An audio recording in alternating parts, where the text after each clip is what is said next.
Karna was assigned to defeat a legendary earth dragon and bring back its eyes, making the supposedly ordinary quest extremely dangerous. Awakening from centuries of sleep, the dragon mocked Karna as a helpless human and promised to show him the power of a dragon king. It declared that dragons would once again rule the earth. However, its enormous arms suddenly began crumbling apart. The dragon screamed in pain, unable to understand what was happening to its body.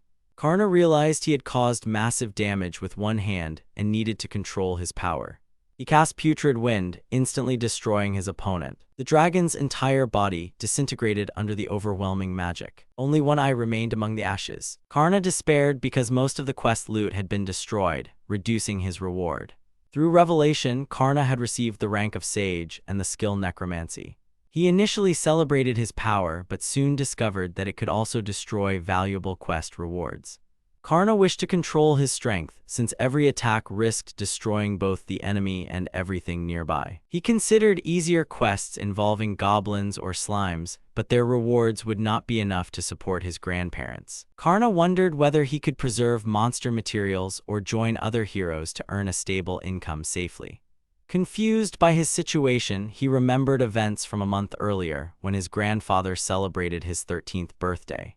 His grandfather explained that the spirit of enlightenment could grant Karna the title of sage. His grandmother encouraged him to leave their poor village. Karna promised to become a sage and earn enough money for his grandparents to live comfortably.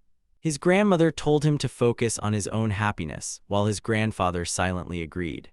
Karna refused to change his decision. After losing his parents as a child, he wanted to repay the grandparents who had raised him. Grateful for their love and care, Karna promised to repay his grandparents for raising him. Moved to tears, they embraced him and called him a kind boy. Karna then said goodbye and began his journey. On the road, a stranger asked whether he was Karna the Necromancer. In this world, everyone became an adult at 13 and underwent enlightenment, receiving professions and skills before forming parties. Those granted marks such as Sage, Battle Master, Holy Knight, or Magic Swordsman became gold holders and were automatically registered with guilds. Guild adventurers gained privileges, lucrative quests, and even opportunities to join heroes fighting the Demon King. The man had seen Karna's royal registration and knew he was a 13-year-old sage. He also knew Karna possessed resurrection and necromancy, making him valuable against powerful demons. The man praised his potential, but Karna doubted he could handle such responsibility or cooperate with a team. The man insisted only Karna could help them. Surprised, Karna realized he might truly become a hero and face the Demon King. He added that the kingdom financially supported heroes and would pay Karna monthly. Wanting to support his family, Karna agreed. His grandmother joked that he loved money while his grandfather called him honest. Karna celebrated joining the hero party. During his first battle, the man pointed out an ogre and asked Karna to demonstrate his strength. Karna used Death Bullet. When monsters surrounded the group, the leader ordered everyone to protect the civilians. Karna suggested reinforcements and activated Summon Dead. The leader evacuated civilians while the zombies distracted the monsters. Seeing another threat, Karna used Dirty Bullet and warned him. Karna believed the battle had gone perfectly using the earth and spirit techniques taught by his grandfather.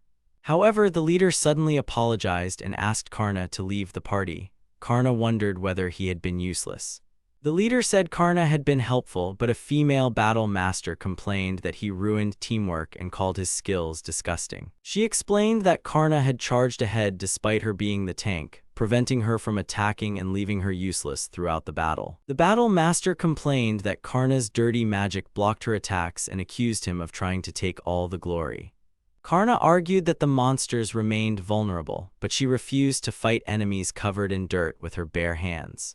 Karna saw nothing unusual about it. The girl then asked another teammate for her opinion. The second girl admitted that Karna's magic disgusted her too much to tolerate. Karna dismissed the complaint as nonsense. The hero acknowledged their harsh words but claimed Karna was strong enough to work alone. Karna demanded at least the promised payment. The hero explained that Karna's 1-month trial period had not ended, so the kingdom had provided no funds. Karna protested that he needed to send money to his grandparents and promised never to use necromancy again if allowed to remain. He offered to use only resurrection magic, but the hero said the entire team despised his necromancy. The battle master wanted to see resurrection, while the holy knight said she could travel with him only if he respected his allies and stopped using necromancy. Karna realized the battle master feared becoming useless and losing her position. He believed the holy knight merely hated his magic and also wanted him limited to resurrection. Karna concluded that the hero was trying to please the girls. Since they all disliked him, there was no reason to stay. He accepted their decision and thanked them for their support. The hero apologized and sincerely thanked Karna for his help. He gave Karna a pouch containing only 500 gold. The hero claimed their friendship would continue and that they would support Karna from afar. Karna bitterly recognized the empty words and realized he was now unemployed. He remembered a popular capital story called The Exile Squad. Hoping his situation might improve similarly, Karna decided to seek work in the royal capital. He applied to a famous adventurer party, but was rejected again. His expulsion from the hero party had ruined his reputation, forcing him to become a solo adventurer. Karna's spirit asked whether he was all right. He replied that he was only hungry. The spirit offered to find food, but Karna doubted anything edible existed in the cave. Then he realized the cave might contain treasure or even earth dragons. Karna ordered the spirits to search. They scattered through the cave except for one who remained beside him.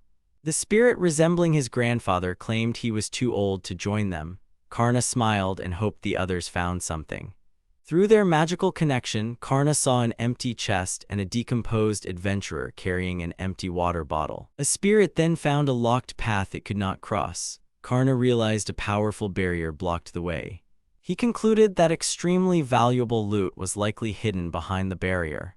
Making a decision, he activated his barrier-dispelling magic.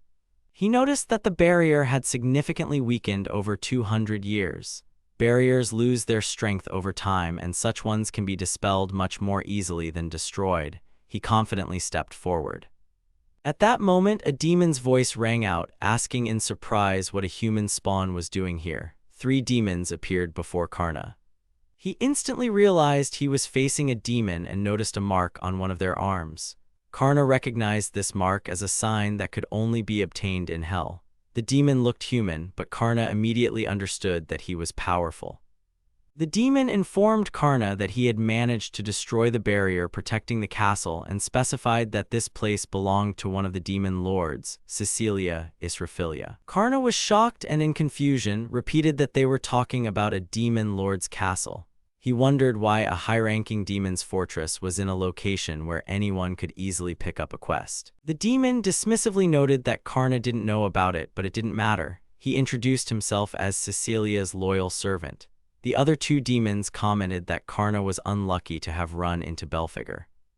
Belphegor in turn loudly proclaimed his strength, granted by the ancient god Nodens, and cast the spell Lightning of Despair, assuring Karna that if it touched him, his blood would boil and he would die instantly. Karna was astonished by the power of this spell. Belphegor attacked, but was surprised to find that the attack was easily repelled. The old spirit rushed forward, stepping in front of Karna to protect him. The demon couldn't understand how Karna was still alive. The old man standing nearby calmly replied that such a weak spell couldn't harm him, as his power was granted by the heavens. He assured them that he wouldn't allow anything to hurt his master. Karna was shocked to discover that the old spirit also possessed magic. Belphegor cried out in despair, unable to believe that the ancient god Nodens was obeying an ordinary human. Karna, curious, asked if Nodens was the old man's name. With a slight smile, the old man admitted he hadn't introduced himself yet. Belphegor was indignant at being ignored. Nodens, seizing the moment, offered to teach Karna how to use the Lightning of Despair spell and asked for a bit of magical energy. Karna readily agreed. Nodens activated the spell and Belphegor screamed in pain. The other demons were also wounded. They reacted in a panic to Belphegor's defeat, unable to believe that one of the strongest high-ranking demons had been vanquished. In fear, they began to retreat. At that moment, Cecilia's own voice rang out, congratulating Karna on his victory and expressing her approval. Karna immediately realized he was facing the demon lord. Cecilia addressed him and asked for his name. Karna introduced himself as the necromancer Karna. Cecilia, showing interest, asked if he would like to serve her, Isekai, the demon lord of lust. Karna was stunned, as this meant he was being offered service to a demon. Cecilia continued, noting that she liked his abilities and saw something in him that particularly pleased her. Karna hesitated, saying that, in his opinion, he wasn't suitable to serve her. Cecilia, surprised, asked for the reason. Karna confessed that his magic was necromancy, a repulsive art that led to him being kicked out of the hero's party. Cecilia, however, expressed the opposite opinion, stating that, in her view, there was nothing wrong with that skill. She emphasized that she considered necromancy the greatest magic in the world and expressed a desire to see its full power. Karna wavered, pondering that this might be tantamount to betraying humanity. Cecilia, sensing his hesitation, offered a contract with a 2 million gold payment and a guaranteed annual income of 20 million. Karna agreed without hesitation. In his mind, he acknowledged that he was now officially part of a team, but this time, the Demon Lord's team. Karna noted in his thoughts that he found himself in the underground palace of La Rural, which belonged to one of the 7 Demon Lords. This demon, born of a great demon king and endowed with power by a god himself, ruled over lands known as the domain of the demon of lust, Cecilia Israphilia. This place was the Demon Lord's own castle. Karna clearly understood that demons harbored intense hatred for humans, and therefore he considered it extremely important to conceal his human nature to avoid suspicion. The demons discussed the recent battle among themselves, reporting with surprise that Belphegor had been defeated by the ancient god Nodens. At this time, Nodens, overhearing the conversation, cheerfully declared that he had, it seemed, become popular. Karna remarked with bewilderment that he turned out to be a celebrity and expressed surprise that he hadn't mentioned it earlier. Nodens casually explained that he had died thousands of years ago and hadn't even realized that someone had started worshipping him. Karna mentally called him a slacker, as he seemed to attach no importance to his divine reputation. Meanwhile, the demons noticed a human scent emanating from Karna, which aroused their suspicions. One of them expressed doubt that everything was all right with him. Another, less concerned, reminded them that Cecilia herself had claimed Karna as her own, and if she let him in here, it meant he truly wasn't human. Karna, despite this, continued to worry, because even though Cecilia had introduced him as an ally, the fear of exposure never left him. He was determined to act like a demon to fully integrate into their society and avoid being exposed. He promised himself that he would be useful in these new circumstances. Cecilia finally led him to one of the doors, telling him it was her private room. She invited Karna in, clarifying that this would be his workspace starting today. Behind the door, Karna saw pure chaos. The room was in complete disarray. He noted to himself that she seemed to have no concept of cleaning. Cecilia, slightly embarrassed, admitted her room was a mess and added that the more she tried to clean, the worse it got. Karna thought to himself that such an excuse sounded too cliché. Cecilia then explained that this was precisely why he was there. Karna understood that his job was to tidy up. Cecilia confirmed this, saying she wanted him to be her servant and she would personally take care of everything else. Karna didn't object and expressed his readiness. Internally, he noted that for such a salary, he was happy to work. He then asked why Cecilia hadn't chosen a demon servant, as she must have many loyal followers and surely suitable candidates would be among them. Cecilia confidently replied that only he could handle this task and she was absolutely sure of it. She added that once he finished cleaning, he could do whatever he wanted. Karna nodded, though he didn't fully understand what duties he would perform, but he was determined to try his best. He was ready to do any work Cecilia might assign him. He and Nodens went to the library, even though the main goal was to clean the room. To Nodens' puzzled question, Karna explained that he first needed to study demonic culture and customs. He activated his phantom search ability, and the spirits began to inspect the room. In his thoughts, Karna noted that when the phantoms read books, all the information was immediately transmitted directly into his mind. He discovered that demons used some dangerous artifacts as decorations, and by studying this data, he began to understand how to improve the atmosphere in Cecilia's room. Additionally, he simultaneously began to grasp the basics of demonic culture and other important knowledge, which he believed would definitely be useful in everyday life. He felt like he was killing 2 birds with 1 stone. Nodens, observing him, was surprised. Karna was reading several books at once. This was possible thanks to phantom search, but he still wondered how long it would take to study such a volume of information. Karna soon announced that everything was ready and he had memorized absolutely everything. Nodens was stunned by the speed with which Karna completed the task. Karna thanked everyone for their help and admitted that nothing would have been possible without them. Nodens agreed in response, but in his thoughts he noted that even with the help of phantoms, it was amazing how Karna's brain could memorize so much information. He thought that the necromancer Karna was indeed a talented child. Karna thanked the spirits for their excellent work and urged them to start cleaning. 2 hours later, the room was completely transformed. Cecilia, entering, delightedly noted that her room now looked magnificent and acknowledged that Karna had given his all. Karna modestly noted that he had help. Cecilia sincerely thanked everyone who participated. Karna reported that all cursed armor and demonic books were now securely stored in chests. Nodens suggested simply getting rid of them by throwing them away. Cecilia, in response, expressed deep gratitude, saying that Karna had exceeded her expectations and confessed that she was glad he was with her. Karna admitted in response that he was happy too, because he was finally able to help someone, even if that someone was a demon. He then remembered a couple of books that had particularly interested him. He pointed to several volumes and noted that they were all written by humans, not demons. He became curious why Cecilia had so many human books. He cautiously guessed that Cecilia might like humans. Cecilia, continuing the conversation, calmly explained that her interest in humans was not accidental and had a perfectly understandable reason.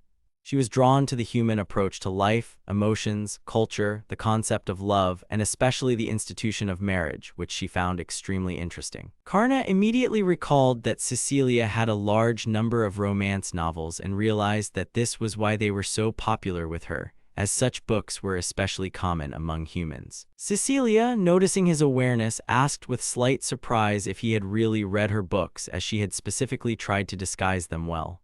Karna hastily apologized, clarifying that he didn't know the content of the books would differ from their covers. While he was cleaning, the spirits read the books, and that's how he accidentally learned their contents. Cecilia reproachfully said that he had been a naughty boy and that this behavior was not forgivable. Then she decided to take the opportunity and offered Karna a trade. If he had already read her secrets, he should now share his own. Karna got a little nervous, but eventually agreed and promised to tell everything. Cecilia immediately clarified that she was especially interested in the god who protected Karna, and she wanted to know where and under what circumstances he had signed a contract with him. Karna easily began his story, explaining that everything turned out to be quite simple. Grandpa Nodens and the ghosts were his ancestors' neighbors, and when he gained the title of sage and necromancer, he had a strong desire to purify the cursed lands next to his grandfather's farm. Cecilia stopped and, surprised, asked again if he really lived near such dangerous lands. Karna confirmed this and added that it was due to bad people who sold his grandfather that farm without warning him about the curse. He also explained that necromancy itself does not allow one to purify land without holy power. However, even under such conditions, it was possible to make contact with spirits and try to appease them. This was a dangerous undertaking, and in the process he fell quite deep, unexpectedly finding himself in a dungeon whose existence he hadn't even suspected near his ancestors' home. Nodens recalled with a smirk that he was greatly surprised when this boy managed to break an ancient seal. One of the spirits admitted with surprise that he himself hadn't known about it. Karna clarified that all of this happened before he met them, and from that moment their acquaintance began, culminating in the signing of the contract. Nodens added that Karna sometimes suddenly appeared to grab a bite or delve into the study of magic. He noted that Karna was the son of a man who had heard a lot about magic but never tried to use it. Meanwhile, Cecilia was deep in thought. She recalled the legend of an ancient god whose name had been erased from history. It was becoming increasingly clear that this god's tomb could very well be located in those cursed lands. Majestic and ancient, one of the gods who were a source of power for the 7 demon lords, he lost his body when humanity rejected him in the distant past. There was a legend claiming that his soul was forever sealed in this world. However, all information about its location had been completely destroyed, and no legend, no written source, preserved even a hint of its whereabouts. And now, after so many centuries, it was this necromancer who found it among the cursed lands, daring to break the seal guarding the god's soul. Cecilia realized that this child was much stronger than she could have imagined. Karna, breaking away from his story, noticed that Cecilia was sitting without her cloak and with concern asked if she would catch a cold. Cecilia, smiling slightly, assured him that he shouldn't worry. She then noticed that many other rooms in the castle still needed cleaning and suggested Karna continue working. He agreed without hesitation, adding that the spirits would definitely help him manage. Cecilia, pleased with his answer, thought for a moment and offered Karna another job. In return, she promised him a wonderful room and an annual salary of over 5 million gold. The spirits reacted approvingly, noting that such an offer sounded very appealing. Karna confidently agreed, without a doubt in his decision. Cecilia thanked him sincerely and warmly in response. The underground palace of La Rural was filled with soft morning light as Karna, in good spirits, greeted Cecilia, asking if she was awake. Cecilia, with a slight smile, returned his morning greeting and asked if he had slept well. Karna thanked her for the opportunity to sleep on the sofa, which, he noted in his thoughts, turned out to be surprisingly comfortable and soft. Something unexpected happened last night. Karna was truly surprised by Cecilia's words as she sincerely thanked him for everything and offered to let him stay the night with her. To Karna, such an offer seemed inappropriate, as he believed that sharing a bed with a girl was improper behavior. He became flustered, noting that he simply wouldn't know where to look in such a situation. Observing him, Nodens ironically remarked that he seemed to have spoiled the boy too much. Karna, however, calmly stated that a sofa and a warm blanket were perfectly sufficient for him. After being kicked out of the hero's party, he had grown accustomed to handling difficulties alone, and now felt he needed to rest properly to work well the next day. In his sleep, he caught a pleasant aroma that filled the room, reminding him of peace and warmth. Now, in the morning, Cecilia smiled as she recalled that the pillow might have seemed hard to him. Karna gratefully countered that it was very springy and the room itself was warm and cozy. He thanked her for the bed she provided and promised to repay her kindness for her care. Cecilia, nodding slightly, suggested they begin their duties. When Karna saw the set table, his eyes lit up with delight. A true feast lay before him. Cecilia, with a kind smirk, informed him that his first task for the day was to have breakfast with her. She clarified that the butler was absent so he could remove his helmet. Karna was a little surprised and cautiously asked if he could really eat the offered dish. Cecilia confidently replied that she had explained the whole situation to the cook, who had therefore prepared food suitable for a human. Karna sincerely thanked her. Internally, he hesitated a bit, remembering information he had read in a demonic book. Unlike humans, demons eat not to satisfy hunger but to absorb magical energy. Cecilia, noticing his hesitation, admitted that she had anticipated such a reaction. She said with slight irony that most likely this food seemed unappetizing to a human. Karna expressed a desire to try the dish despite his doubts. Cecilia, surprised, gave her consent. He took a bite and was astonished. The taste was unexpectedly pleasant. Nodens, watching him, exclaimed with concern, wondering if Karna was really going to eat that. He even doubted whether Karna would die from it. But Karna enthusiastically continued his meal and praised the dish. The spirits, observing the scene, were completely shocked that demon food appealed to Karna. Cecilia received his approval with relief and joy. Nodens, shaking his head in disbelief, remarked that, in his opinion, this food contained few nutrients, tasted bland, and he would rather eat garbage than this. Cecilia proudly responded that demons had been trying to improve the taste of their food for a long time, and although it still couldn't compare to human cuisine, the result was now much better than before. She confessed that she had worked hard to achieve even this much. Karna agreed that the food didn't look unappetizing at all, as others might think, adding that many mistakenly believe otherwise. He asked for seconds, and Cecilia happily offered to share the rest with him. Karna thanked her for the meal, and she replied that it was her pleasure. Then, without wasting any time, Cecilia got down to business and informed Karna that she was ready to tell him about the demon he would soon be hunting. Cecilia began by explaining that demon generals are a crucial part of the military structure under the Demon King. They form one branch of his vast army, and each general is given their own territory and army to command. These generals are obligated to serve their great and beloved king unconditionally. However, Cecilia added that demons, by their very nature, won't obey orders given merely as a request. To earn their respect and obedience, one must prove their strength and demonstrate undeniable authority. Without this, even simple leadership within the king's army would be impossible, let alone full recognition at the general level. She also mentioned with a smile that achieving general status brings a sharp increase in salary, income could double or even triple. Cecilia asked Karna what he thought of the offer. Karna, without a moment's hesitation, expressed his determination and accepted the proposal. Internally, he firmly promised himself to do this for his family, whom he deeply respected and loved. Cecilia approved of his resolve and suggested they start by expanding their territory. Karna proposed they begin by reclaiming the farm that once belonged to his ancestors and visiting his grandfather's grave. Nodin supported this idea, saying that all his friends grew up on that land and it was an important and memorable place for him.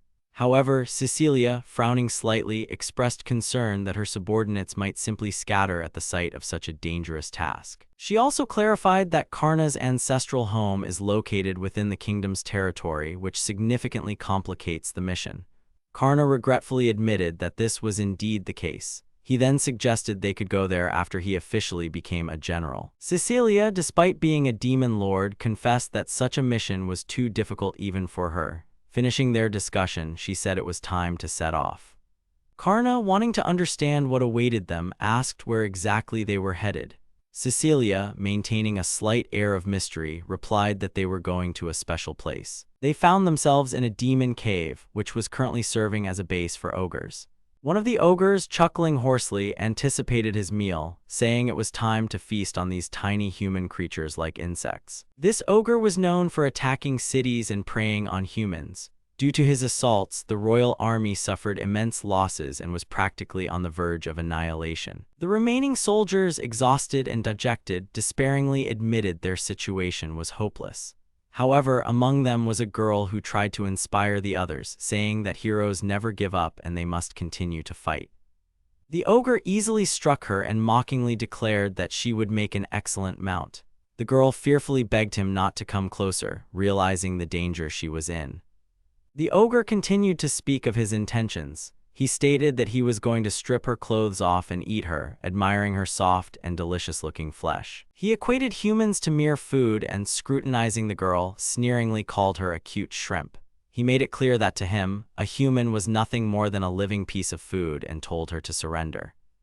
At that moment, Karna intervened. He used a phantom shot spell to stop the attack and save the girl. He approached her and made sure she was unharmed, advising her to keep a safe distance. The girl, still in shock from what had happened, looked at him and with a trembling voice said that he looked like a monster. Karna calmly replied that he was an enemy of humanity, who, nonetheless, had come to this dungeon with good intentions. He confidently stated that he had arrived in this dungeon with a specific goal. He intended to conquer it. His words provoked a burst of laughter from the enormous ogre, who mockingly retorted that it didn't matter what kind of demon Karna was, as he had dared to enter territory that belonged to the ogres. This was their cave, their base, their land. The girl, witnessing the scene, cried out in surprise, as she had expected the ogre to be dead by now, but he was still standing before them, alive and unharmed. The enormous ogre, feeling his superiority, proudly introduced himself. He declared that he was no ordinary member of his race, for he served Lord Gugugaz directly, the demon lord embodying greed. He also announced that he held the position of leader of the Ogre Army Corps and commanded the demon army under the name Burrows. Burrows drew special attention to the mark shining on his body. It was the mark of the gifted, bestowed upon him by ancient gods whom demons revered as supreme beings. Thanks to this mark, he had gained unparalleled strength.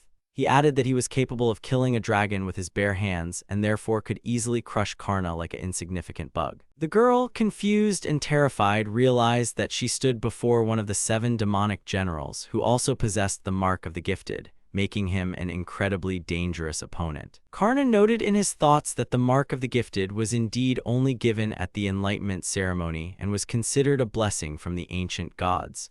Such a mark was a rare sign that symbolized a high level of power. Moreover, since Burrows was among the demonic generals, his power was comparable to that of heroes. According to history, only heroes could fight such opponents on equal terms. This was a supreme demon, the ruler of ogres. His skills were considered among the strongest, and his physical might was terrifying. Karna understood that confronting such a monster would be extremely difficult. Burroughs, seeing that Karna didn't respond, mockingly suggested that he was so scared he had lost the ability to speak, and immediately went on the offensive, wanting to finish him off. In response, Karna released one of his spirits and activated his own mark, demonstrating his readiness for battle. When Burroughs struck, Karna managed to stop him. This shocked the girl watching the battle. She couldn't believe her eyes. The young man had managed to repel an attack from the ogre lord himself. An enraged Burroughs yelled, calling Karna a petty bastard. One of Karna's spirits tried to encourage him, telling him not to fear the opponent's meaningless muscles. However, the spirit immediately warned that the previous blow wasn't full power. Next time, the demon would put all his strength into the attack, and the consequences would be far more dire. Burroughs confirmed this, declaring that from this moment on, he would fight at full power as his opponents had chosen their own death. He promised that this time, nothing would be able to stop him. Karna did not back down and firmly stated that they would do everything possible. His spirit also expressed readiness to continue the fight. Burroughs roared furiously, activating his destructive spell, Earth Shatter. In response, Karna uttered the name of his counterattack, Fire Hammer. When the attacking forces collided, the result was unexpected. Burroughs couldn't withstand the blow and began to disappear.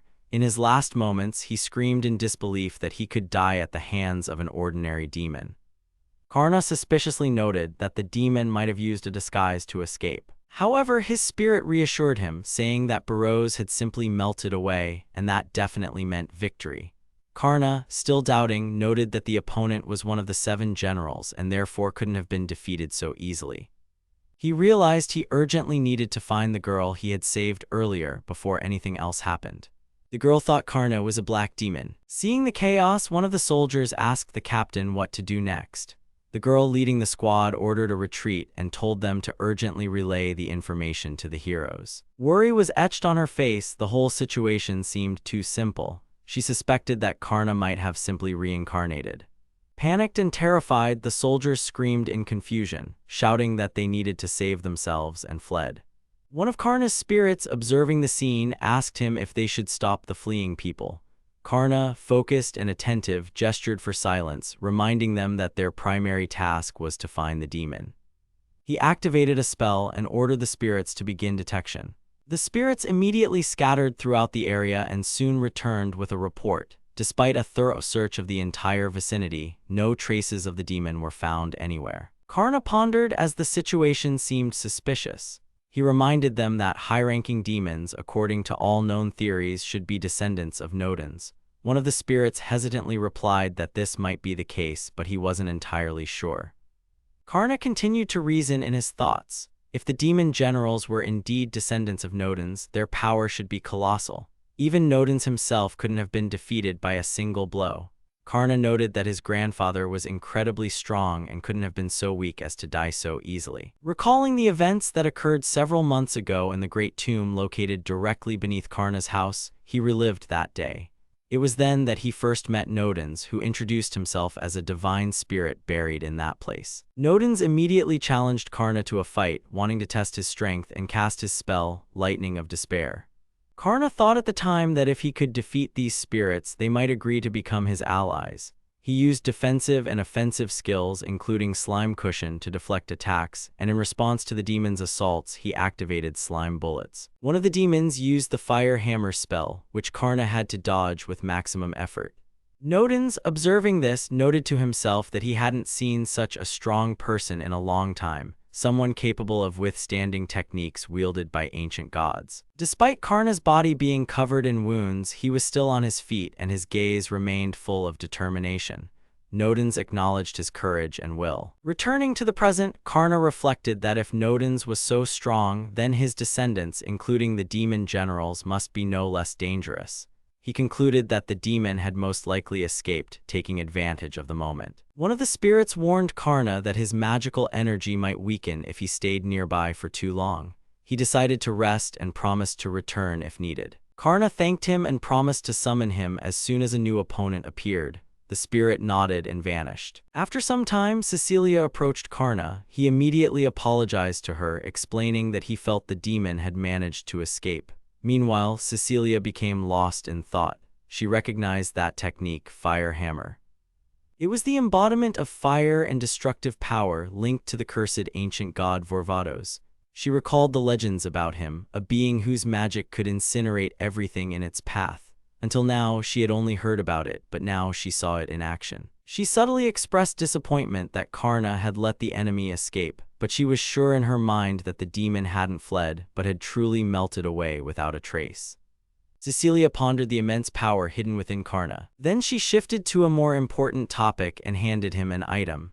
Karna examined the object with interest. It resembled a jewel and looked quite beautiful. Cecilia explained that it was a dungeon core. It serves as a symbol and proof of ownership over the territory. Now that the main boss was defeated, Karna could manage the dungeon as he pleased. This area now completely belonged to him, and he was free to consider it his home. Karna rejoiced, throwing his head back and enthusiastically declaring that it was now his home. Meanwhile, in one of the royal guild halls, a hero approached a man with interest, asking about a new quest. The man informed him that a new quest had appeared, involving an incredibly formidable opponent. He explained that if they succeeded, this quest would make them the most outstanding heroes. The hero internally mused about how dangerous this enemy was, a wielder of fire skills, capable of destroying a demonic general with a single blow. He also remembered that thanks to that very boy, one of their allies had learned resurrection magic, which was now extremely useful in battles. The hero acknowledged that the time had come for them to face a truly powerful adversary. He suggested that his team find someone who could help them in the upcoming battle against this mighty demon. The world in which these events unfold is governed not by the laws of politics or diplomacy, but by the power of the sword, the might of magic, and the ancient knowledge of enlightenment. An endless and merciless war continues between humans and demons, descendants of ancient gods. The essence of the conflict lies in the fundamental nature of demons. They subsist on the magical energy contained within human souls and thus constantly seek to seize human lives. Dungeons in this world have become more than just places for battles or adventures. They have become a complete form of dwelling for demons, a kind of home that they develop and protect. To lure adventurers, demons deliberately place treasures, traps, and bait inside. The purpose of all this is simple: to kill uninvited guests and devour their souls. The energy of the souls is absorbed into the dungeon core, which serves as a magical reservoir. Gradually, by drinking the magic flowing from this core, demons restore their strength. At this time, right on the border between human and demon lands, at the very epicenter of eternal battles, a new dungeon was about to appear. Karna, using his power, began the ritual and cast a spell to create a graveyard. Cecilia, observing the process, asked in surprise if he would have enough space if he was building something as grim as a tomb. Karna explained that this form allowed him to use his necromancy spells most effectively. He added that he preferred to live in comfort rather than luxury and beauty, and invited her inside. When Cecilia entered, she was impressed, acknowledging that everything looked very cozy and Karna indeed had good taste. Karna thanked her and proudly pointed to his favorite cushion, inviting Cecilia to sit down. She gladly settled in and noted how soft and comfortable the cushion was. He explained that his room was located right in the center of the new dungeon. Cecilia, as if contemplating something, asked him for the core. Karna, a little surprised, still handed it to her and asked what she was going to do. Cecilia calmly explained that if she wasn't around, no one would be able to keep an eye on Karna, so she wanted to create a magic gate. Thanks to this gate, she would be able to teleport to him at any moment. Karna enthusiastically asked if he, in turn, could also visit her. Cecilia confirmed this, adding with a slight tease that if he had no dirty intentions, he could come whenever he wanted. Karna immediately blushed with embarrassment and asked her to stop teasing him. He noted in his thoughts that the magic circle connecting the Demon Lord's castle and this dungeon required top-level magic. Even though he saw Cecilia as a kind older sister, he still didn't forget that she was one of the powerful demon lords. Cecilia, having completed the magic ritual, handed him the core and explained that with its help, Karna would be able to use creation magic within his territory. He could build anything he wished, a labyrinth, a castle, or any other structure. Karna recalled in his thoughts that demons use concentrated magic to create their own dungeons. However, if the core were destroyed, all the accumulated magical energy would be released and dissipate into the atmosphere. This would cause a rapid growth of vegetation and the formation of new rocks in the area. Cecilia reminded him that it was humans who most often sought to infiltrate dungeons, driven by a thirst for wealth and a desire for treasures and valuable artifacts. Nodens anxiously added that the more such dungeons were plundered, the wider human territory became. He urged Karna to immediately begin installing defensive structures. Karna, realizing the urgency of the situation, agreed and turned to his spirits for help. The spirits, without hesitation, consented and began preparations for defense. The next day, on the battlefield, one of the heroes fought an ogre, shouting about victory and activating the holy slash spell. The ogre fell, and the hero confidently declared that they were getting closer to the dungeon. The hero and his team continued to fight a fierce battle with monsters, pushing through waves of enemies. A female combat master with a battle cry offered to take on all remaining opponents, demonstrating confidence in her abilities. The hero, looking around, said that they were very close to the dungeon and urged everyone not to slow down, but to keep up the pace. Suddenly, one of the ogres, enraged and bloodthirsty, roared a curse and charged at the hero. The attack was swift, but a female holy knight timely raised her shield, protecting her comrade. The hero expressed his gratitude to her, but the anger caused by someone daring to harm an ally instantly erupted. He furiously attacked the ogre with a powerful counterattack. The battle master immediately started scolding the holy knight, accusing her of being ineffective. In her opinion, even that disgusting kid they recently kicked out was a better tank. The holy knight, in response, accused the battle master of constantly rushing into battle without thinking about tactics or defense. The hero tried to defuse the situation, stating that everything was fine as long as they were winning. He also noted that encountering ogres here confirmed the information that demons are capable of attacking and plundering dungeons belonging to other demons. This news only plays into the hands of humans. A girl named Aisha, who had previously provided the squad with information, intervened in the conversation. She unhappily pointed out that the team had essentially ignored her intel. The battle master scoffed, replying that it was no surprise, as the necromancer Aisha recommended turned out to be useless. She noted that Aisha wasn't present during the battle and had once again left to gather information. Aisha calmly retorted, reminding them that the necromancer was a sage, a holder of a gold mark, and by her calculations should have been effective in both attack and defense. The holy knight joined the argument, stating that he used disgusting undead, which she hadn't been warned about. Aisha sharply remarked that since he was a necromancer, what else did they expect from him, adding that their naivety looked extremely foolish. The hero, trying to ease the tension, urged everyone to calm down and reminded them that they were friends and should therefore live in harmony. Aisha, not hiding her disappointment, asked why they hadn't waited for her so she could personally assess the necromancer's abilities. The hero calmly explained that he was indeed an excellent fighter, but they decided to get rid of him because he was taking all the initiative and acting alone. Aisha's mind was swirling with emotions. She believed that the boy was expelled not because of mistakes, but because of envy and selfishness. His strength and charisma attracted attention, and he became the center of the team. She reminded herself that she joined this squad because she respected Norris Palladius, a hero with the talent of heroization, which enhances allies' abilities. But now she increasingly noticed that the other girls were only here because of their looks and spent their time arguing instead of working. And when a truly promising fighter appeared, they got rid of him. Aisha felt that this had become not a team, but a real circus. The conversation returned to the dungeon. The battle master asked Aisha to tell them what was known about their mission's objective. Aisha replied with annoyance that Norris had taken the quest without her permission, and all she knew was that the dungeon belonged to ogres. The holy knight dismissively remarked that since Aisha loved gathering information anyway, she should quickly find out what she was being paid for. Norris, hearing their argument, tried to calm the situation, noting that Aisha performed her duties well. Aisha confirmed that she worked diligently but considered going into the dungeon without information a suicidal decision. Moreover, the story that demons destroyed the ogre lord had not yet been disproven and required confirmation.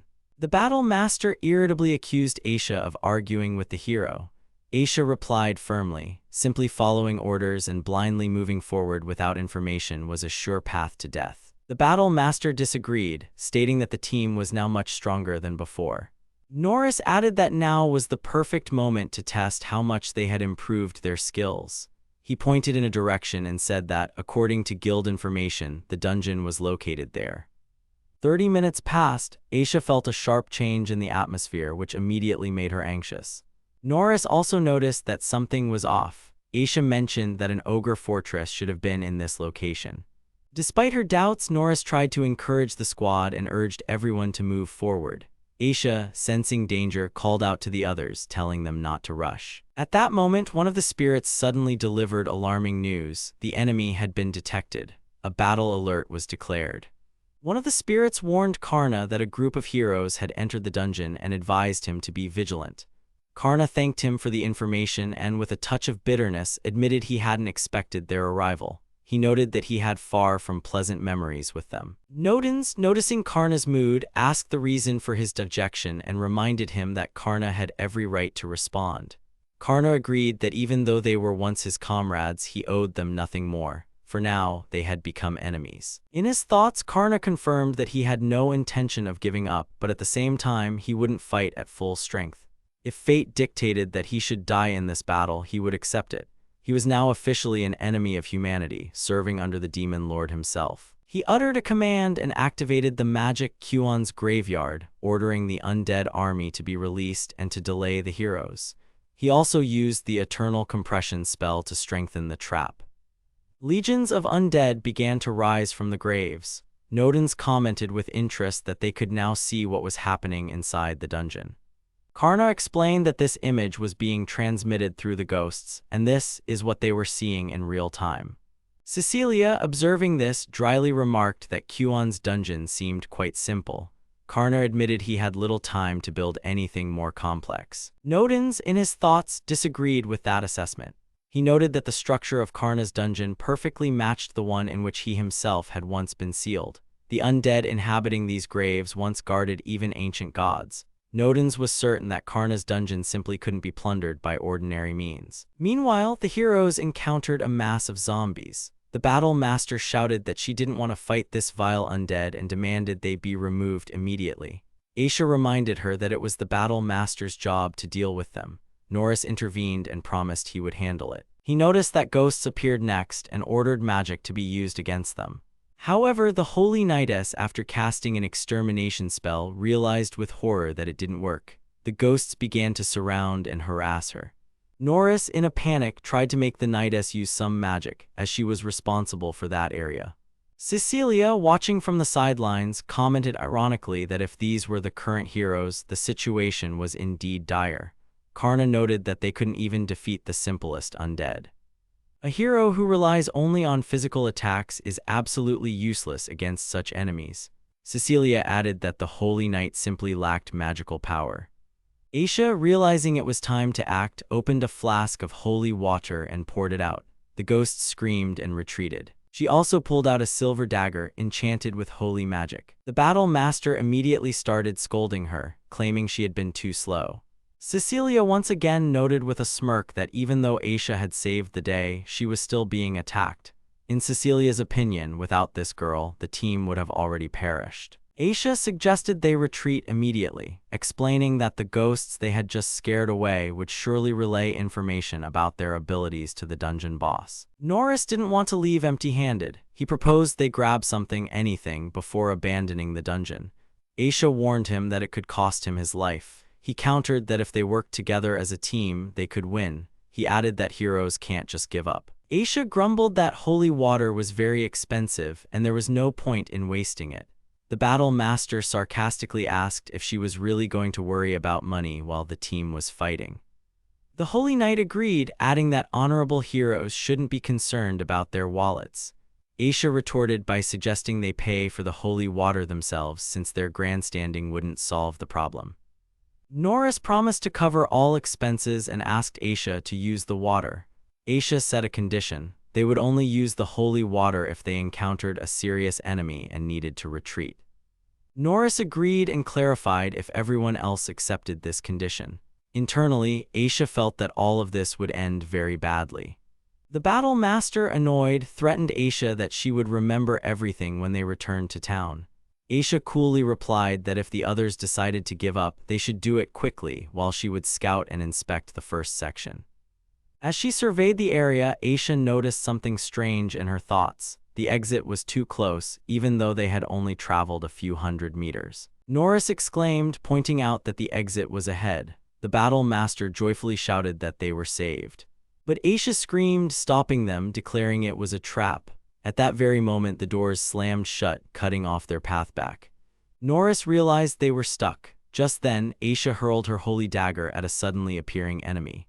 Karna appeared. He parried the dagger, ironically commenting that they had fallen into his illusion. He declared that it was now time to settle scores with them and expressed particular pleasure at finally seeing the hero. Vorvadas watched with interest and addressed Karna, offering help. He asked if Karna could handle it himself or if he should call Nodens. Karna didn't answer immediately, lost in thought. He realized that if the heroes saw him controlling spirits, and especially if they noticed his grandfather, it could jeopardize his entire family. They were now on opposite sides of the barricades. Karna understood that losing was unacceptable. He had to defeat them at all costs. Norris, noticing that Karna had started the conversation with a greeting, reacted with irritation. His voice was sharp, and he furiously declared that a demon had no right to speak like a human. Aisha tried to cool Norris's temper, reminding him that he should pay attention to what had happened to her dagger. The battle master, not realizing the seriousness, incredulously asked if it was just a dagger. Aisha sternly replied that it was not a simple item at all. It was a special weapon, a silver dagger designed specifically for hunting demons, capable of piercing even the most powerful magical barriers. But Karna stopped it without the slightest use of magic, catching it with his bare hands. She urged everyone to be extremely careful. Aisha internally analyzed the situation. Despite Karna looking like a child, his power was immense. He had developed to a level where he could be considered a high-tier opponent. She strongly advised them to fight together using team tactics. But the martial artist stubbornly rejected the help, stating she could handle it herself. Without waiting for the others, she furiously charged forward, intending to defeat the enemy alone. Karna gave a command, allowing Vorkun to use his power as he wished, and activated the fire armor spell. Aisha screamed, trying to stop her, warning that it was reckless. Norris confidently supported the martial artist, assuring the others that she was a magnificent fighter. He informed them that she mastered all martial arts and every weapon. Her skill was so refined that she was known worldwide as a divine figure of martial arts. Among young fighters, she was considered the best. The martial artist unleashed a barrage of blows on Karna, but was surprised to realize that all her attacks were completely blocked. In response, Karna launched a counterattack, and a single blow was enough to completely incapacitate her. Norris watched in shock as she fell after just one hit. Karna mockingly stated that if that was all she was capable of, it was a joke. Vorvadas confirmed that she had indeed lost consciousness and ironically remarked that such were the heroes nowadays. Karna added that he had expected more and hoped for a more challenging fight. He noted that he hadn't even used his full strength and she couldn't even counterattack. He also warned Vorvadas not to drop his guard.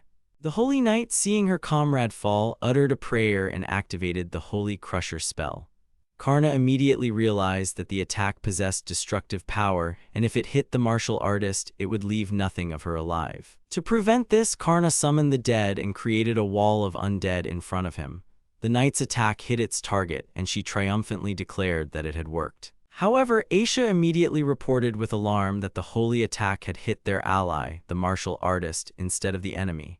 The Holy Knight, realizing her mistake, hastily said she would tend to her healing now.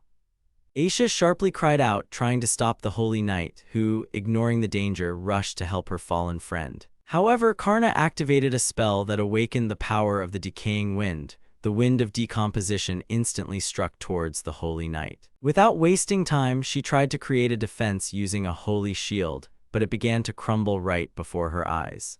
The Holy Knight realized with horror that her defense was cracking and about to fall apart. The protective barrier disintegrated, leaving her exposed and, as it turned out, even without clothes. Aisha exclaimed with fright and irritation that what happened was horrible and emphasized that the Holy Knight was just lucky to be alive. Soon after, she lost consciousness, unable to bear the strain. Aisha bitterly remarked that she was useless. In her thoughts, Aisha intensely analyzed the situation.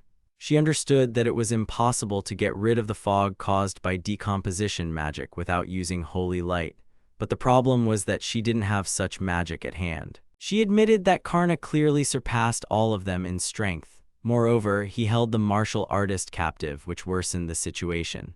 Karna, observing the events, assessed Norris's actions. He noted to himself that the hero looked very furious, almost savage, and wondered what decision he would make. Vorvados added that if Karna hadn't held back his strike, the Holy Knight would already be dead. But even so, Norris was going to continue fighting as if he didn't care. Karna, looking directly into his opponent's eyes, wondered if he was truly ready to sacrifice his comrades. Norris replied with cold confidence that they knew what they were getting into, and that's what they were paid for. He also stated that he had learned resurrection magic from the Holy Knight and therefore didn't care if they died or not. The main thing was that he could resurrect them. Fanaticism burned in his eyes. He raised his sword and activated the Holy Strike spell. Karna mentally noted that this man wouldn't even feel regret if his allies died. Despite this, Karna firmly decided that while he wasn't obligated to save the battle master, he wouldn't allow Norris to betray those who believed in him again. He gave Vorkun the command to engage in battle. Vorvados roared and charged, using a fire fist imbued with crushing power. Aisha felt in horror how powerful this attack was. The energy of the fiery blow literally exploded the space in front of Vorvados. Norris, who tried to counterattack, realized with astonishment that his holy strike was powerless. Vorvados, without slowing down, mockingly addressed Norris, saying that he couldn't defeat them, no matter how hard he tried. Norris looked at his weapon in despair. His holy sword, the greatest weapon he was proud of, had cracked and broken. He couldn't believe that a sword possessing holiness and power, recognized as the best artifact, could shatter in this battle. Norris cried out in despair, unable to believe his eyes. His armor, like his sword, began to crumble right before him. He frantically asked what all this meant, as his equipment was supposed to be invulnerable. He indignantly shouted that he had never heard of magic capable of destroying the holy sword itself, and disgustedly asked what kind of disgusting magic Karna was using. Aisha, keeping a cool head, replied that it wasn't magic at all, but Norris's own ordinary blunder. She reported that she had used the Glasses of Truth, an artifact that allowed her to see not only the opponent's name, but also their race and type. Thanks to this, she learned that Karna was not a villain at all.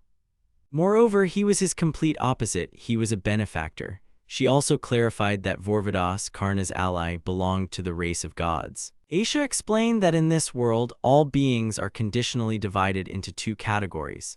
Those who protect others and are capable of empathy are called benefactors, and those who are only concerned with their own gain and act selfishly are given the status of a villain. Karna, hearing this, confirmed that Vorkun was indeed a benefactor. Vorvados proudly stated that as a spirit, he was summoned to protect friends and family. He added that belonging to one type or another is determined not by race, but by the actions a creature performs. Aisha reminded Norris that a hero, by definition, must fight evil and strive to be an example for others, acting nobly. However, his actions indicated the opposite. She sharply asked why he only thought of himself and was so easily willing to betray his comrades in the midst of battle. Norris tried to justify himself. He claimed he wasn't selfish because when the team kicked Karna out, he supposedly gave him a pouch of gold for no reason. And now, according to him, he could help his comrades and then it wouldn't be considered betrayal. But Aisha wasn't swayed by these words. She calmly but firmly said that deep down, he didn't want to do it at all. His own equipment and holy sword had renounced him. She reported that at this moment his type had changed. He was no longer gifted, but had become a villain. Instead of the mark of divine prophecy, he now bore the mark of a seal breaker. Aisha explained that in this world, the gifted are those who have received a prophecy and a holy profession. But if a person loses their prophecy, they become a bearer of the seal breaker's mark. Such people are subjected to contempt and ostracism from society. Norris screamed in denial, unable to believe it was true. Panicked, he demanded an explanation for why no one had told him about this sooner. Aisha coldly remarked that it was obvious. She genuinely believed he should have figured it out himself. Then, with contempt, she reminded him of the team's rule, never abandon your comrades. She added that he had failed not only as an adventurer and a hero, but even as a human being. In any group, everyone is obligated to support and protect the others. Completely broken, Norris began to beg for help. He screamed that he didn't want to die and pleaded for someone to save him. Karna, watching him, calmly asked if they should stop the fight, as Norris clearly looked like he was at his breaking point. Aisha, despite her exhaustion, declared that she would not betray the hero's code and would fight to the very end. With those words, she threw a dagger at Karna, but Karna easily used a dash, moved behind her, and knocked her out with a single blow. She lost consciousness. Norris, realizing he was alone, frantically searched for a way to retreat. However, Cecilia blocked his path. She stopped him with her head held high and declared, "So this is the true hero." She ironically remarked that he must be joking. Norris, frightened and shocked, screamed, trying to understand who she was. Cecilia introduced herself with cold grace. She said she was someone he and his comrades should know well, the demon lord, the demon of lust, Cecilia Israphilia. She added that people often referred to her as one of the demon lords. Karna apologized to Cecilia, admitting he almost let Norris escape. Cecilia, in response, assured him with a slight smile that it wasn't true at all, adding that Karna would have handled it even without her intervention.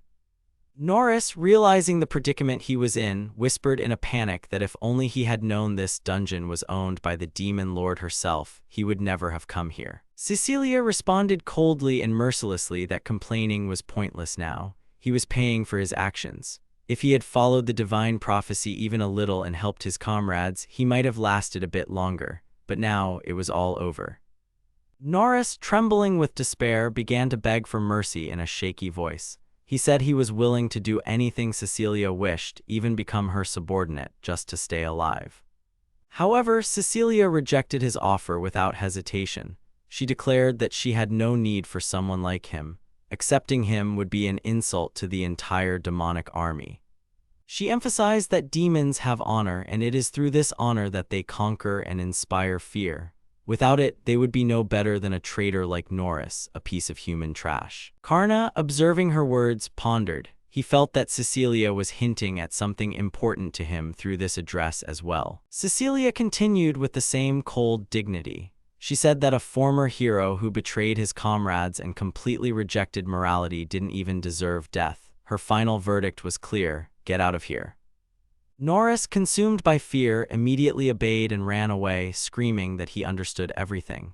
However, Karna used the spirit flow spell. At that moment, spirits began to appear, gently carrying all the heroes out of the dungeon, preventing them from staying.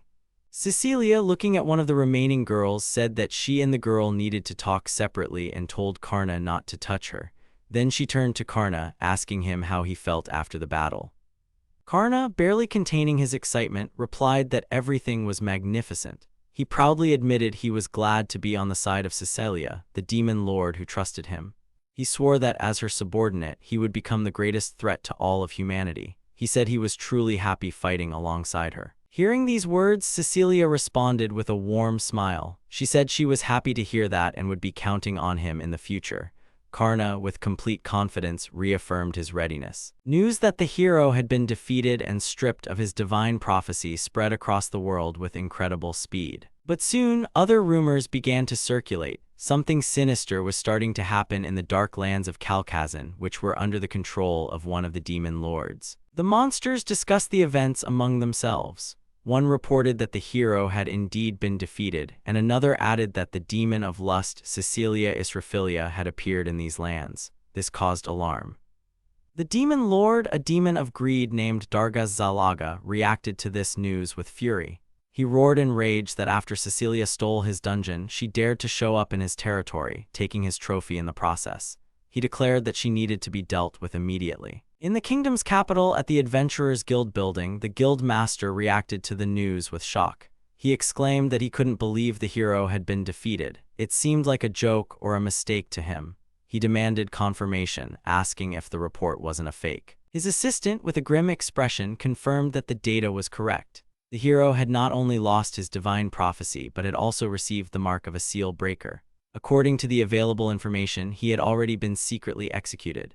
Moreover, 2 of his former comrades had now completely lost the ability to recover. The guild master inquired about the fate of the mercenary who was responsible for training heroes and monitoring their progress. The young woman reported that she hadn't returned, and one reliable source claimed she had been captured. The master, frowning, noted that they could now be sure that the data on the state's strongest adventurers had most likely leaked.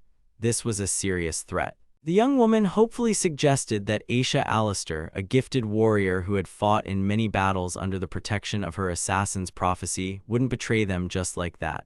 She expressed confidence in her loyalty. However, the master replied reservedly, stating that he wished he could believe it, but they had no means to save her. He regretfully added that mercenaries are usually killed and there's nothing that can be done about it. The young woman nodded, accepting his conclusion. Meanwhile, one of the demons, who had taken the form of a spider, observed the events. He noted to himself that transforming into a spider was an excellent idea. It allowed him to discreetly gather information, which he could now report to Cecilia. In Karna's dungeon, called the Eternal Tomb, Karna himself pondered further defense. He realized that the possibilities for strengthening the dungeon's defenses were exhausted. Although the core owner could create traps and reinforce the structure with creation magic, there were still serious limitations. He vowed to protect this place for Cecilia's sake. Nodens expressed confidence that after they drove off the hero, that should have been enough. But Karna disagreed. He explained that victory was achieved only because the enemies had let their guard down. Veteran adventurers or warriors from other demon lords would be able to get in here without much difficulty. Nodens admitted that Karna was right. At that moment, they noticed someone approaching. A dragon appeared. Karna asked for his opinion. Reported that the number of traps that creation magic could create was very limited. Karna acknowledged this, adding that he still had much to learn. Explained that necromancer's creation magic primarily strengthens fortresses and the undead, but it's poorly suited for building effective labyrinthine defenses, so they would have to find other methods. Karna listened carefully and agreed. Emphasized that setting traps is a complex art requiring knowledge and strategy. He suggested gathering more information and developing a plan. Karna nodded, saying he already had an idea, but first, they needed to find reliable sources. He decided that the only way was to learn from those who understood it in practice. He announced that he would go for advice to a certain person he needed to visit. Down in the dungeon, Aisha screamed furiously. She accused the demons of inhumane treatment and suspected they were trying to lower her guard with cute creatures. Internally, she analyzed the situation. Although they only brought her bread and soup, it was still human food. However, the cats confused her the most, soft, fluffy, and affectionate. Their behavior made her feel both embarrassed and anxious. She desperately tried to resist their charm, declaring that she wouldn't fall for such a primitive trap. She spoke aloud as if pushing them away, but inside, she couldn't resist. Her devotion to cats, her fanatical love for them, made the situation especially awkward. She wondered how the demons could have known about her weakness. At that moment, Karna appeared and calmly admitted that he had to look into her memories while she was unconscious. He used a necromancer's soul-reading ability. This allowed him to learn not only Aisha's name and origin, but also her interests. Upon hearing this, Aisha called him a scoundrel. She was furious that he had invaded her mind. Karna calmly confirmed that while he couldn't see detailed memories, he was able to learn her life story and hobbies. He stated her full name, Aisha Alistair, 24 years old, a mercenary, holder of the assassin title, and a master in working with artifacts. He also mentioned seeing her feeding stray cats in the capital and even giving them healing potions. Aisha cried out that she was ashamed, admitted she was indeed a cat fanatic, and added that, unlike humans, cats don't betray. She couldn't believe these memories had been revealed to a demon. Karna calmly said he saw nothing wrong with it. On the contrary, it made her kinder. Aisha, still tense, cut him off, saying these cats might be under Karna's control and that he shouldn't think he was doing her a favor. She refused to reveal any information and told Karna that if he wanted to kill her, he should do it immediately. In her thoughts, she emphasized that as a mercenary, she couldn't reveal secrets while she was being paid. She was ready to die but not say a word. Karna, hearing her stance, understood everything. He removed his mask. Aisha was stunned and exclaimed in amazement, seeing that a human stood before her. Aisha stared intently at Karna's face, surprised by how strange it seemed to her, and expressed confusion about his true nature, doubting whether he was a demon. Following this, she suspected that she might be facing a human who had voluntarily become a servant of demons, which deeply shocked her. Karna confirmed her suspicions, calmly stating that he indeed served the demon lord's army, explaining his decision by saying that the working conditions for demons were significantly more attractive, and the pay was much higher than for humans. Indignantly, Aisha accused him of betraying the human race and expressed her outrage that he had abandoned humanity for profit. When she realized he wasn't just human but also a necromancer, surprise and alarm arose in her mind, as this meant she might be facing the famous necromancer named Karna. Karna, with slight surprise, asked if she knew him, implying he hadn't expected her to have such knowledge. Aisha confidently replied that she was the one who initiated his inclusion in the hero squad because, despite the numerous bad rumors about him, she found him to be a magnificent necromancer with outstanding abilities in both defense and offense. She confessed that based on these qualities, she considered him a valuable ally who could benefit the team. Aisha also expressed regret that she hadn't expected his expulsion before her return. Karna responded with irony in his voice, calling what happened amusing. Aisha, however, categorically rejected such an interpretation, expressing indignation that Karna had joined the demons, supposedly for revenge against his former hero comrades. Karna, remaining calm, refuted her assumption, noting that while he felt some irritation towards them, he didn't feel a desire for revenge because he simply didn't have time for such emotions. He emphasized that he chose the side of the demons purely for financial reasons. Aisha reacted to his words with doubt, making it clear that she couldn't simply believe it. Karna, not surprised by her reaction, admitted he didn't expect her trust and therefore handed her a magical item, implying that with its help, she could verify the truth of what he said. Aisha immediately recognized it as a magical orb of truth, reminding herself that she had used one before. Karna explained to her that this orb reacts to lies, glowing red when it hears an untruth. He emphasized that she had enough knowledge to understand how such magical items work and would be able to determine if he was telling the truth or not. Aisha carefully examined the orb and concluded that it appeared to be a genuine artifact. Karna suggested they proceed with the test, reaffirming that while he was upset with the heroes, he had no intention of seeking revenge on anyone. He added that he only attacked them in response to their invasion of his dungeon. Aisha looked at the orb and noticed that it wasn't emitting any red light, which indicated that Karna's words contained no lies. Karna admitted that he felt some resentment when he was exiled, but he had since found peace of mind because working for Cecilia had taught him many new things. Aisha was curious about what exactly he meant by new knowledge. Karna explained in detail that during his service, he had come to understand the vast difference between human and demon cultures. He recounted that in demonic society, power holds absolute value and the weaker submit to the stronger. He emphasized that demons have a clear social hierarchy. Karna also pointed out the importance of appearance among demons as it serves as an indicator of strength.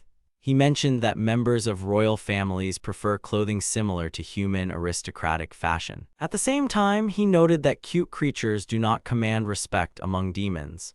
Aisha wanted to understand why cuteness was considered negative in demonic society. Karna explained that demons associate cuteness with weakness. He explained that demonic cats are considered the weakest creatures, used in training as living targets, and even serve as food for stronger demons. Aisha reacted with horror, expressing deep shock that these cute creatures were used as food. Karna calmly explained that due to their weakness, they are not suitable for use in dungeons, and therefore humans are unaware of their fate. He added that it was truly regrettable. Aisha concluded in her thoughts that this might be a carefully planned trap. Karna, knowing her love for cats, could be using them as leverage to extract the information he needed from her.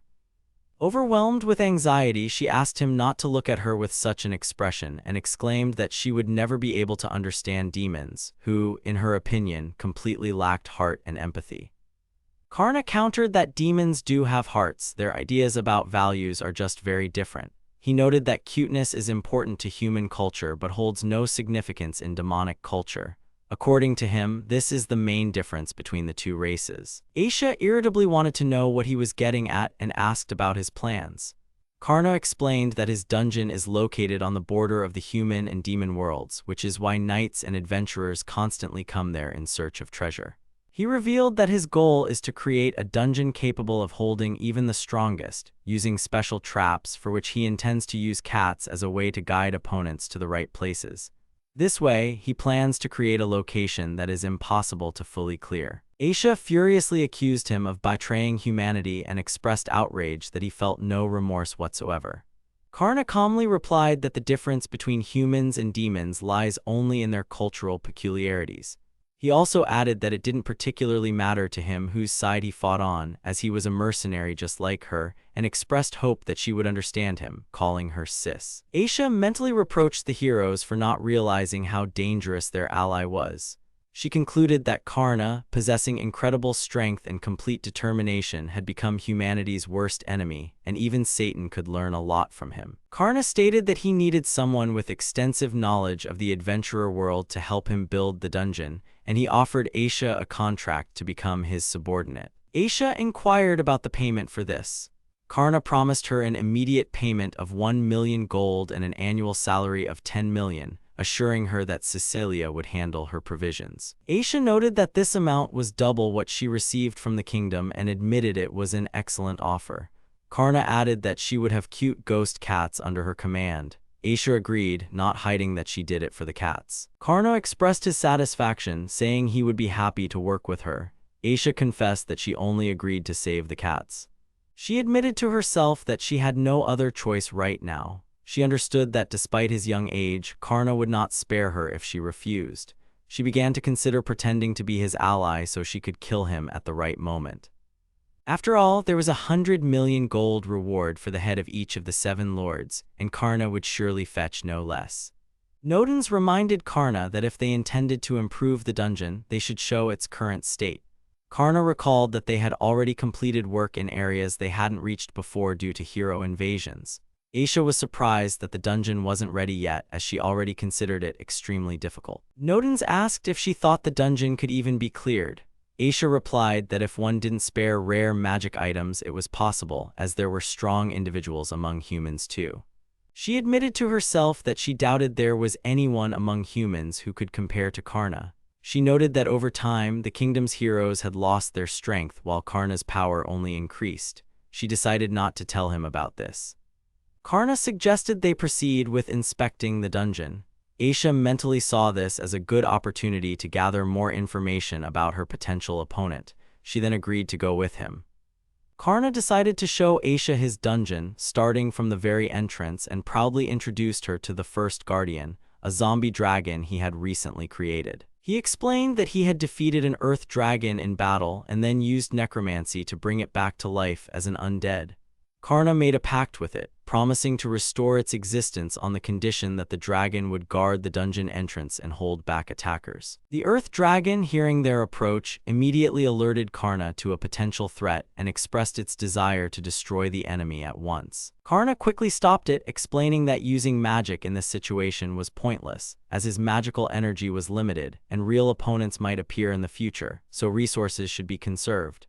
The zombie dragon confessed that it was under great strain and found it extremely difficult to restrain its combat instincts. Aisha, observing the situation, assumed Karna was joking and expressed hope that such incidents would not happen again. Karna led them further and pointed out that the next area was his favorite part of the dungeon, the trap zone, which he called the Eternal Coffin, a special area completely filled with magical snares. Aisha noticed the strangeness of what was happening, noting that they continued to move forward but felt as if they were standing still. She expressed surprise at what was happening with space. Karna explained that he had altered the properties of space and time, creating a Möbius strip, a magical road that has no end. He clarified that if a traveler doesn't know how to overcome such magic, they will be trapped for eternity. He called it merely a delaying trap. Aisha countered that calling such a trap small was highly inappropriate. As a person caught in it would likely die of hunger before being able to escape on their own. Nodens noted that there was still a way to bypass the trap by using teleportation magic. He added that for heroes, such an obstacle only meant a slight delay, approximately 5 minutes. Aisha admitted to herself that she couldn't even imagine such magic. She realized that none of the greatest sages could use such spatial distortion, and she came to the frightening conclusion that clearing this dungeon might be impossible. At the same time, she felt hungry and tired. Karna, not noticing her inner turmoil, suggested they continue the tour, assuring her that the most interesting parts were yet to come. After several hours, Karna announced that they had finally reached the desired point, although he expressed embarrassment that many elements in the dungeon were still not perfected. Aisha sharply retorted, stating that what she had seen was impossible to clear, and described the dungeon as a semi-divine torment, half hellish. Karna, hearing this, enthusiastically remarked that if the dungeon was perceived as half hell, then it needed to be made even more difficult. Aisha indignantly replied that the enormous zombie dragon at the entrance alone was more than enough, and that should have already scared off any normal person. Karna, not understanding her indignation, expressed surprise at her words. Aisha explained that if she herself were an uninvited guest in this dungeon, she would immediately leave as soon as she saw the giant dragon at the entrance. In her opinion, with such traps, no one could make it to the end.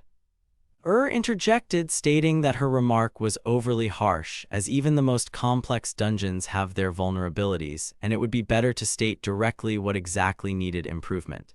He promised to start refining it immediately. Aisha, sensing something special in his presence, expressed surprise at his aura and speculated that he was an ancient dragon.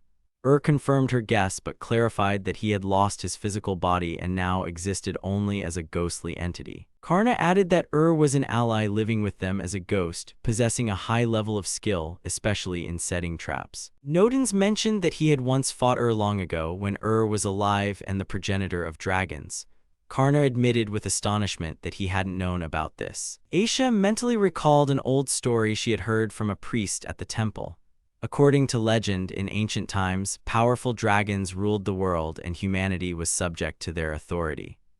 However, one day, gods descended from the heavens, defeated the dragons, and freed the people, after which humans began to worship their liberators. Later, the true gods chose one person to oppose the false gods. This person became a hero, and receiving power from the true gods, he defeated the false ones. Calmly noted that all of this happened a very long time ago, and he had no desire to interfere in the current affairs of the world, as he was now merely a ghost subservient to Karna because Karna had freed him. Karna asked if it was difficult for to speak in his enormous ghostly form. Agreed that he experienced some discomfort. Aisha mentally grasped the full scope of what was happening. Before her stood a god, an ancient dragon, and a sage, and she concluded that it was impossible for humans to resist such power. It dawned on her that perhaps Karna and his allies were so candid only because there was an even stronger threat they knew about. She realized that humanity, in its current state, was completely unprepared for war. Only she alone possessed this knowledge. A scene flashed through her mind. Karna, with an alienated expression, spoke of humanity's weakness, and Cecilia asked to get rid of humans, to which Karna coldly and resolutely agreed. Aisha almost cried out at the realization of this horror. Karna, noticing her reaction, asked what was wrong. Aisha said she was just thinking about the dungeon's structure and concluded that its purpose was to drain magical energy from adventurers without causing them physical harm. She suggested concealing this true function. Karna agreed that if someone reached the depths of the dungeon, the consequences could be serious. Aisha expressed the opinion that top-tier adventurers might be able to pass the trials, but deep down, she was sure of the opposite. She then reminded them that the majority of visitors would be ordinary soldiers and adventurers, and if there were enough of them, a considerable amount of magical energy could be collected. She suggested making the entrance and central zones easier to attract more people. In her experience, almost all dungeons were designed this way. Karna admiringly acknowledged that her observations were correct, as their goal was to build a full-fledged dungeon, not an impregnable fortress. Nodens gratefully noted that they had completely forgotten about this important aspect, and it was good that Aisha had reminded them. Expressed hope that she would create a well-thought-out plan and promised that they would immediately begin improvements. Aisha reminded him that, as a mercenary, she wanted to be paid for her advice first. She firmly decided in her thoughts that even if the knight's power was destroyed, she wouldn't let the common people and homeless cats she cared so much about suffer. Her resolve to protect them grew stronger. Karna gave the command to start moving the traps to deeper levels of the dungeon and asked for his opinion. Agreed with the decision and suggested starting with traps that had combined effects. Nodens reminded them that they also needed to figure out where the zombie dragon would be located now. Karna turned to Aisha again, wanting to know what she was thinking about. Aisha said everything was fine. Internally, she had made an important decision: to infiltrate the demon army and try to hide the fact that humanity was currently completely incapable of resistance. At the entrance to the dungeon, now known as the Eternal Tomb, an ominous silence reigned, only occasionally broken by the footsteps of another group of adventurers. A whole month had passed since the last reconstruction of this place, during which the dungeon's structure had been completely changed and modernized. Adventurers who had arrived in search of riches fought desperately, pushing deeper inside. One of them joyfully exclaimed that they had finally found worthwhile loot, as there had been much talk about the dungeon, especially after the incident with the heroes who had nearly died. Despite the dangers, almost every chest here was full of jewels and rare items. However, in the midst of their search, one of the adventurers unexpectedly attacked and killed his comrade. The others, in shock, turned to the killer, reminding him that he constantly committed such acts. They recalled an instance when he gave a recovery potion to another person and then forced them to work for free, taking advantage of their weakness. The discussion included the opinion that useless people, incapable of even handling a simple skeleton, were of no value to the group. They emphasized that there were too many adventurers here seeking treasure, and getting rid of extra baggage was only to their advantage. One of them confirmed that, according to the information they received, there would be a barrier in the form of a zombie dragon guarding the gates they needed to overcome. Also, the dungeon was full of traps, but so far they had only encountered weak opponents. With undisguised excitement, they anticipated the reward they would receive for the risk. After the incident with the heroes, the Adventurers Guild issued an official decision. The Eternal Tomb Dungeon was assigned the highest level of danger, first rank. Everyone was advised to stay away from it. However, many ignored this warning. Residents of nearby cities, attracted by the opportunity to gain fame or wealth, continued to come. Despite the fact that the central guardian in the dangerous zone had not yet let anyone pass, the area near the entrance was populated exclusively by weak opponents. It was this circumstance that made the dungeon appealing. Easy pickings lured many inexperienced adventurers. Meanwhile, in the underground palace de Rural, the executive council of demons gathered. Among those present were the orc chieftain, the mother of succubi, and other influential figures. Mammon, the demon of greed, was furious and demanded immediate explanations for what was happening. Belphegor tried to calm him, pointing out the futility of such intense anger. However, Mammon didn't hold back and sharply addressed him, accusing him of spinelessness and trying to sugarcoat the situation. He wondered when a rookie had become the owner of one of the demonic assets. Cecilia, showing no hint of irritation, sat calmly and enjoyed the tea Karna had prepared.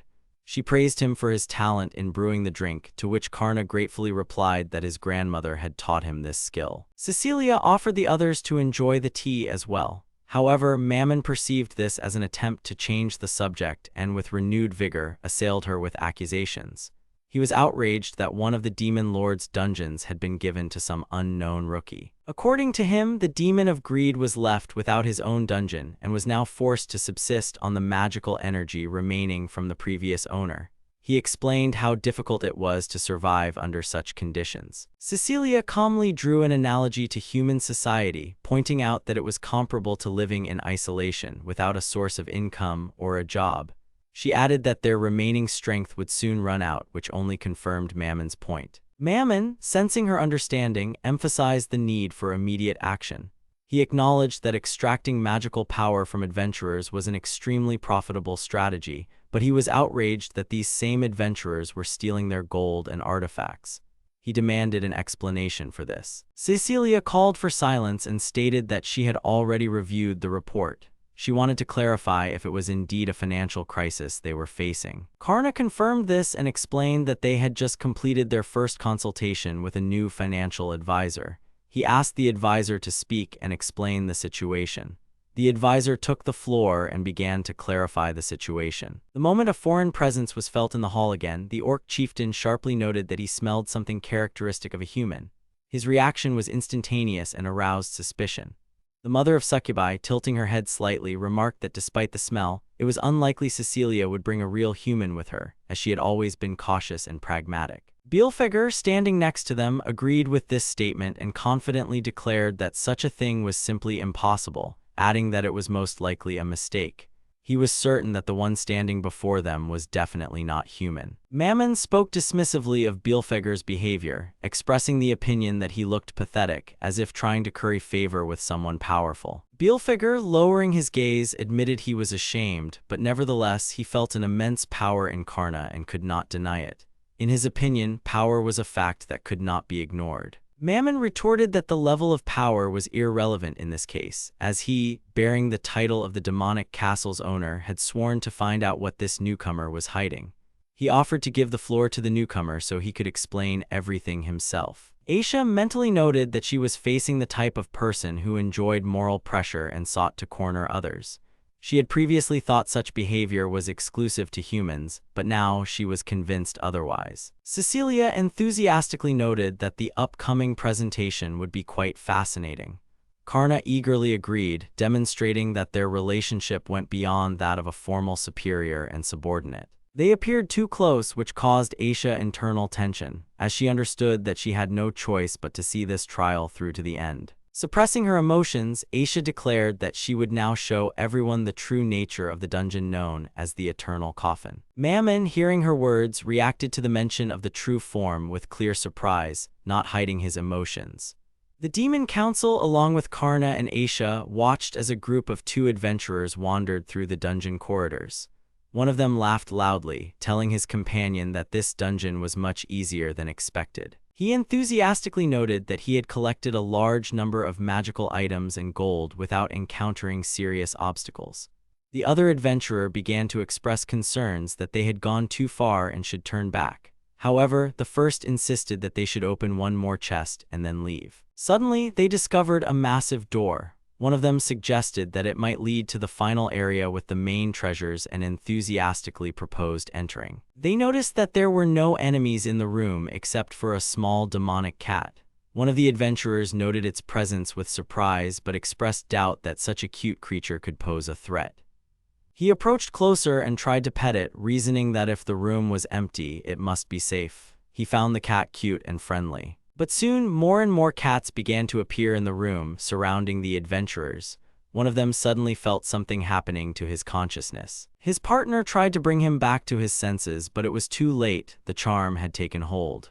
Enraged, he declared that he was ready to kill all the cats if necessary. The second adventurer tried to stop him, clinging to him and shouting for him not to dare do it. The cats, reacting to the aggression, suddenly launched an attack, and a fierce battle began. At that moment, nearby spirits observed the events unfolding. They commented with admiration that the dungeon core was absorbing the magical power of the affected adventurers, finding it truly impressive. After the process was complete, the spirits collected the remaining items and erased the victims' memories, carefully pulling them out of the dungeon. Before disappearing, the spirits, as if nothing had happened, said goodbye and invited them to return again. Aisha continued her explanation, revealing that after the dungeon's reconstruction, they started using jewels as bait. This proved to be an effective way to spread rumors about the riches supposedly found in their lair.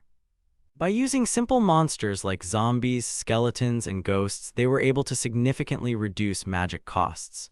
She added that when an adventurer is defeated, they are not killed. Instead, all their belongings are simply taken from them.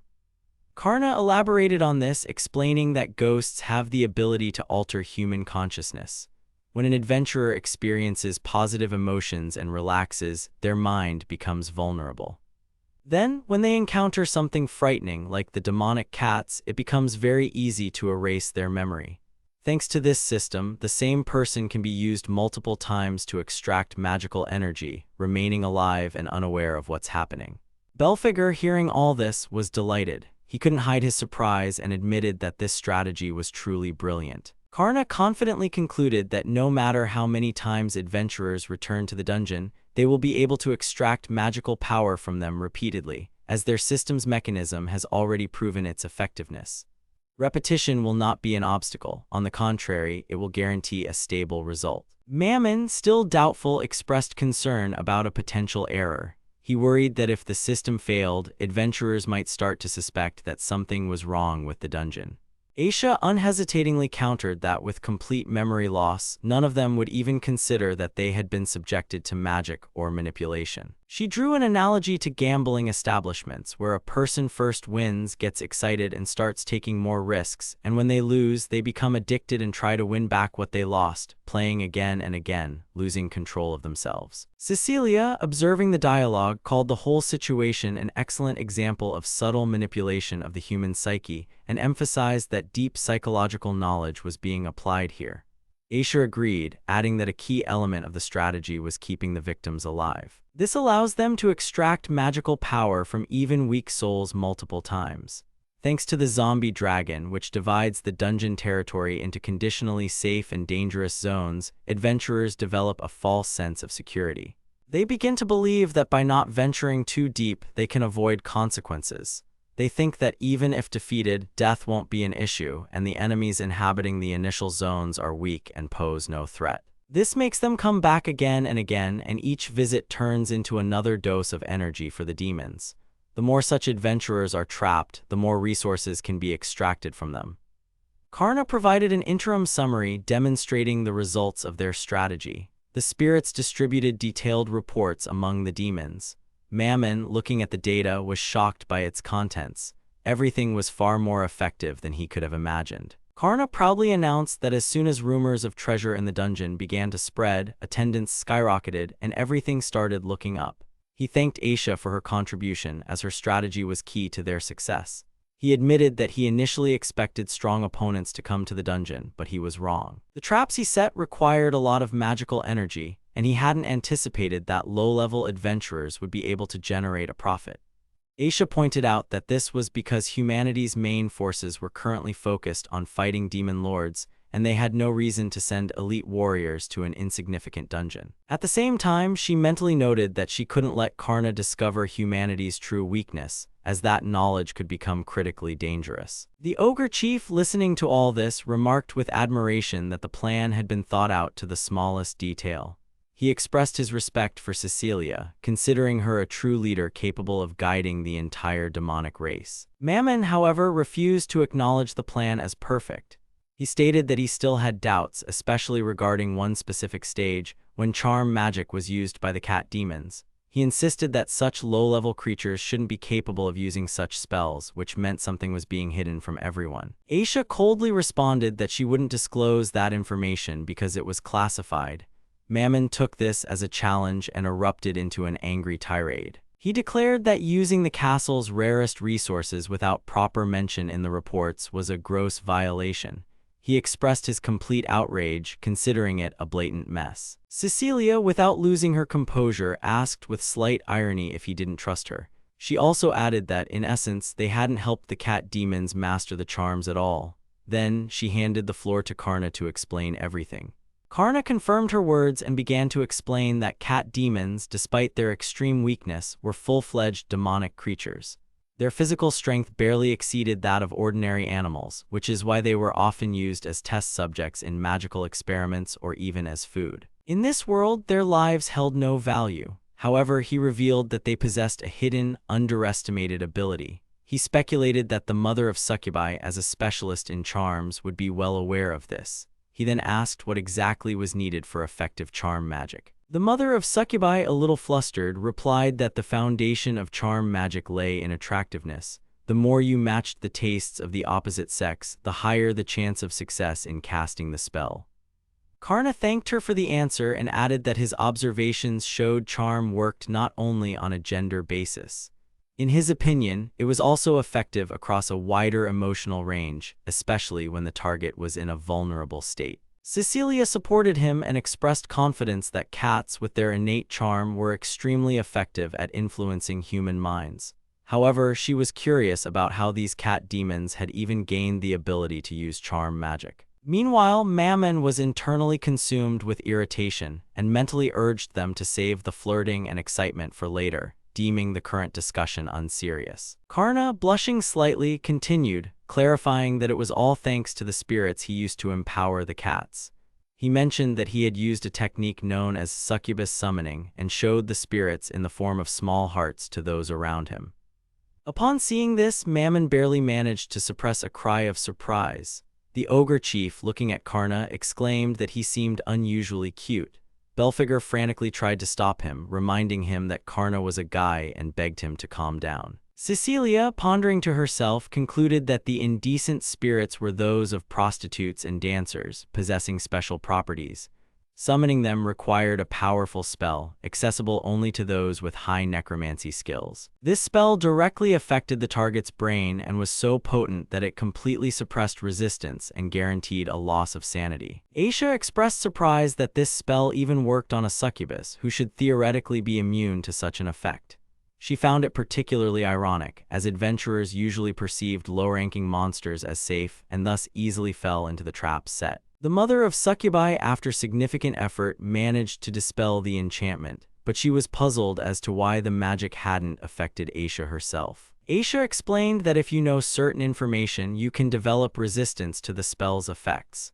But without that knowledge, even the most experienced generals of the demon army can fall victim and lose their minds. The mother of succubi was shocked and asked how it was even possible to summon such lewd spirits, as they serve the Dark Mother, the ancient progenitor of succubi. She wondered how Karna managed to make a contract with them. Karna admitted that he simply asked them for help and borrowed them temporarily. These spirits had previously served in a nearby tomb and gladly agreed to go with him when he approached them. One of the lewd spirits enthusiastically added that it was much more fun here than guarding an ancient tomb. The mother of succubi was shocked and flat-out refused to believe what was happening, finding it all ridiculous. Cecilia, observing the situation, mused that the girl living in that very tomb was likely not an ordinary succubus. Perhaps she was the true ancestor, the Dark Elder Astasia. In that case, her power might surpass both the mother of succubi and even Karna. They are probably all on a different level compared to her. Mammon indignantly wondered how such an effect even worked on him, given his high level of magical defense. He couldn't understand how a weak, low-level monster could exhibit such incredible power. Belphegor mockingly pointed out Mammon's humiliating position, reminding him how pathetic he looked at that moment. The mother of succubi recalled a phrase spoken by the Dark Mother's slaves, "I will lend you a helping hand," and pondered its meaning.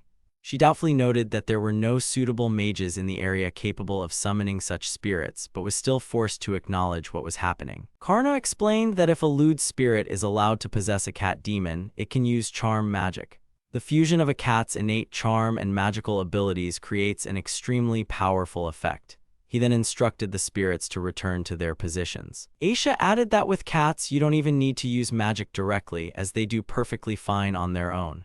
Although the spirit of lust is considered rare, it remains a weak monster and is therefore easily summoned within the dungeon. If cat demons continue to use charm magic while possessed, they will eventually be able to master it independently. The mother of succubi was stunned that the process of summoning monsters capable of charm magic was so simple.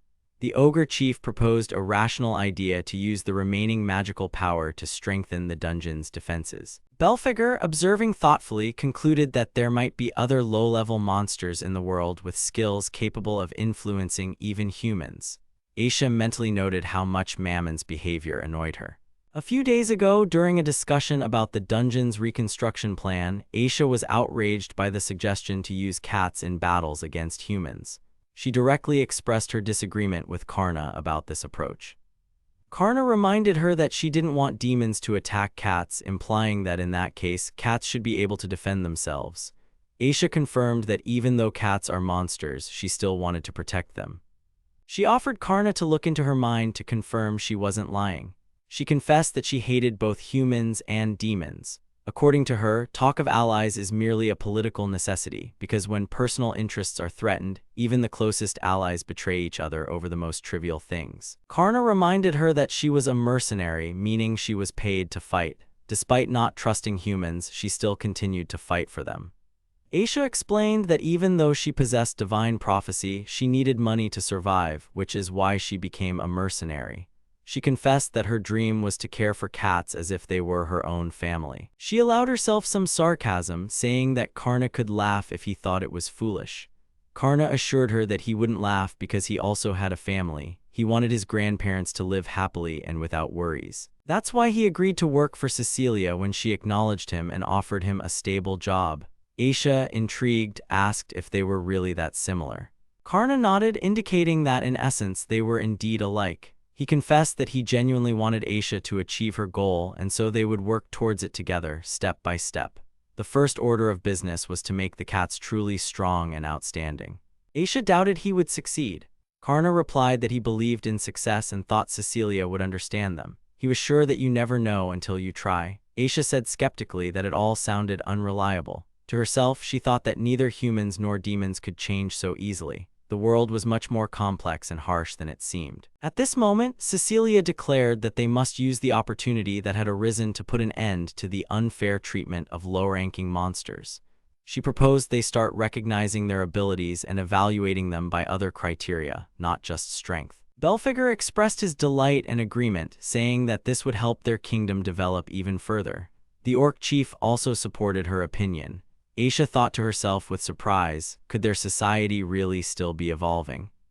In the underground palace of La Rural, where these events are unfolding, Karna is busy with his tasks and expresses satisfaction with how things are going. Cecilia, observing him, offers to help with the cleaning, but Karna politely declines, saying he can manage it himself. Cecilia reflects on recent decisions and asserts that improving living conditions for the cats was the right move. Aisha brings up an important topic, the ban on mistreating low-level monsters, and expresses doubt that everyone will follow this decree. Cecilia confidently states that orders from above are followed by everyone without exception. She notes that Aisha probably still has questions and invites her to continue their conversation. Aisha admits that if it were about humans, the situation would be significantly more complicated. Cecilia speaks frankly, saying that even demons could betray her, but she chose to trust Karna because he reciprocated that trust. That's why she decided to trust those Karna trusts as well. Aisha's internal reflections lead her to an unexpected conclusion. The sphere designed to detect lies isn't glowing, which could mean Cecilia is actually telling the truth. If so, then she and Karna are much better than those who once despised Aisha for her past as a mercenary. Cecilia reports that she sent a spy to the royal capital to gather information. Karna asks if anyone is moving towards them from the capital, to which Cecilia replies negatively. She also reveals that the kingdom secretly executed the hero and has not yet found a replacement. According to official guild records, Aisha Alastair is considered dead. Karna, understanding the gravity of her situation, suggests she invite anyone dear to her from the capital, if such people remain. Cecilia supports this initiative, emphasizing that Aisha's allies would be a valuable asset. Aisha, deep down, refuses this step despite the trust being placed in her. She believes that humanity cannot compare to the cats she lovingly feeds here. Cecilia remarks that Aisha is probably afraid they'll have to kill those people. Aisha, in response, says that's nonsense because in any society, only the strongest survive. Cecilia accepts this argument. Then Aisha moves on to her last important question. What is the true purpose of accepting humans into the demon army, and why is Cecilia paying them such large sums despite the risk of potential problems? Cecilia admits reservedly but frankly that she's ashamed to say it, but she decides to. She's genuinely interested in human culture, especially topics like love, romance, and weddings. She wants to understand what kind of magical bond a human and a demon can form, and she admits that she longs for love. After this, she turns to Karna, expecting his support and understanding. At the same time, in another wing of the underground palace, Mammon expresses suspicion that Karna might not be a demon. The demon he's talking to confirms that Karna, Cecilia's personal general, is indeed human, a sage, and a necromancer. Mammon is furious, finding it unacceptable to have deceivers in his ranks. He orders a letter to be sent to Dargaz, inviting the Lord of Greed to the underground palace to deal with this situation. Cecilia expressed genuine curiosity, wondering what exactly she should do with such a complex and mysterious feeling as love. Aisha, showing a sharp attitude towards the topic, mockingly left the decision to Karna as if it wasn't worth her attention. Karna, caught off guard, uttered her confusion in surprise, then tried to stop Aisha, not expecting her to leave so quickly. Aisha, demonstrating the character of an experienced and cautious adventurer, declared that all adventures inevitably lead to trouble, and therefore, she categorically refused to get involved in what was happening.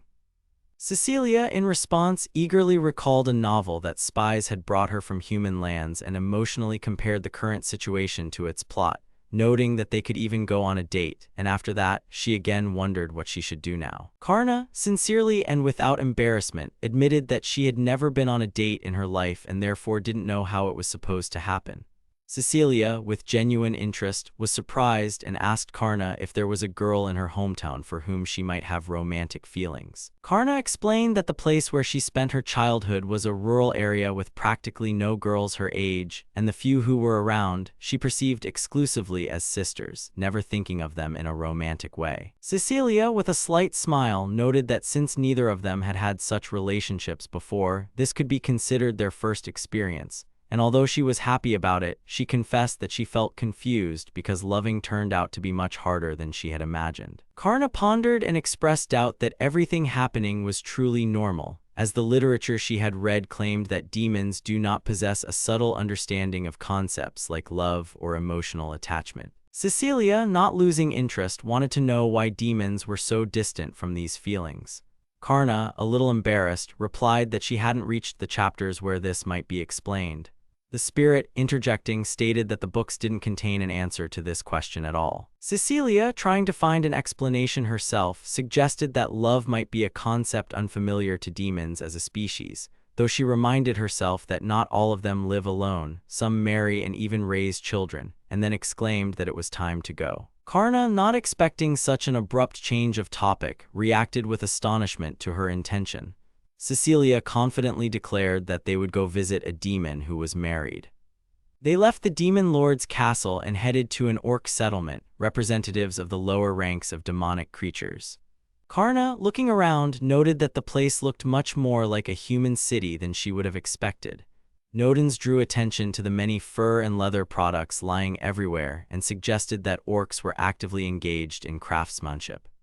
One of the orcs, in amazement, recognized Cecilia as the demon lord and surprisingly asked the reason for her visit to this, in his opinion, crude and uncivilized place. Karna mentally recalled that this orc had been present at the last executive committee meeting.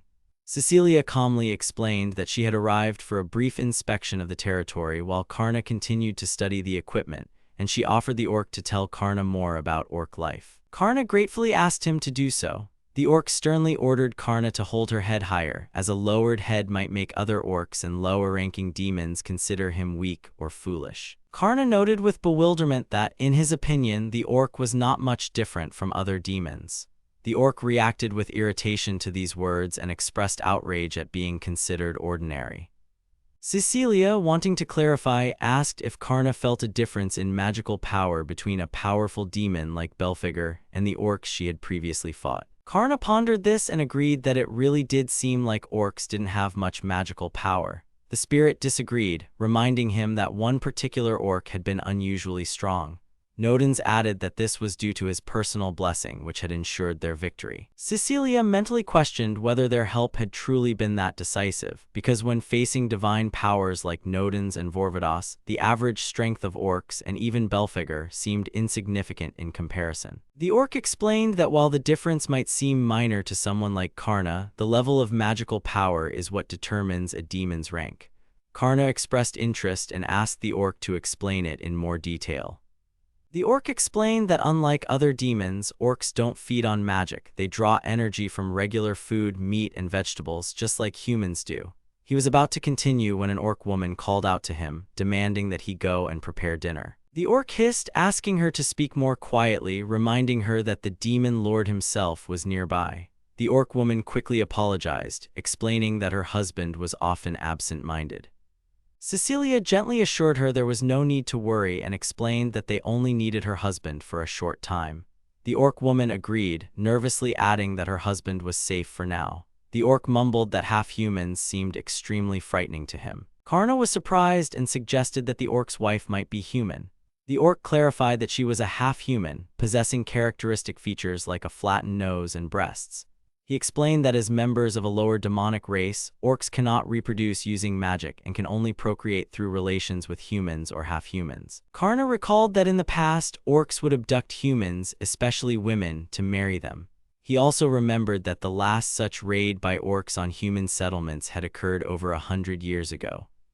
The orc recounted that after goblins and ogres seized their lands, orcs were forced to live in poverty under Lady Cecilia's protection, and due to the scarcity of human women, he had to live with aggressive orcs. Karna considered that such a life must have been extremely difficult. The orc revealed that once the gods had chosen several pigs and imbued them with magic, and it was from them that orcs originated. That's why pigs have very little magic and are often exterminated. Nodens admitted he had completely forgotten about this. He remembered that orcs were created as a race with high vitality to explore the earth, and that he had once known an orc king. The little orcs began to complain about hunger, asking if the food was ready yet. The orc's wife yelled at them, reminding them that the demon lord was nearby. The orc tried to calm her down and asked for permission to go prepare dinner for his children. Cecilia understandingly agreed and expressed a desire to see how they lived. The orc warned that they had almost nothing, but if that didn't bother her, she was welcome to look. They reached the dwelling where the orc leader lived. As soon as he entered, Karna immediately caught a sharp, rotten smell which he associated with the presence of the undead. Cecilia, catching the scent of a poisonous swamp in the air, reacted with unexpected delight, declaring that she liked the smell. The orc confirmed that the smell indeed had its charm, but noted that the swamp itself, though small, could cause a lot of trouble. Cecilia tried to steer the conversation in a positive direction, concluding that since the entire orc family fell asleep and woke up in one room, it undoubtedly strengthened their internal bond. However, the orc sharply retorted that such cramped conditions were not due to a desire for closeness, but rather the result of a forced territorial takeover. Karna immediately apologized for the situation. The orc, continuing with his tasks, said that since he had to prepare dinner, he couldn't be of any further help. Meanwhile, Karna showed genuine curiosity, wondering what traditional orc food tasted like. The orc was surprised by the question and offered to bring some food, but added that he didn't consider it real food himself. Karna politely agreed and asked to try the dish. After a while, the orc returned and apologized for the delay, bringing the traditional orc treat, rotten meat combined with shriveled vegetables, seasoned with salt. Nodens commented that while such food might be normal for hardy orcs, for a human, it would almost certainly lead to severe food poisoning. The orc explained that their diet consisted of vegetables and the corpses of various monsters that humans killed outside the dungeon. Karna noted that the caves prevented the orcs from creating their own fields, so their resources were extremely limited. The orc sadly remarked that compared to the exquisite dishes of high-ranking demons, his people ate terrible food. He dreamed that just once his children could taste real food, fresh vegetables and fresh meat, rich in magical energy. Karna decided to help using time magic to apply retroactive restoration, rewinding time and returning the brought food to its original fresh state. He created a dish in his own style, fresh meat and vegetables seasoned with salt. The orcs couldn't believe their eyes and exclaimed in utter astonishment. Cecilia immediately recognized the accelerated aging technique which she had seen before. Karna responded that perhaps Cecilia was embarrassed as it was only first-level time magic. Internally, Cecilia thought that even a great master unaware of this would be deeply shocked and might even fall to their knees. Nodens, invigorated by what he saw, asked Karna for some of his magical power. Vorvados immediately joined in, stating that he also wanted to participate as it looked quite amusing and he would gladly help. Karna asked Cecilia if she would object to their participation. Cecilia, as the ruler of demons, easily gave her consent. Vorvados enthusiastically asked for more food. The orc, bewildered, wondered what they were going to do. At that moment, the orc's wife intervened, anxiously asking who these powerful guests even were. The orc admitted that he was getting truly scared. Nodens declared that the poisonous and rotten swamp was merely a senseless waste of the powerful demon castle's magical resources and suggested getting rid of it permanently. Vorvados, excited by the idea, said he would use an innovative technique. He used the Earth Awakening spell, and together with Nodens, they bestowed upon the orcs the blessing of earth and light. Now, even while in the dungeon, the orcs would never again suffer from a lack of fresh vegetables. They even restored the ingredients that were used in the previous dish. Karna expressed regret that something similar couldn't be implemented on their own farm. Nodens explained that the curse of their tomb functioned on an entirely different level of magic, and it was impossible to get rid of it. The orcs heard a loud noise and, rushing outside, were astonished to see a beautiful meadow spread out before them. Vorvados warned that if they picked all the plants now, they wouldn't be able to get a new harvest later, so they should create a proper field and maintain balance. The orc couldn't believe his ears. He excitedly clarified if they were really being given a field. Cecilia confirmed that this swamp was not originally part of the castle's strategic defense plans and expressed hope that now, with fresh food, the orcs would work even harder.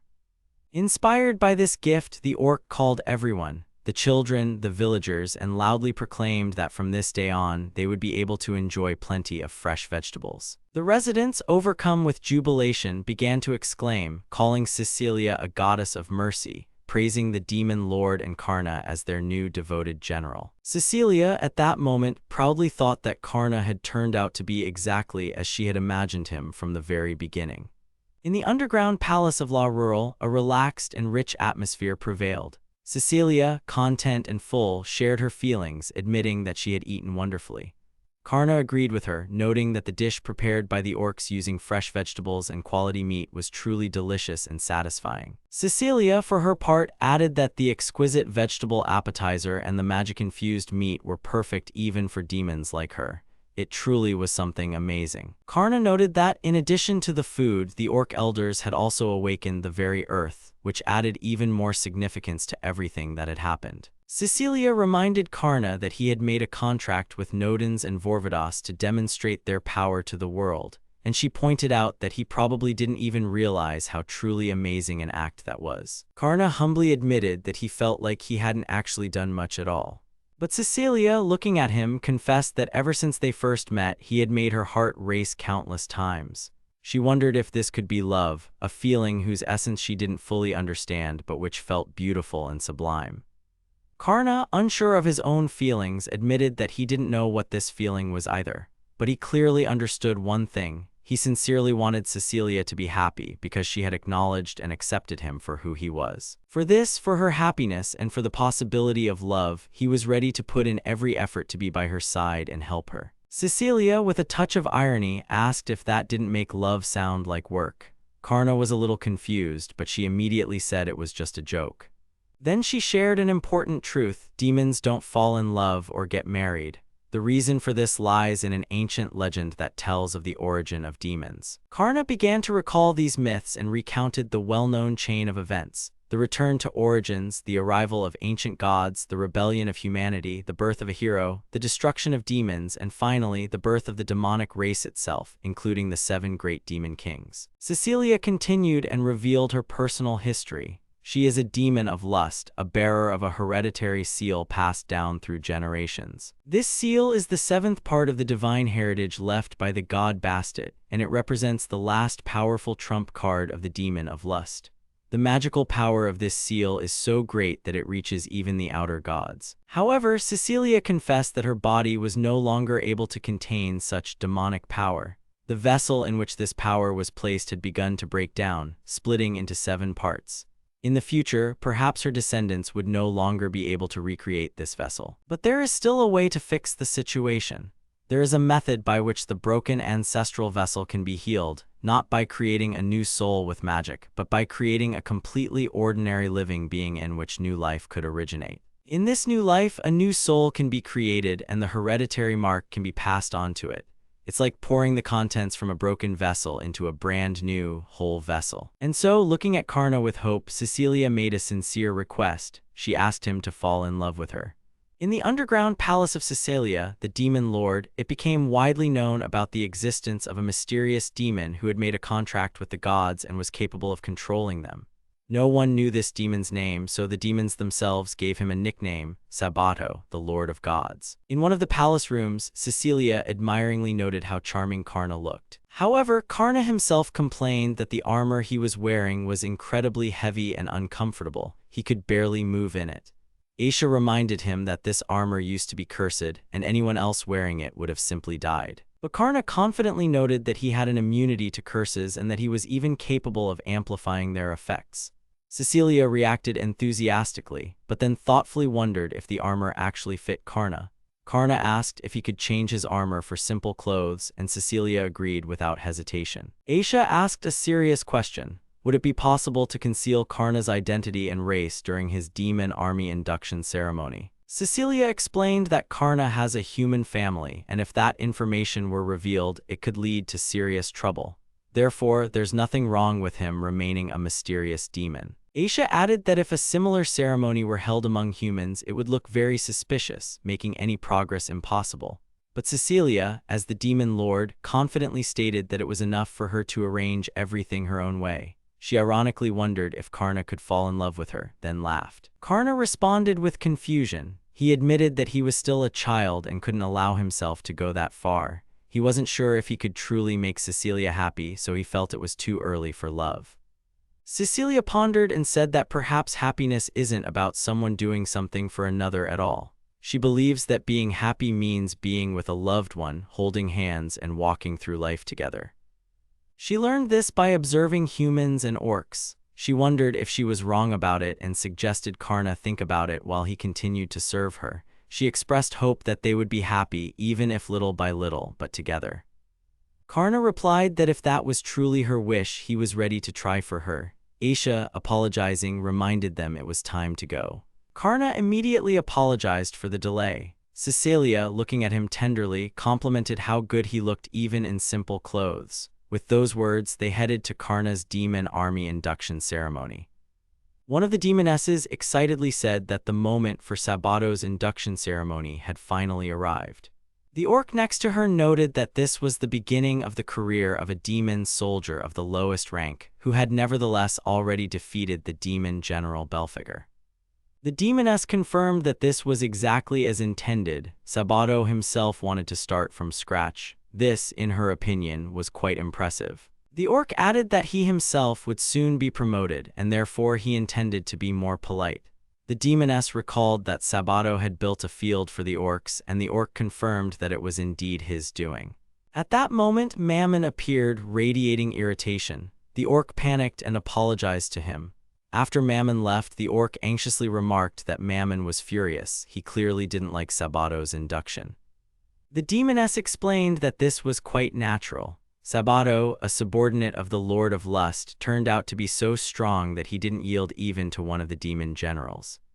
It's only a matter of time before Sabato starts to determine the balance of power. She didn't like the thought of a power struggle, and so she suggested not interfering in what was happening. Meanwhile, Mammon, left alone, pondered that those around them should take a look at Karna, who turned out to be not just a necromancer, but someone much more. At that moment, the heroes entered the hall, drawing everyone's attention. The guests turned to them, watching the unfolding events with interest and respect as an important ceremony was about to begin. The young woman walked confidently, holding her companion's hand. The assembled crowd in the hall enthusiastically greeted Cecilia and Sabato. Some cheered loudly, shouting their names, while others watched in silent wonder or restrained admiration. The minister asked Sabato if he was ready to offer his powers and lands to the higher gods. He also inquired if Sabato would faithfully serve Cecilia, the recognized demon overlord. When the crucial moment arrived, Sabato unhesitatingly extended his hand to touch the magical symbol and swore an oath of loyalty. As soon as the heroes sealed their oath, a cry of impending danger echoed through the hall.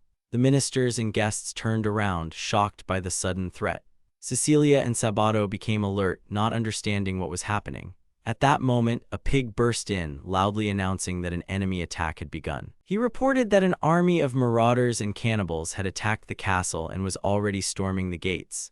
Some of those present reacted to his words with contempt and did not believe an attack was possible, confident that the castle's location was known only to a select few. But one of the demons, enraged by the enemy's audacity, soared into the air, vowing to personally destroy the invaders. A fierce attack began at the gates of the demon castle. A horde of enemies, including marauders and cannibals, furiously advanced on the fortifications. One of the leaders, consumed by rage, slammed his weapon to the ground with a loud cry, causing a powerful shockwave. The defensive barrier, which was supposed to stop them, suddenly collapsed. One of them screamed in panic, while the others, stunned, began to wonder why the magical defense hadn't worked. Someone remembered that Mammon was responsible for the barrier, which only intensified their anxiety. The enraged giant easily dealt with the guards, throwing them to the ground with a single blow. One of the observers tried to reason with the cannibal, reminding him not to overestimate his strength. In the midst of the battle, one of the defenders unleashed a spell of incredible power. The magic, accompanied by a blinding flash and a roar, struck directly into the ranks of the advancing enemies. After the devastating attack on the enemy, the soldiers discussed with admiration how one of their defenders had destroyed a cannibal with the first blow. At this time, Belphegor himself stepped forward and, surrounded by electrical energy, urged the fighters not to lose vigilance and to hold their positions. His confidence and strength inspired his allies, who responded with enthusiasm, shouting his name. After being mocked by Karna, Belphegor was wounded and decided to prove that he was worthy of respect. He exclaimed that he would show his true power, the one granted to him by the ancient god. Despite his allies' warnings about the enemy's numerical superiority, Belphegor focused and unleashed a devastating spell that illuminated the battlefield with lightning. After Belphegor's destructive attack, his allies joyfully cheered his success. However, their jubilation was interrupted by the appearance of a new enemy, a huge, menacing warrior armed with a massive chained mace. Belphegor, hoping to destroy the enemy with a single blow, unleashed a lightning spell, but he was shocked by the unexpected outcome. The opponent not only withstood it but was also ready to counterattack. The mage realized he was facing a much more dangerous enemy than he had expected. As the giant with the mace lunged forward, Belphegor realized he hadn't anticipated such speed. He reacted instantly, darting aside, hoping to dodge the blow. But the enemy was already too close, and the situation was becoming increasingly dangerous. When it was reported in the central hall that the castle's main gates had been destroyed, everyone present was thrown into confusion. One of the officers reported that the enemy army had, with difficulty, managed to break through. The situation was becoming increasingly critical. Despite Belphegor's desperate efforts, there were too many enemies, and if immediate action wasn't taken, they would capture the castle. Cecilia pondered the situation and concluded that if the defensive barrier had been working, the attacks could have been avoided. She mentioned an underground passage leading to the castle, which would be impossible to find without exceptional scouting skills. This led her to believe that the enemy might have received information from someone inside. After mentioning the destroyed barrier, Cecilia clarified that it had been promptly restored. She assigned the task of finding Mammon, who was responsible for the defense, and then focused on the current matters at hand. At this point, she turned to Karn with a proposal for him to temporarily become a warrior. After the recent turmoil, Sabato reminded Cecilia that despite the interrupted ceremony, he had already sworn an oath of loyalty to her. He assured her that he would protect her at any cost. These words brought a warm smile to Cecilia's face, and as she watched him, she realized she had a true ally by her side. Sabato stepped forward, his demeanor filled with power and determination. He called out to someone named Yuru, clearly preparing to use a powerful technique or summon an ally. When Sabato activated the summon, a real dragon appeared in the arena, a mighty creature no one had expected to see. The witnesses were stunned. They didn't even know that magic capable of such a feat existed. In a moment of threat, the dragon activated a spatial barrier, a magical field that enveloped the entire castle. Luminous lines, as if alive, spread across the floor and walls. Cecilia explained to the others that this barrier was not just a defense. It was connected to the life of everyone in the castle, as if permeating their very veins. It was ancient and powerful magic, designed to protect not only the walls but also their souls. Sabato explained to those present that the summoned dragon was only temporarily under his control. He apologized for the fright caused by the creature's sudden appearance. One of the onlookers was astonished that such a powerful dragon would obey Cecilia. However, those around couldn't believe that someone could single-handedly restore a magical barrier with the help of an ancient dragon. The dragon itself, speaking on behalf of the forces of creation, confirmed that the situation was under control. There were no attacks or escapes. Following the words of the dragon and Sabato, a magical activation occurred, and the entire castle area filled with streams of light emanating from the center where the majestic dragon stood. These energy lines permeated the entire space, forming a protective field. When the barrier fully activated, they nearly fell, bouncing off an invisible wall of energy. Even the most desperate attackers couldn't overcome this magical shield. They were thrown back by an explosion of glowing lines that covered the floor and rushed towards the walls. Suddenly, a powerful explosion rocked the castle gates. A massive pillar of flame shot skyward, knocking fighters off their feet and scattering attackers through the air. One of the demons realized in horror that the ogre army had launched a full-scale attack without waiting for orders. After the spell's activation, a special spatio-temporal barrier began to form around the castle. It not only concealed the interior from external view, but also created an obstacle that was impossible to pass without special magical skills. The dragon stated that this defensive field would make it difficult for enemies to approach until they acquired abilities for spatio-temporal navigation. After the barrier was successfully activated, Sabato thanked Yuru-san, assuring him that his assistance was sufficient for the moment. Meanwhile, the witnesses were bewildered. They couldn't believe that someone was capable of manipulating time and space. Some began to express fear of the dragon and uncertainty about how powerful the gift used truly was.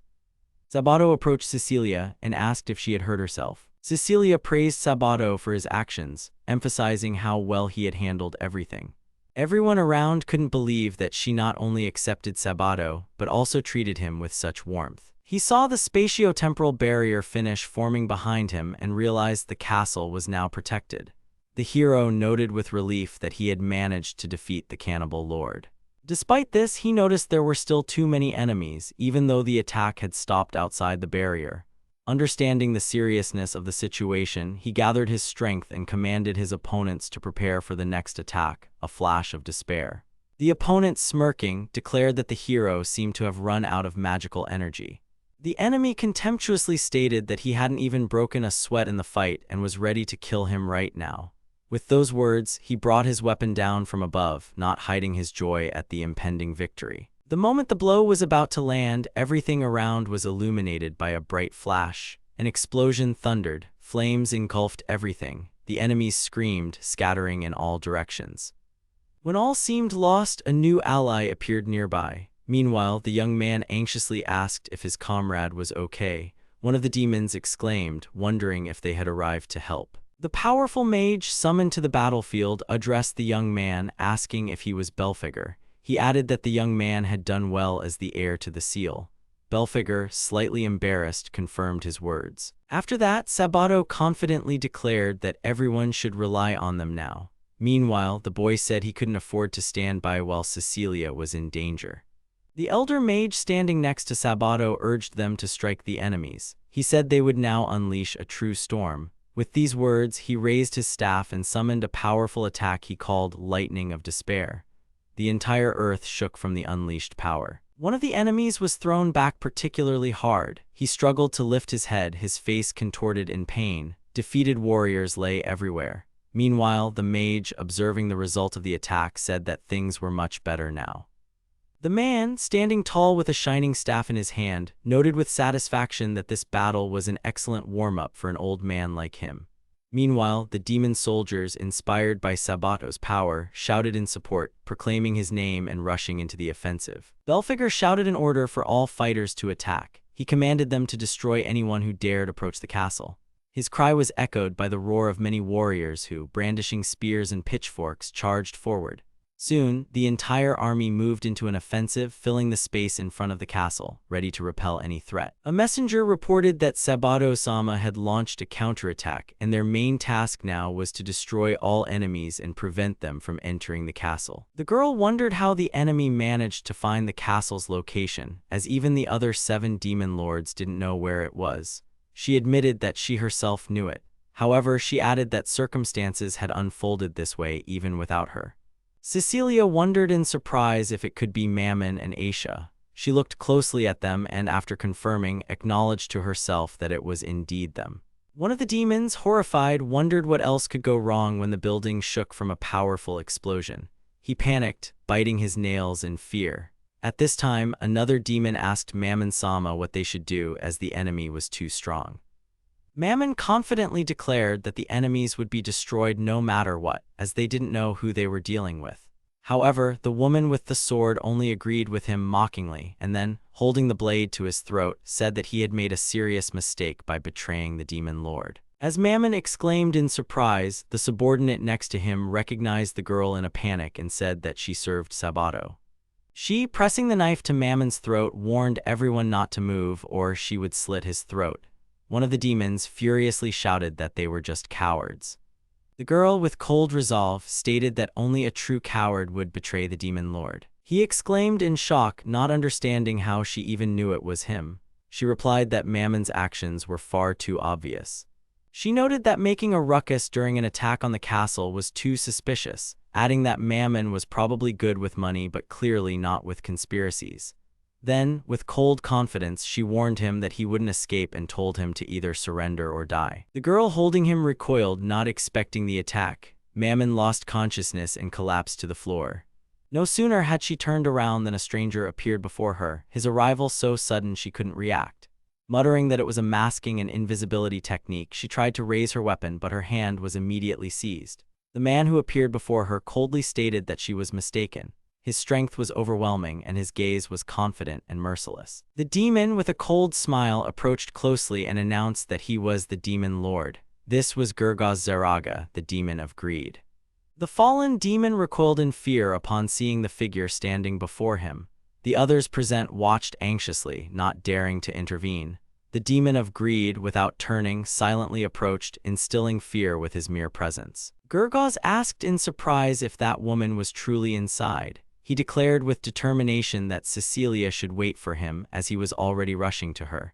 The fallen demon realized with horror that another demon lord stood before him. Mammon anxiously noticed that Aisha was suffocating. He exclaimed, wondering if Gurgaz-sama had truly come to save them. The demon lord himself asked in surprise what was happening, then coldly stated that he didn't understand what they were talking about, as he had no need for incompetent subordinates. The demon lord said with a sneer that a human couldn't defeat him, as she was so pathetic it was laughable. Aisha, gasping for breath, tried to say something while one of the demons cried out in fear, begging for forgiveness. Gurgaz calmly noted that while breaking the barrier was indeed an achievement, it yielded no significant results. He concluded by advising them not to meddle in affairs that weren't theirs. The demon standing in the hall suddenly froze, sensing the approach of a powerful aura. Gurgaz exclaimed that 3 great demons of greed, subservient to him, were currently in this place. Meanwhile, another demon, observing the scene, remarked with confusion that the magical flash occurring was similar to the one used by Demon Lord Silphon. The demon of greed sneered, declaring that he wouldn't lose to their necromancer. He reminded them that an outer god could possess the power of 7 demon lords by itself, and that, according to him, was madness. He doubted whether that necromancer could control more than one god, and explained that attempting to capture powerful undead, considering them a god, was a mistake. Meanwhile, another demon argued that despite all this, a human couldn't possess greater power than a demon lord. Gurgaz added that although they were all in the same boat, the main thing now was not to let their guard down. The demon of greed smirked maliciously, asserting that even if he was replaced, he still had enough power to bury the hero. He said he would take on the 3 great demons of greed. He also explained that one of them was the world's strongest cannibal swordsman, wielding the sacred sword Volvados, stolen from human lands. He was supported by the best spellcasters and mages of the demonic race, and according to him, no human could defeat them.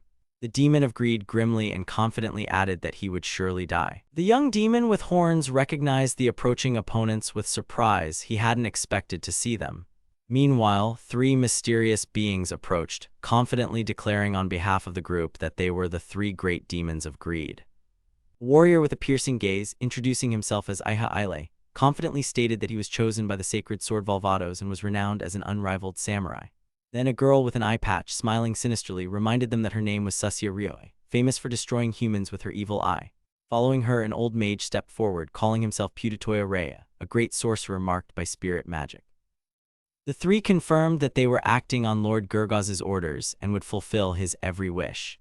The demon with horns claimed that before them stood the strongest deadly evil. He proclaimed that in his hands was the sacred sword Volvados, named Mountain Sword.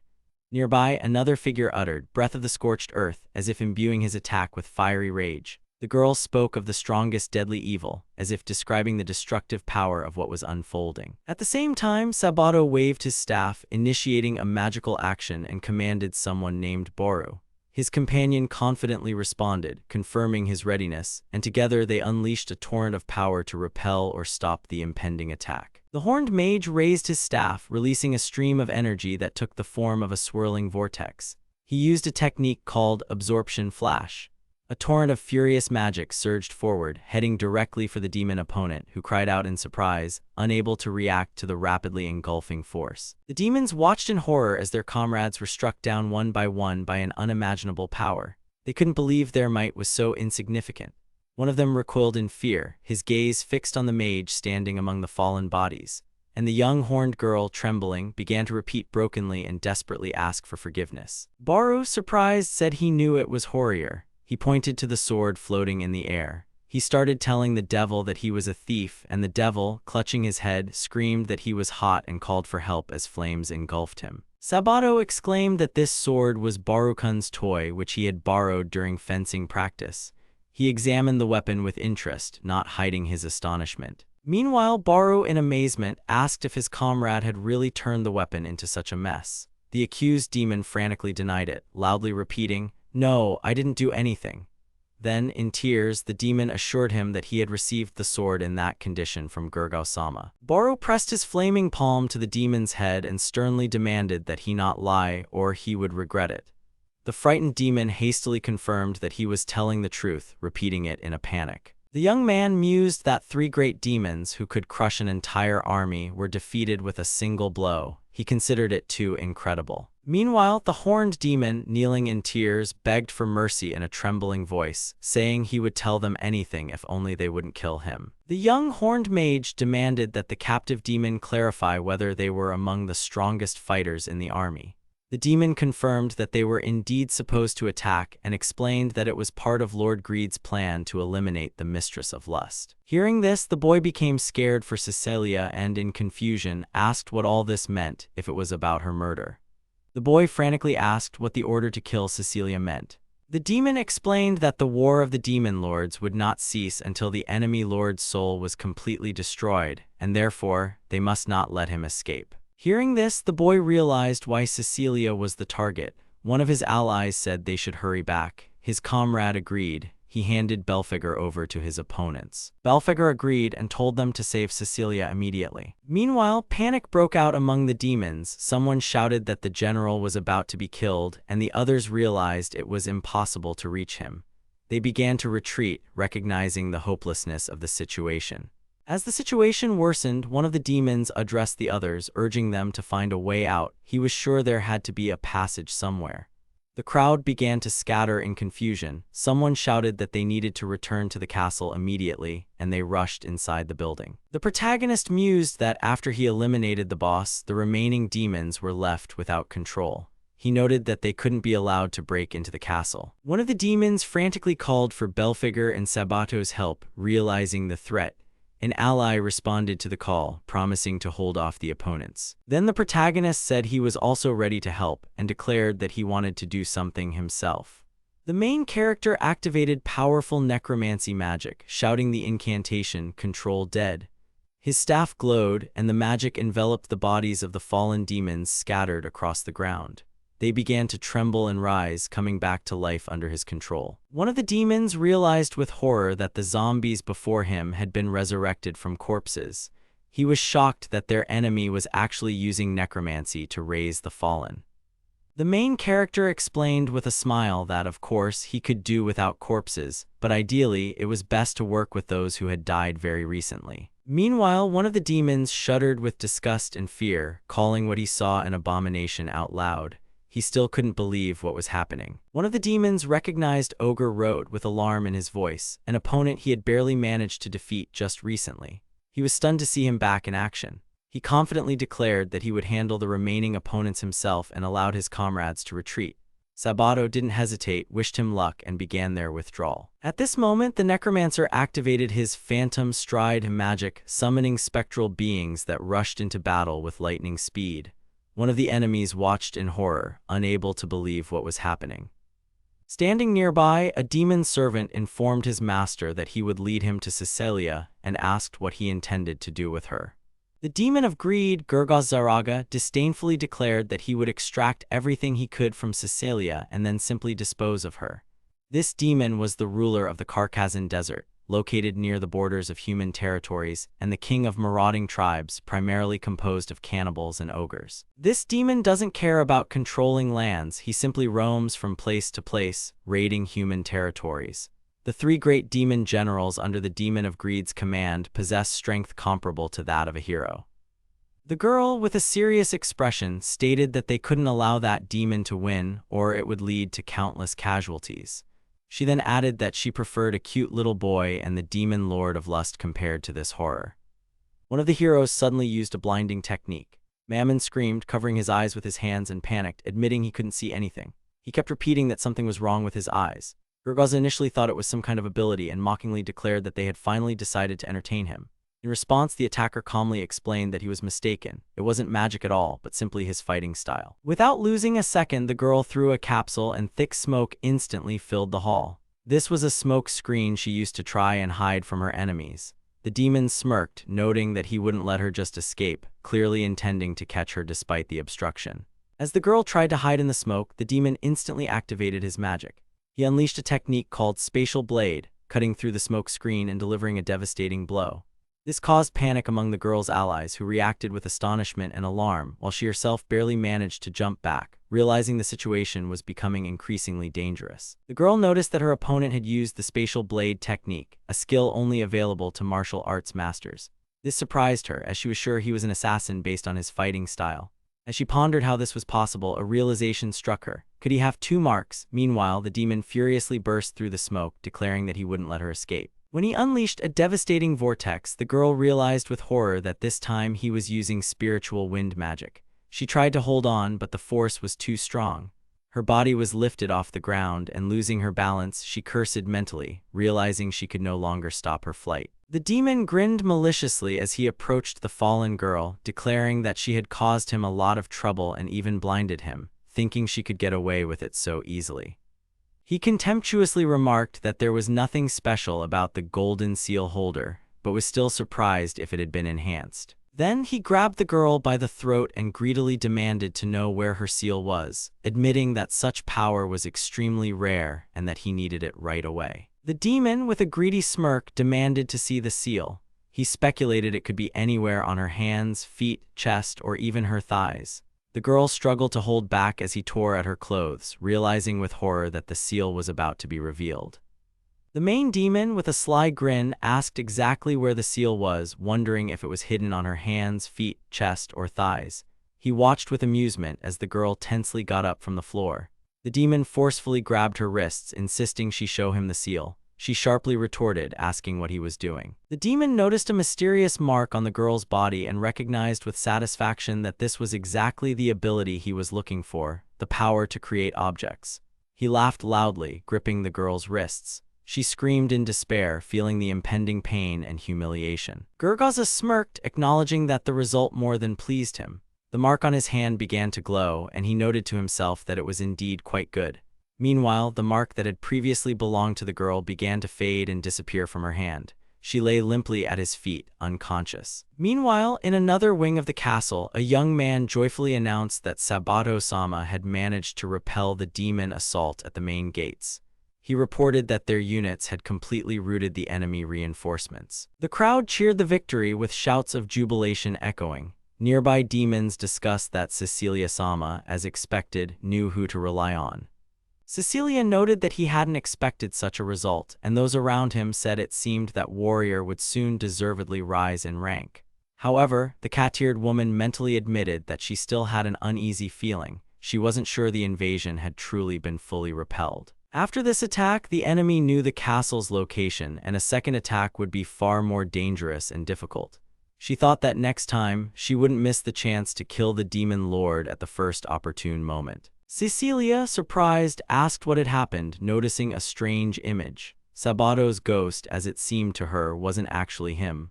A small, round-headed creature excitedly explained that everything was much worse than they had expected. The ghost reported that Mammon had summoned the demon Gurgaza, and now both of them were heading straight for them. He urgently pleaded for them to flee immediately. Hearing this, one of the demons was shocked. He couldn't believe that Mammon had actually summoned Gurgaza. Crying out in confusion, he accused the small creature of betrayal, not understanding where it had even come from. Cecilia sternly yelled for everyone to be silent. The cat-eared girl said in surprise that the spirit had gone to such lengths just to warn her of the danger. The spirit began by calming those present, explaining that she wasn't dead and asked them not to misunderstand. Then she explained that she had used a rare item, the ghost ring, which allowed her to temporarily leave her body and take on a ghost form.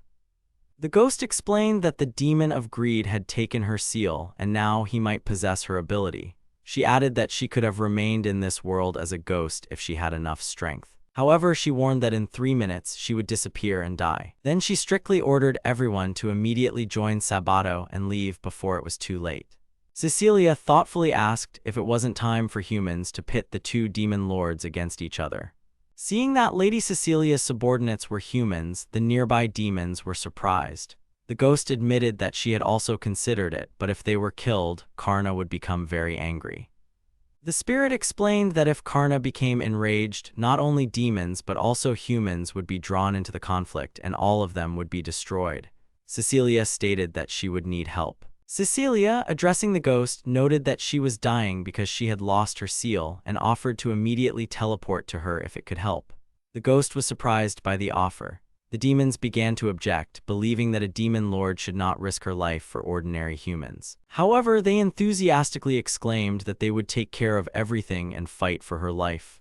But Cecilia calmly thanked them, adding that then they would simply have to die.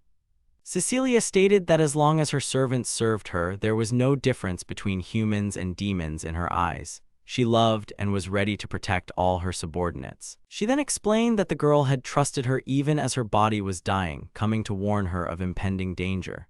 For such loyalty, Cecilia decided to repay her with her love. Turning to everyone, she asked if there were any objections, to which she received a negative response. Cecilia declared that she was the demon lord of lust and had inherited her power from the ancient god Bastet. She ordered everyone to stay put and follow her commands. However, the ghost immediately warned her, saying that Cecilia herself was the enemy's target and that she needed to flee urgently. Cecilia noted that demons, whose loyalty should be part of their very soul, were betraying her, while humans, like her subordinates, surprisingly always worried about her. She said that despite their material connection through money, they believed in her and were ready to protect her. The ghost confirmed that a contract existed between them. The girl, in turn, mentally noted that she was a hired assassin and believed in money and contracts. Gold bought her soul, and she would not break the agreement, especially when so much was at stake. Cecilia, with a gentle smile, said that it all sounded superficial but sincere and sweet, and promised to remember it. She then activated a magic circle, preparing for action. The girl noted that a mercenary's loyalty was a guarantee that the demon lord would fulfill her part of the contract. The demon, having received the seal, said that he could now pay Cecilia a visit, clearly with ill intentions. At that moment, a bright glow illuminated the space, and one of the minions exclaimed, not understanding what was happening. Cecilia, along with the ghost girl, appeared next to the girl's body, using the magic circle for teleportation. The demon, appearing with a crash, mockingly remarked that she seemed to have moved within her own castle. Gurgaz, with a devilish smirk, asked if Cecilia Iskrophilia had only come so he could kill her immediately, without wasting time searching. In response, Cecilia sternly declared that it wouldn't happen, telling him to stay away from her subordinates or she would hurt him very badly. People recalled how the ancient gods had defeated the great dragon, who had held all of humanity in fear. Over time, humanity grew tired of the gods' rule and began to worship those who came from the outer world, considering them their new rulers. These beings used magical abilities to perform the enlightenment ritual and receive blessings for their skills and talents. Upon completion of the ritual, courage was born in people. Desiring to gain power, humans rose in rebellion against the gods, and thus began the great story of battle that continues to this day. After a sudden attack, humans were able to defeat the gods and seal their souls. However, the great goddess Bastet resisted humanity until the very end. Before her defeat, she split her soul into 7 parts, creating heirs. This is how the 7 great demons who still exist came to be. These demons fight each other for souls to resurrect the great god, and although much time has passed, the battle continues to this day. Cecilia strictly ordered him to stay away from her subordinates, or she would have to hurt him very badly. Mammon, enraged, shouted that one should not value humans as they had betrayed them. He couldn't understand how she could act that way. Cecilia calmly asked if that was why he had betrayed her. She suggested discussing everything with Mammon, who reacted with alarm. She explained that she loves all her subordinates because it's ingrained in her as the demon of lust. She clarified that she doesn't favor anyone, loving everyone equally. Gurgaz mockingly remarked on how touching that sounded and wondered if his subordinates would feel the same warmth towards him.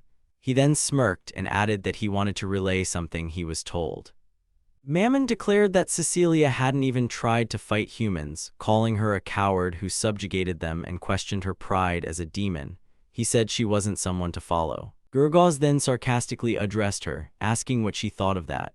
Cecilia calmly admitted that she had indeed avoided fighting humans since taking the demon lord's throne. She understood Mammon was disappointed in her, but emphasized that she didn't blame him for his betrayal. She confessed that she doesn't like all humans and only loves those with whom she could walk hand in hand.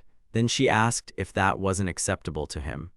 He became indignant, stating that humans were their enemies. Cecilia then pondered and asked if he truly believed that.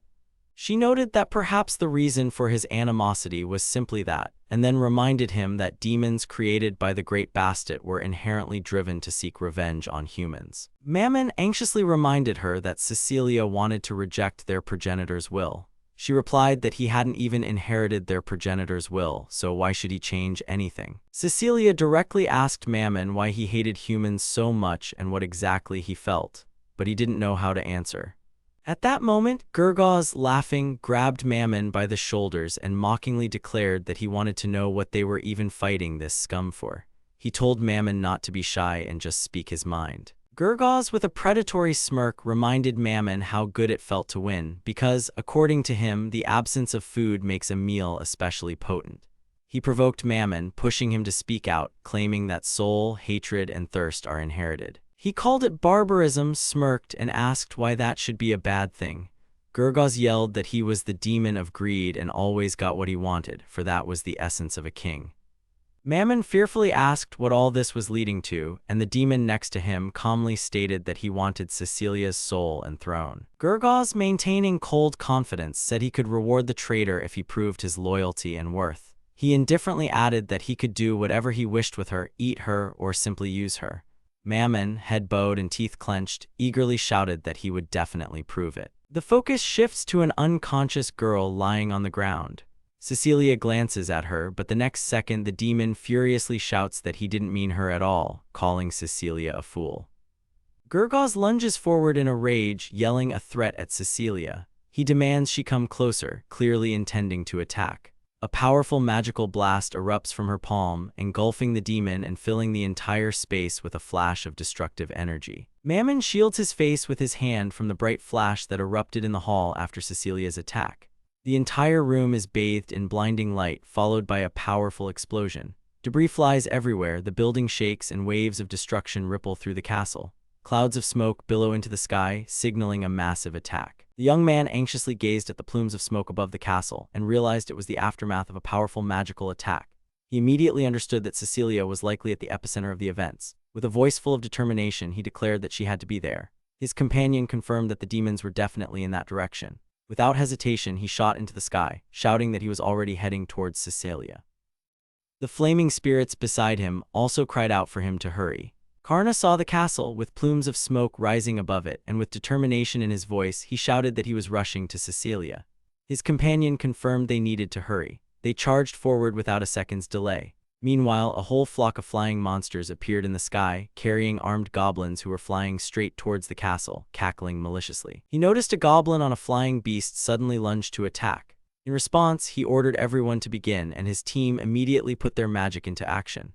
An ultrasonic pulse rang out, making him flinch, and he noted to himself how painful it sounded. His companion confirmed the command, and a wave of magical attack went on the offensive against the enemies. The young man, focusing, unleashed a magical attack called Dead Man's Bullet, which powerfully struck the advancing enemies.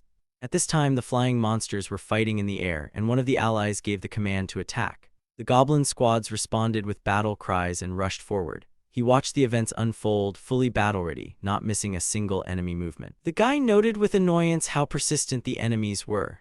Meanwhile, Borkun suggested burning the opponents, but another ally remarked that getting rid of them one by one would be difficult, and they might have to burn down the entire castle. One of the spirits jokingly asked if everyone was hungry. He realized he couldn't linger there too long. He needed to help Cecilia as soon as possible.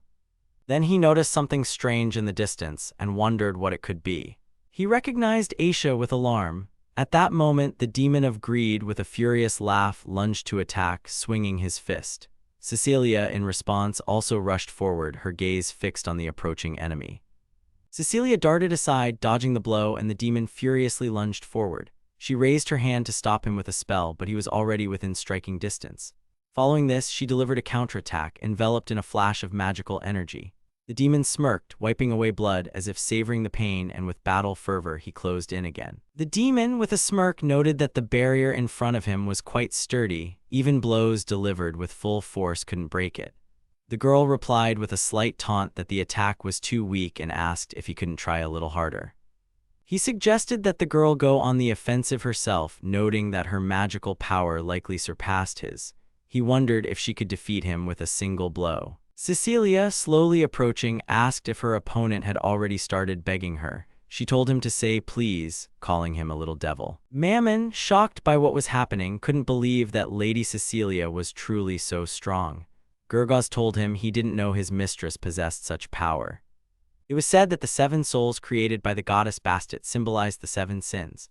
These souls were called the 7 great demons. A demon could become stronger by defeating other demons and absorbing their souls. It was also noted that if a great demon's soul was defeated by someone other than another demon lord, for example, a hero, it would still be reborn in a new demon lord somewhere in the world. However, with each reincarnation, the strength and soul of such a demon gradually weakened. The demon claimed that the Israphilia family was the only descendant of the 7 great demons whose souls had never been reincarnated. He reproached the girl not to try to justify her weakness, despite her lineage. He also acknowledged that she didn't have much combat experience, but her magical power was beyond the ordinary, and therefore she should always be on guard. The girl asked in surprise if he truly understood what he was talking about. She agreed that the magic from the time of the divine ancestors was significantly stronger than what existed in the present. In confirmation, the demon smirked and said that she was indeed strong. The demon, in a fit of cruel joy, declared that she was the best catch in the world. The girl, deflecting his blows with disgust, admitted that he was too cruel and she truly hated him.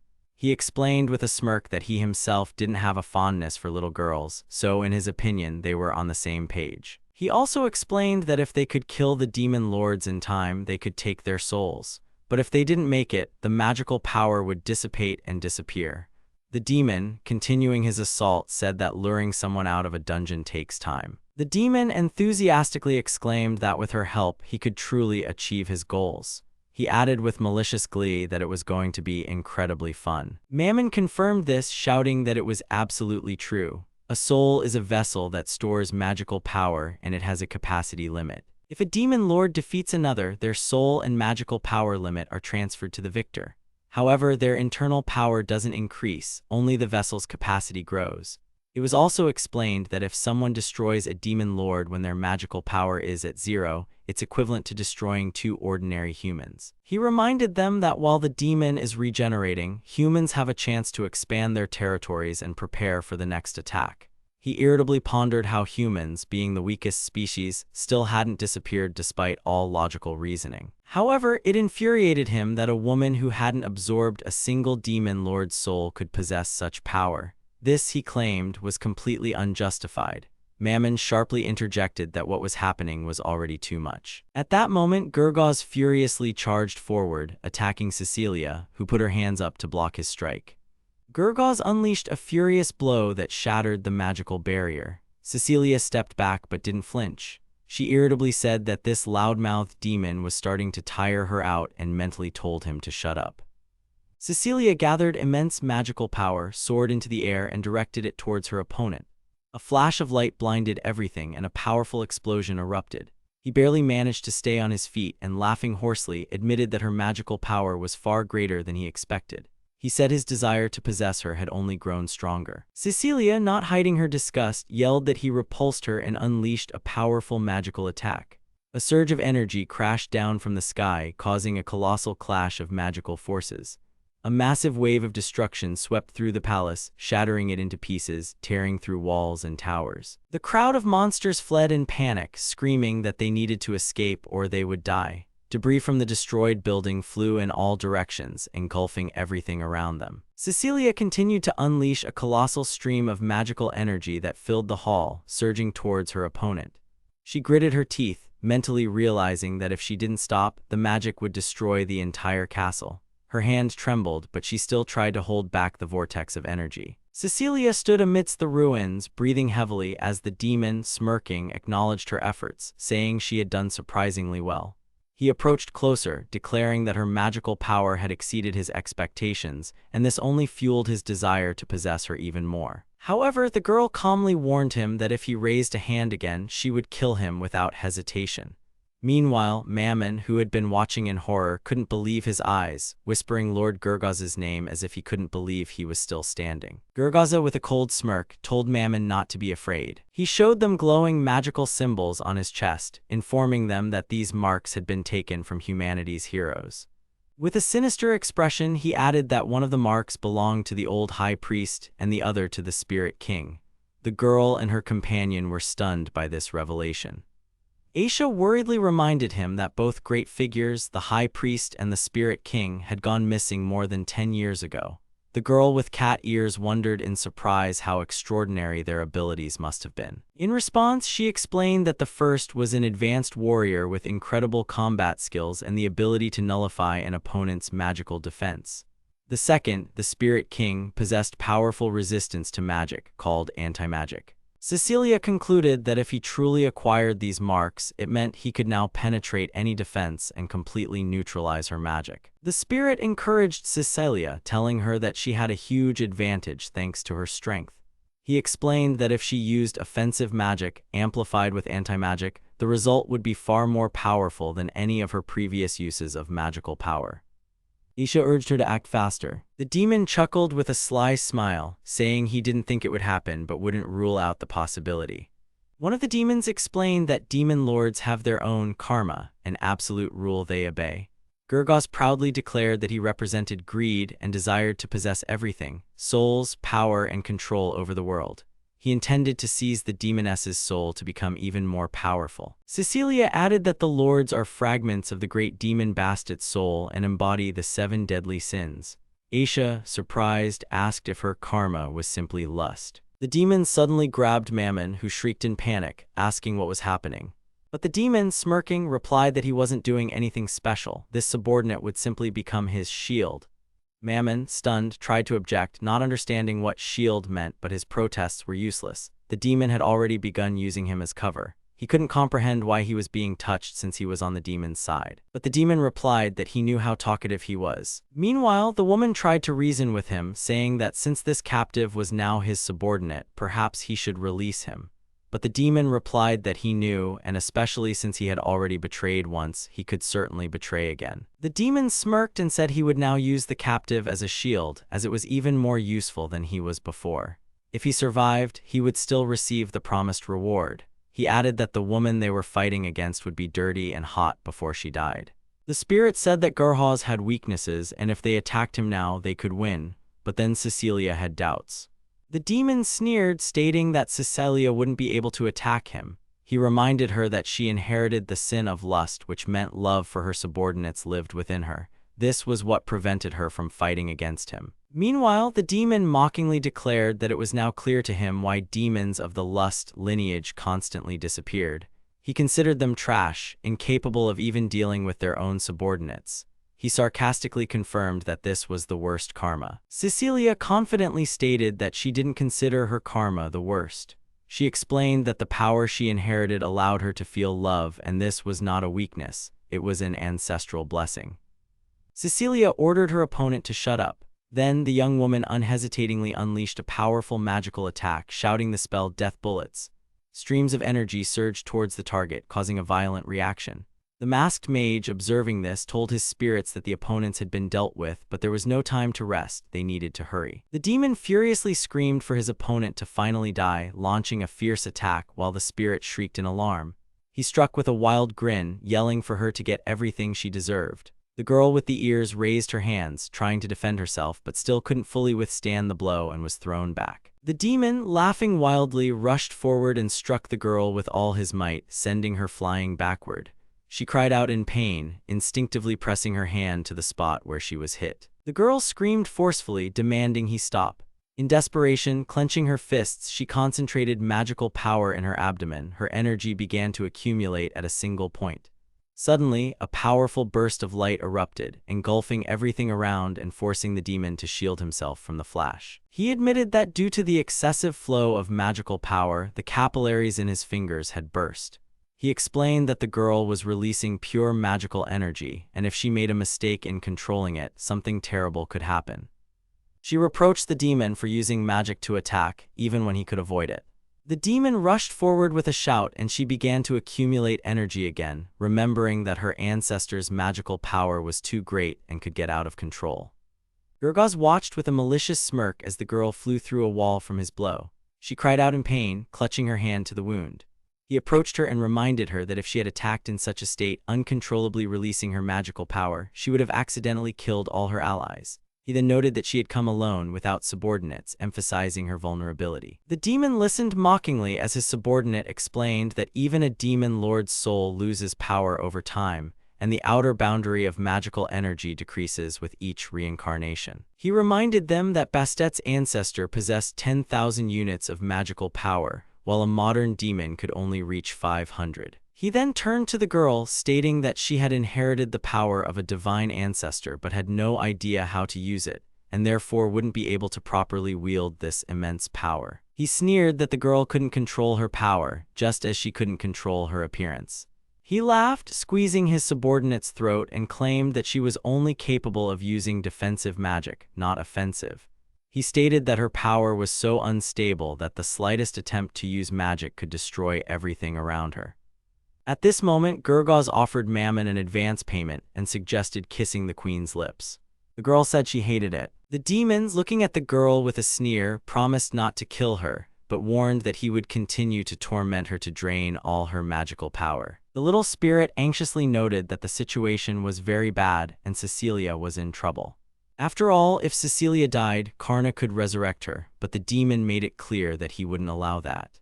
Realizing that everything could end in disaster, Aisha found herself in a desperate situation. She had no belongings, no magic seals, and could do nothing but watch helplessly. Karna mentally called out to Aisha and, to his surprise, received a response. He entered into a spiritual conversation with her. He worriedly asked if she was dead, but Karna quickly reassured her that he would definitely resurrect her. But for now, he needed her to protect Cecilia. Aisha understood everything without words and, despite her spiritual form, agreed to help. The boy, with a determined expression, declared that he wanted to make a contract for Aisha to become his spirit, just as she once was for his grandfather. Aisha, in response, flared with determination and cried out that she had to do something, so she agreed without hesitation. Hearing this, the boy abruptly activated a magic seal, simultaneously shouting words of gratitude. The contract was sealed. Karna, raising his staff to the sky, shouted and activated the magic awakening spell. Bright energy surged upwards, shaking everyone around. Aisha felt an unknown power with surprise. Her heart pounded wildly, and she thought that perhaps this was true magic. The girl, surrounded by streams of powerful energy, rose into the air as if her body was illuminated by an inner light. Ribbons of magic spiraled around her, giving her a majestic appearance. She imperiously ordered the demon to step back, calling him a monster. He, shocked by the sudden transformation, exclaimed in confusion, not understanding what was happening. The demon watched in astonishment as the girl transformed, seemingly recognizing something mysterious in it. Hovering in the air, she sternly ordered him to get out of her way. Her gaze showed determination, and at that very moment she declared that she would now act. A burst of magical power shot forward, knocking the demon off his feet. Her body rose higher and higher, and the spell she was chanting echoed through the hall. Those watching from afar realized she was on the verge of a magical explosion. The demon cried out in surprise as he felt the growing threat. The demon screamed in panic, ordering her to be quiet. One of the observers realized in amazement that magical power was pouring out through her scream. She understood that this was a special ability called Death Scream, capable of draining the life force of all who heard it, and only an undead could use it. The girl was breathing heavily, sitting on the floor after the exhausting fight. At that moment, a silhouette of a warrior appeared in the air, rapidly approaching to help. He landed in front of her and asked worriedly if she was all right. She recognized him with relief and, looking up, whispered that he had arrived. Cecilia looked up with relief at the young man who stood before her with a staff in his hand, and joyfully called out his name, not hiding her admiration and hope in her voice. Karna-kun has arrived. Aisha, suddenly waking up, was confused, trying to understand what had happened to her. Karna explained that he had almost no time, so he enhanced Aisha's abilities with magic, and according to him, the result was quite decent. Her new appearance attracted the attention of the others, and one of the spirits explained that it was a spirit of death named Sad Woman, which appeared as a result of receiving magical power from Karna. Karna noted that Aisha's awakening was only part of the whole process. He expressed confidence that she definitely had some talent, but at the same time wondered if a person could remain unhappy even with such abilities. One of the spirits admitted that he was proud of his talent because it helped him to unfold. Thanks to his soul becoming stronger, he was able to awaken. The young man asked if she felt the powerful force emanating from the bound spirits. Aisha admitted that the borrowed power was too strong and mighty, and she didn't even know exactly how to use it properly. One of the spirits noted that her power was limited by her spirit, and if she became as reckless as he was, she would be doomed. The demon mockingly remarked that the necromancer was indeed worthy, since he managed to accomplish something like that. Gurgaz inquired if this was the true form of their so-called outer gods. He also dismissively added that he didn't know in what backwater such creatures were found, but of course, he wouldn't blame the nobodies for going astray. Karna, looking at his opponent, wondered if he was even human, because everything else suggested otherwise. He asked Cecilia to bear with it a little longer. Everything would be over soon. The little spirit persistently urged her not to let the enemy deceive her and not to believe his words. Meanwhile, another character explained that the opponent had the ability to steal other people's marks, which made him truly strong.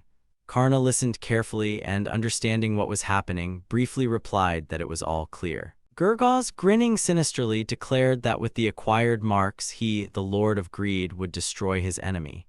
He confidently said that no matter what he said, everything would soon be over for him.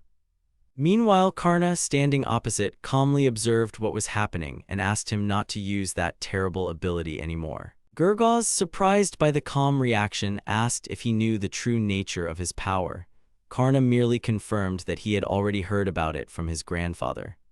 Karna explained that the revelation engraving serves two purposes. The first is a talent blessing, which awakens dormant abilities and allows one to gain strength through skill development. The second is a technology that imprints knowledge and skills directly into the soul through predestination. He added that the mark isn't in the body, it exists within the soul. Therefore, stealing the mark is equivalent to robbing the soul itself. Karna admitted that he was very surprised when he learned about the enemy's ability to steal marks. He called it a despicable act to dishonor a soul and steal what is hidden within. The demon, in response, sneered, claiming that the ability of greed allows him to see the true essence of things. He asked if Karna considered himself a clever necromancer and began to unleash souls, twisting them into a terrifying vortex of screams. The demon proudly explained that he would now show what the true greed of the gods looks like. He declared that his power is a predator capable of exposing and devouring souls. The essence of this power, he said, is to take everything you lack and never return it. Karna watched as the demon, surrounded by a whirlwind of souls, reminded him of how the demon of lust once passed magical power to his descendants. The girl with the animal ears realized with horror that he had been stealing marks all this time, increasing the number of victims again and again. Her voice trembled as she wondered if this was truly what the progenitor Bastet had wanted. Karna said he felt not just rage in Zaraga Gurgaz, but a raging malice that was coming from outside him. He explained that many souls, unreleased and unable to find peace, had transformed into a formless evil power, fueled by greed. The girl with the animal ears added that this was unlikely to be mere karma from a divine ancestor. Rather, it was Bastet's own malice having gained a will. Karna emphasized that the goal of this power was only to steal marks and swell the ranks with others as embittered as the demon himself. The narrator recalled that the goddess Bastet was truly kind. Children surrounded her, happily reaching out to her. He said that she loved people and cared for them more than anyone else. He explained that the only way to avenge them and fight against humans was for the goddess to abandon kindness and embrace boundless hatred. He called the demon an idiot, and one of the gods sadly admitted that, as an elder, he could not remain indifferent to what was happening. The spirit addressing him offered to surrender, promising to ask Karna for mercy. Zaraga sneered, declaring that he was the demon of greed, Gurgaz Zaraga, and that he had no intention of accepting what was happening. He dismissed the idea of karma and purpose as nonsense and proudly reminded them that he had manipulated everyone purely of his own free will. Karna asked why Zaraga was poaching Cecilia's subordinates if he already had enough power. He reminded him that Zaraga's actions only created problems for people and wondered if he had truly chosen this path himself. However, the demon of greed replied that he would never stray from this path, for he had chosen it himself. He loudly proclaimed that he wanted everything, all the land, all the world's treasures, all the slaves. He wanted to possess everything. To this, Karna calmly warned him not to expect mercy. Karna said he would use his power to protect his grandfather, grandmother, and everyone he loved. Zaraga smirked, pointing out that Karna was no different from him, as he also cherished his loved ones and found happiness in that. Karna calmly replied that he didn't need to pretend to be a good person. He also admitted that if necessary, he would kill his enemies, but it was important to know when to stop. Karna warned that where there is happiness, there is always sorrow, and one shouldn't try to understand this world. The spirit asked Karna if he would say something about him, to which Karna briefly agreed. Then, Karna recalled that in the past, the elders didn't have to fight, but humanity still challenged each of them, leaving only one option. Karna noted that no matter how different their powers were, people would inevitably resist, and he didn't want them to be forced to surrender. Karna declared that no matter how strong he was, the world wasn't a place that could be ruled alone. He added that he wanted to create a demon world where humans could live normal lives on their own land. He said he was going to give everyone what they wanted, peace to those who sought it and war to those who craved it. However, he admitted that he didn't want to harm those who hadn't made such a choice. The girl with the ears smiled warmly, remarking that Karna had matured a lot. Karna humbly replied that he was just speaking his mind. She said that his dream now aligned with her own, calling it the right path. The girl with the ears joyfully declared that she and Karna would live together forever. Karna cheerfully confirmed this. Meanwhile, Aisha called it absurd, noting that conquering the world was much simpler. Aisha exclaimed that she wanted to live in a better world with her cats. She promised that if they didn't let this world be destroyed, she would follow them wholeheartedly. Hearing this, Karna confidently affirmed that he would use her strength to destroy the enemy. Aisha shouted for Karna to use her power and finish off the enemy. She confidently stated that she had gained a new power. Karna agreed. Meanwhile, the demon of greed exclaimed that he would unleash his full power, intending to reveal the true form of the greed demon lord, granted by divine revelation and seals of destruction. He yelled at Karna that his end had come, calling him a mere brat. The demon, engulfed in the flames of greed, explained that by using the sacred fist technique as a base, he could easily layer offensive talents onto it. He declared that regardless of the opponent, he could accurately strike their weak point. He looked Karna in the face and said that while he didn't understand how he had managed to evade the demon generals, there was no escaping him now. The girl said that perhaps he thought Karna had escaped from his subordinates. She asserted that his naivety could be his downfall. Gurgaz recognized her as that very girl and expressed surprise that she had unexpectedly evolved into a high-level undead, as she was just a pathetic human during their last encounter. The girl angrily declared that she had no such thoughts, she was still human. Moving closer, she defiantly stated that she was stronger than him. Then she yelled that she wouldn't let him escape as he was the demon lord. Karna shouted for Aisha to go forward, and raising his staff, he cast a possession spell. Aisha immediately responded to his call. Her body rose into the air, enveloped in magical light, and she headed into battle, obeying the power of their combined spell. Aisha slowly descended before Kine like an embodied spirit filled with light. She gently touched him, and at that moment their energy connected. Karna felt their souls merge into one. A radiance enveloped his body, and the staff clutched in his hand became a conduit for their combined power. He mentally noted that despite losing her divine protection, her specialization as an assassin remained. The skills honed on the battlefield and her accumulated experience were still with her. Moreover, Karna supported her with his strength, and she felt even more powerful than when she had divine protection. Karna realized he could fully rely on her. Aisha, in turn, declared that she belonged to him completely and was ready to obey his every word. In response, Karna stated aloud that he would borrow her strength. While Karna used Aisha's power, he activated the soul thief technique. His movements became swift, as if he were multiplying in space, attacking the enemy from all sides simultaneously. The young man, imbued with Aisha's power, continued his assault with unprecedented speed and precision. His strikes landed precisely on the enemy's vulnerable points. The demon, not expecting such a furious attack, began to lose his balance, exclaiming in panic, unable to believe what was happening.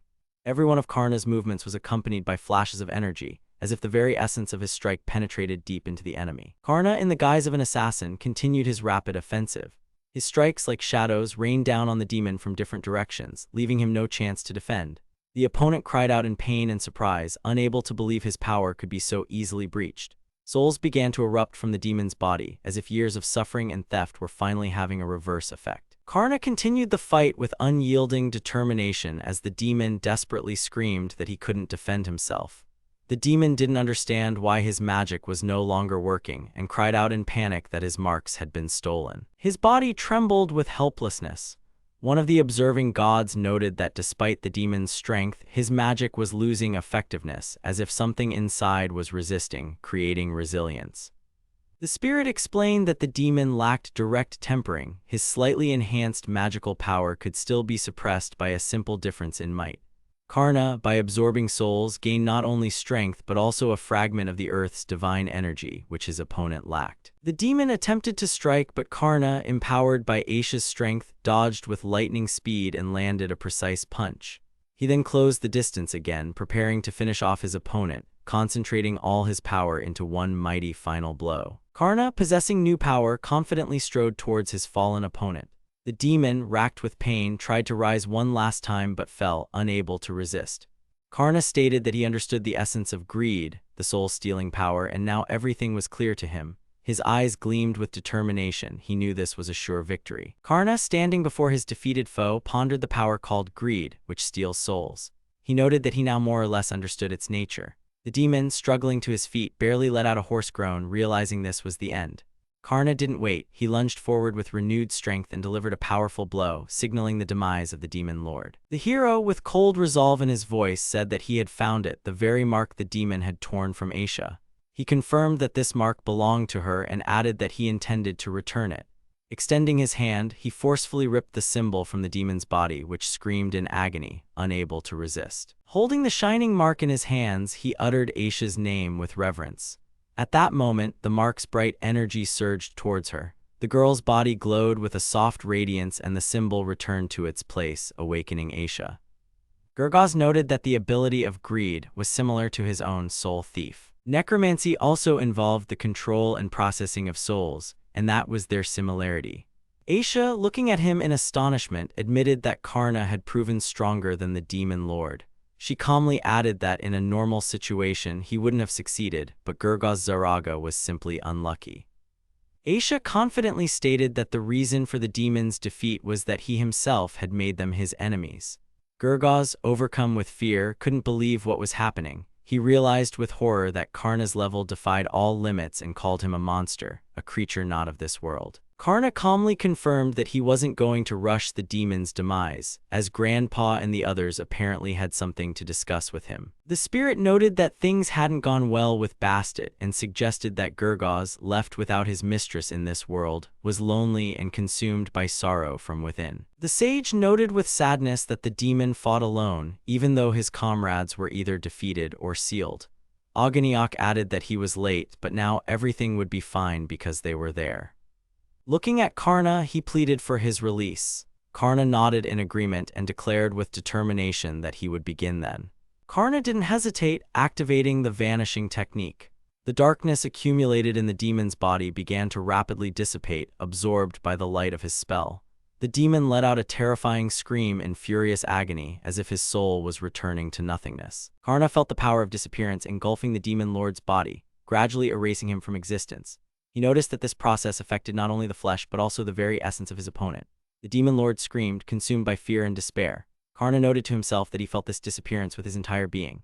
At the same time, he mentally admitted that he didn't want to lose that soul again. a soul that had once been shattered into 7 parts. Karna understood why the power called greed had awakened. Its foundation was a deep desire not to lose. This feeling originated after his grandpa's friend Basset and had not left him since.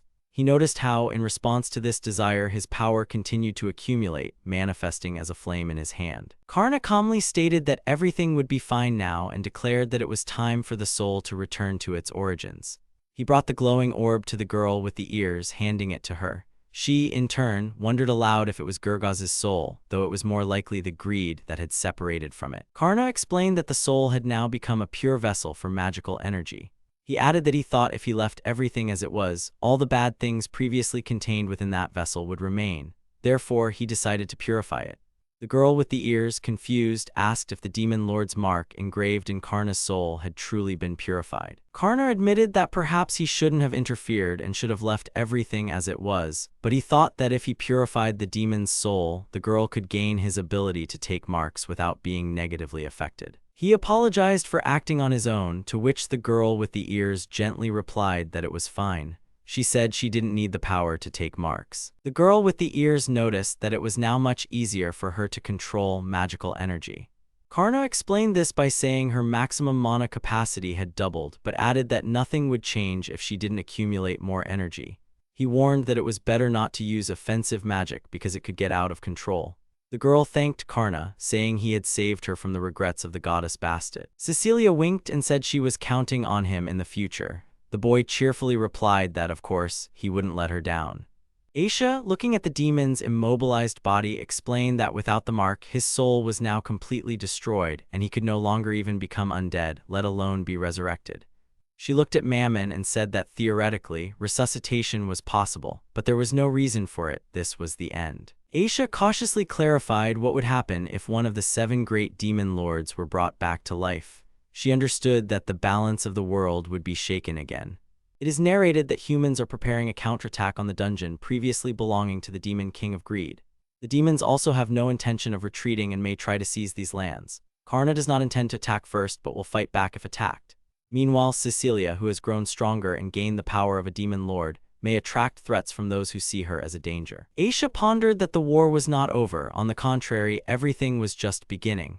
At this time, winged demons, concerned about her condition, rushed to Cecilia. One of them exclaimed that Gurgaz Zaraga, the demon lord of greed, had been defeated. The heroes summarized the battle. The era of the 7 great demon lords was officially over.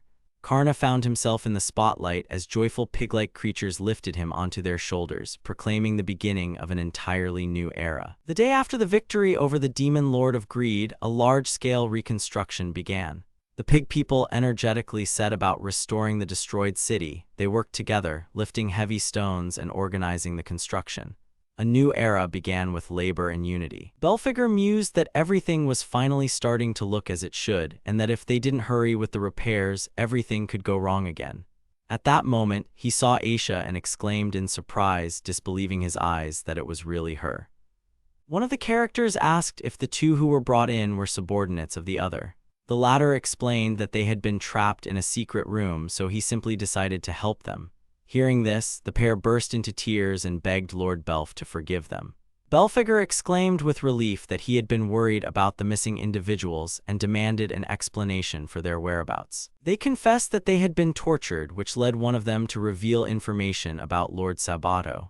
They added that they initially thought they had been summoned by Mammon's subordinates, but in reality, they were simply captured. Hearing this, the demon sighed, saying it was regrettable news. Belphegor took full responsibility for his subordinates' failure and declared that he would personally apologize to the demon lord and Lord Sabato.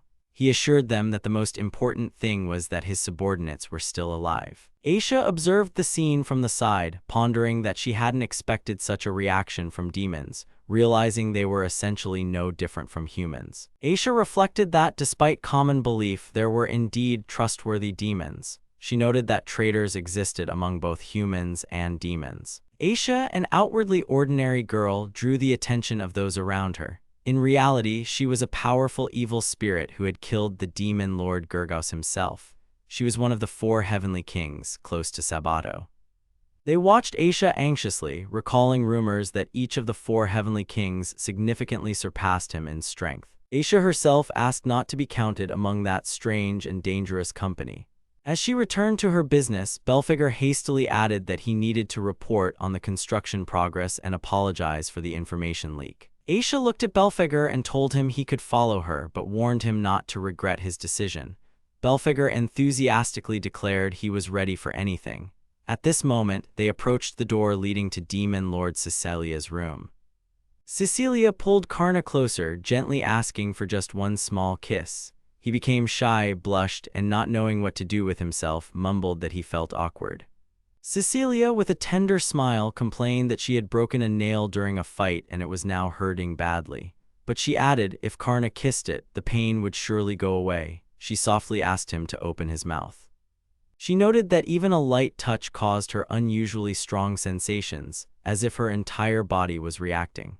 Cecilia, enjoying the moment of intimacy with Karna, expressed admiration for his mana, comparing its intensity to what she had expected. Meanwhile, Karna found himself in an awkward situation and, embarrassed, exclaimed that her actions seemed indecent to him. The girl, using a playful approach, suggested a method for transferring magical energy, claiming she could receive more that way.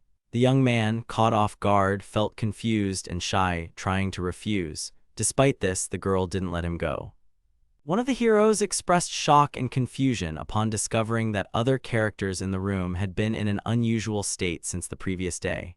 The girl, observing the situation, calmly confirmed it and reproached the hero for his reaction, saying she had warned him beforehand. The hero noticed that someone was watching him and Cecilia and asked in surprise how long it had been going on. The observer turned out to be a character who was tearfully upset and apologized to Cecilia.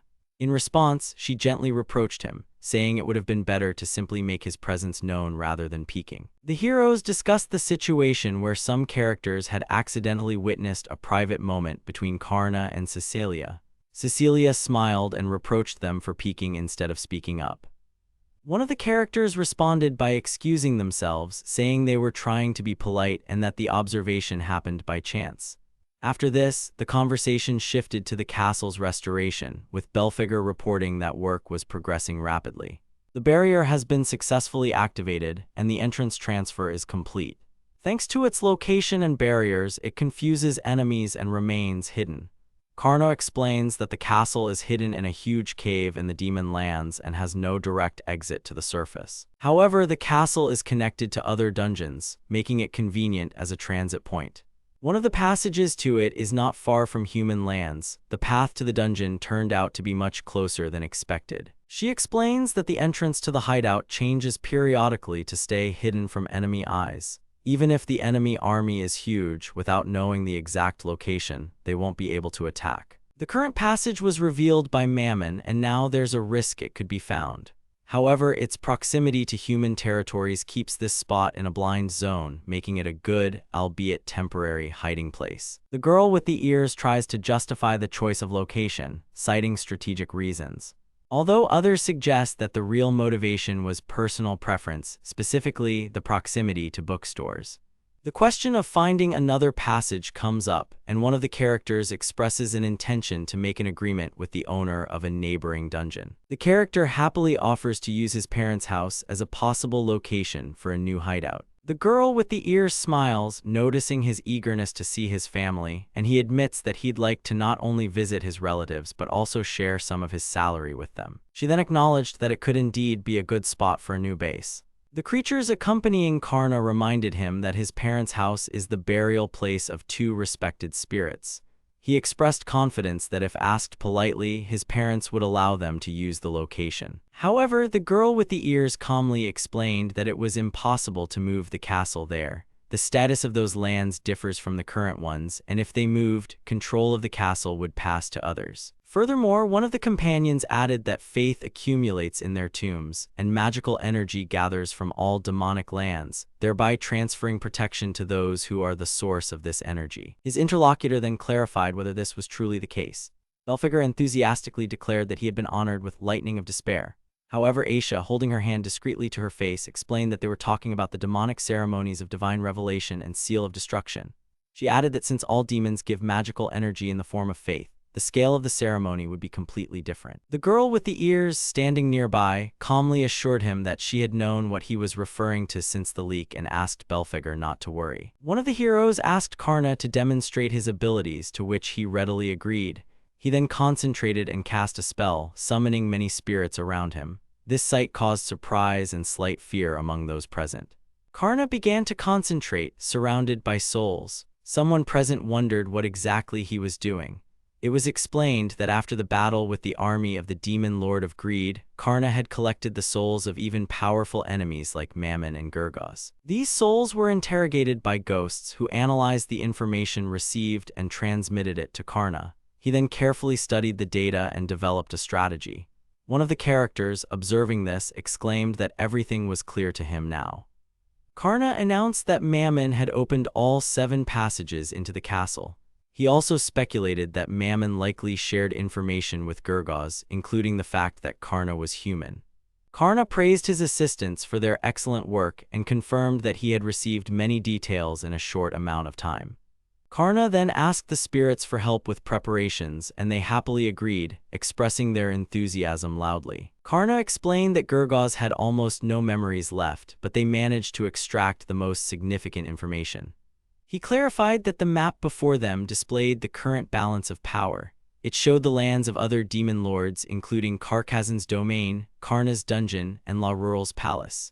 He also noted that Gurgaz's lands were located in the western part of Karkazan's territory. In conclusion, Karna added that this place was a gravel-covered valley with low magical energy, and therefore not very valuable. It was noted that the demon lords of greed had attacked humans and other demons for generations, accumulating immense wealth. She then clarified that the demon lord of greed commanded orcs and goblins. As they discussed the map, they wondered how much had been plundered from the borders. Karna exclaimed that he couldn't even imagine such a vast amount of money. The girl next to him suggested that there was surely more than just money among the loot. Cecilia explained that from a demon's perspective, magical energy was more valuable than money, and accumulated magical items such as artifacts and precious gems were considered the legacy of the gods. She added that after Gurgaz's defeat, all these treasures lay idle, and in that sense it made no difference whether they existed or not. At this time, another character suggested that a struggle would begin. Humans and other demon lords would surely send their troops. He wondered if this would lead to a large-scale war. Belphegor enthusiastically exclaimed that war was exactly what they wanted. One of the participants in the meeting expressed the opinion that with Lord Karna's power and the presence of outer gods, there was a chance to seize all of Karkazan before the information spread. He reminded them that subjugating the demons of greed had strengthened Cecilia, and if other demon lords attacked them, it would only solidify their position. By defeating her enemies, she could become the sole ruler. One of the allies assured them that they would make every effort to free Bastit's soul, and finally, someone posed a crucial question to Cecilia. Did she want to try to conquer the world? Cecilia pondered for a moment after hearing the proposal. She looked at the others, silently considering her answer. Despite her capriciousness, she remained as beautiful as a true demon lord. Upon hearing the proposal of world conquest, Cecilia sighed and admitted that she wasn't interested in global domination. This statement shocked her interlocutor. He couldn't believe she was refusing such a rare opportunity. He exclaimed that uniting the souls of all demon lords and awakening ancient power was every demon's dream. Cecilia confessed that the idea of reviving a great demon lord was quite appealing to her. However, world domination, in her opinion, seemed like a massive headache, and she wasn't eager to pursue it. She emphasized that she could only lead those who were willing to follow voluntarily, adding that she saw no point in forcing anyone to follow her by force. Then, one of those present turned to Lord Nodens for his opinion. He smiled and admitted that he had already tried to conquer the world before. He added that he failed because he was overthrown by a rebellion. Despite all that, he calmly remarked that his attempt was now just a part of history, and it wasn't for the loser to say anything more. Cecilia firmly declared that she wouldn't allow Karna to go fight demon armies alone, saying it was far too dangerous. She added that if they truly believed in the possibility of victory, they would first have to deal with the hostile demon lords. If those demon lords posed a threat to humanity, it would only distract her from her main goal. With those words, she hugged Karna tightly, unwilling to put him at risk. Cecilia explained that world domination and subjugating demon lords were completely different goals. In her opinion, they should be approached separately and thoughtfully. Then, embracing Karna, she declared with radiant confidence that her true goal was to establish peace and cooperation between demons and humans. A few days later, an atmosphere of surprise filled Karna's parents' home. His mother pointed out to her husband that Karna had sent them a gift. His father, opening the bags of money, was stunned by the amount. He exclaimed that Karna was really putting in effort with the hero group. His mother, watching, thoughtfully remarked that it seemed their son was already living a completely different life. Karna's parents read his letter. His mother stated that Karna had left his previous group because the heroes weren't brave enough, and there were other reasons too. His father, in turn, explained that after that, Karna started fresh and joined another group as an adventurer. His mother recalled that it wasn't easy for him at first, as more experienced people didn't acknowledge him, but now it seemed things were going well for him. His father expressed hope that Karna's new group wasn't one of those about whom questionable songs were sung, and wondered if everything would be all right with him. He then added that, as far as he could tell, his son enjoyed working with his new group. Karna's parents, smiling, agreed that if their son was happy, then nothing else mattered. His mother agreed with his father, adding that he was absolutely right. Events unfolded in the human border town of Danish. Inside the Adventurers Guild, a young woman, slightly flustered, apologized for the wait and handed the new members their cards. One of those present asked in surprise if the person before him was truly Lady Cecilia Necromancy. The guild employee explained to Cecilia that her profession was a dancer and her talent was healing magic. She added that Cecilia would be able to confuse monsters with magical dance and also heal allies if she used her abilities wisely. Cecilia thanked her with a smile, giving a cheerful wink. Karna, observing this, wondered if their disguise trick had worked. They had used marks created by the demon lord of greed to hide the divine revelation. He could only hope no one would mistake him for a new demon lord. Meanwhile, the guild employee, after examining the card, announced that Karna Necromancy was next. The guild employee, looking at the document, suddenly exclaimed, asking if Karna wasn't Cecilia's husband. Cecilia, with an innocent smile, clarified that in her opinion, everything was fine legally. The stunned guild worker tried to confirm if the wedding had really taken place, as Karna was only 13 years old. To this, she was told that after the blessing ceremony, a person is considered an adult, and people apparently come in all kinds. The guild employee, a little embarrassed, admitted that she envied their relationship. Then, finding Karna's card, she asked if he had been in a hero group before. Karna smiled and replied that yes, he had, but he was dismissed from it. He added that he now wanted his former profession as a sage and his talent for necromancy to be sealed, as he intended to start over as a regular warrior. Some adventurers began to whisper that Karna had been fired from the hero group. They were curious about what he had done. The girl at the guild counter, sifting through documents, said that while it wasn't forbidden without a blessing, everything became quite difficult. They wouldn't get good quests, and the fact of his dismissal would definitely be written on his new card. She added that because of this, other adventurers might treat Karna with prejudice, and the guild couldn't afford to be drawn into that kind of trouble. The guild employee explained that Karna would have to learn all the information and skills from scratch. She then apologized for the immodest question and asked if he had any experience with weapons. Karna, smiling cheerfully, declared that he was fine. He had a sword, even though it was borrowed from a friend, and he knew how to use it. The girl agreed that he seemed to have experience and equipment. Finally, she informed him that his adventurer card would be updated with the profession warrior. The guild employee expressed hope that Karna's path would not be easy, but wished him good luck. Karna joyfully exclaimed in response. At this moment, two suspicious adventurers noticed Karna and recognized him as the guy who had been kicked out of the hero's party. One of them, with a sly grin, remarked that this useless guy was now walking around with such a beauty. The second suggested teaching him a lesson, admitting that he annoyed him. Aisha, sitting with a mug in her hands near the guild, asked if Karna and his companion had registered.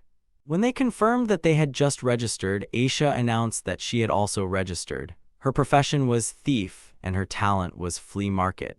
At this moment, someone mentally noted that Aisha was officially considered killed in action. Aisha wondered if the blessing had been successfully faked using the disguise mark. She confirmed that apparently a hero had indeed been executed in this place. Karna then inquired about the fate of the holy knightess and the martial arts master. Aisha explained that one of them was an aristocrat's daughter and the other a wealthy merchant's daughter, and most likely, both were still alive thanks to their connections. Nevertheless, she added, their careers as adventurers were already over. Aisha, with a hint of mockery, suggested that Karna was probably happy with this outcome, as he surely hated those who betrayed him. Karna, with slight uncertainty, admitted that it was an overstatement. He didn't have a single good memory of them left. Aisha teased him, calling him too kind and even sympathetic. Karna objected, telling her not to talk nonsense, and changing the subject, hastily declared that the food was already on the table.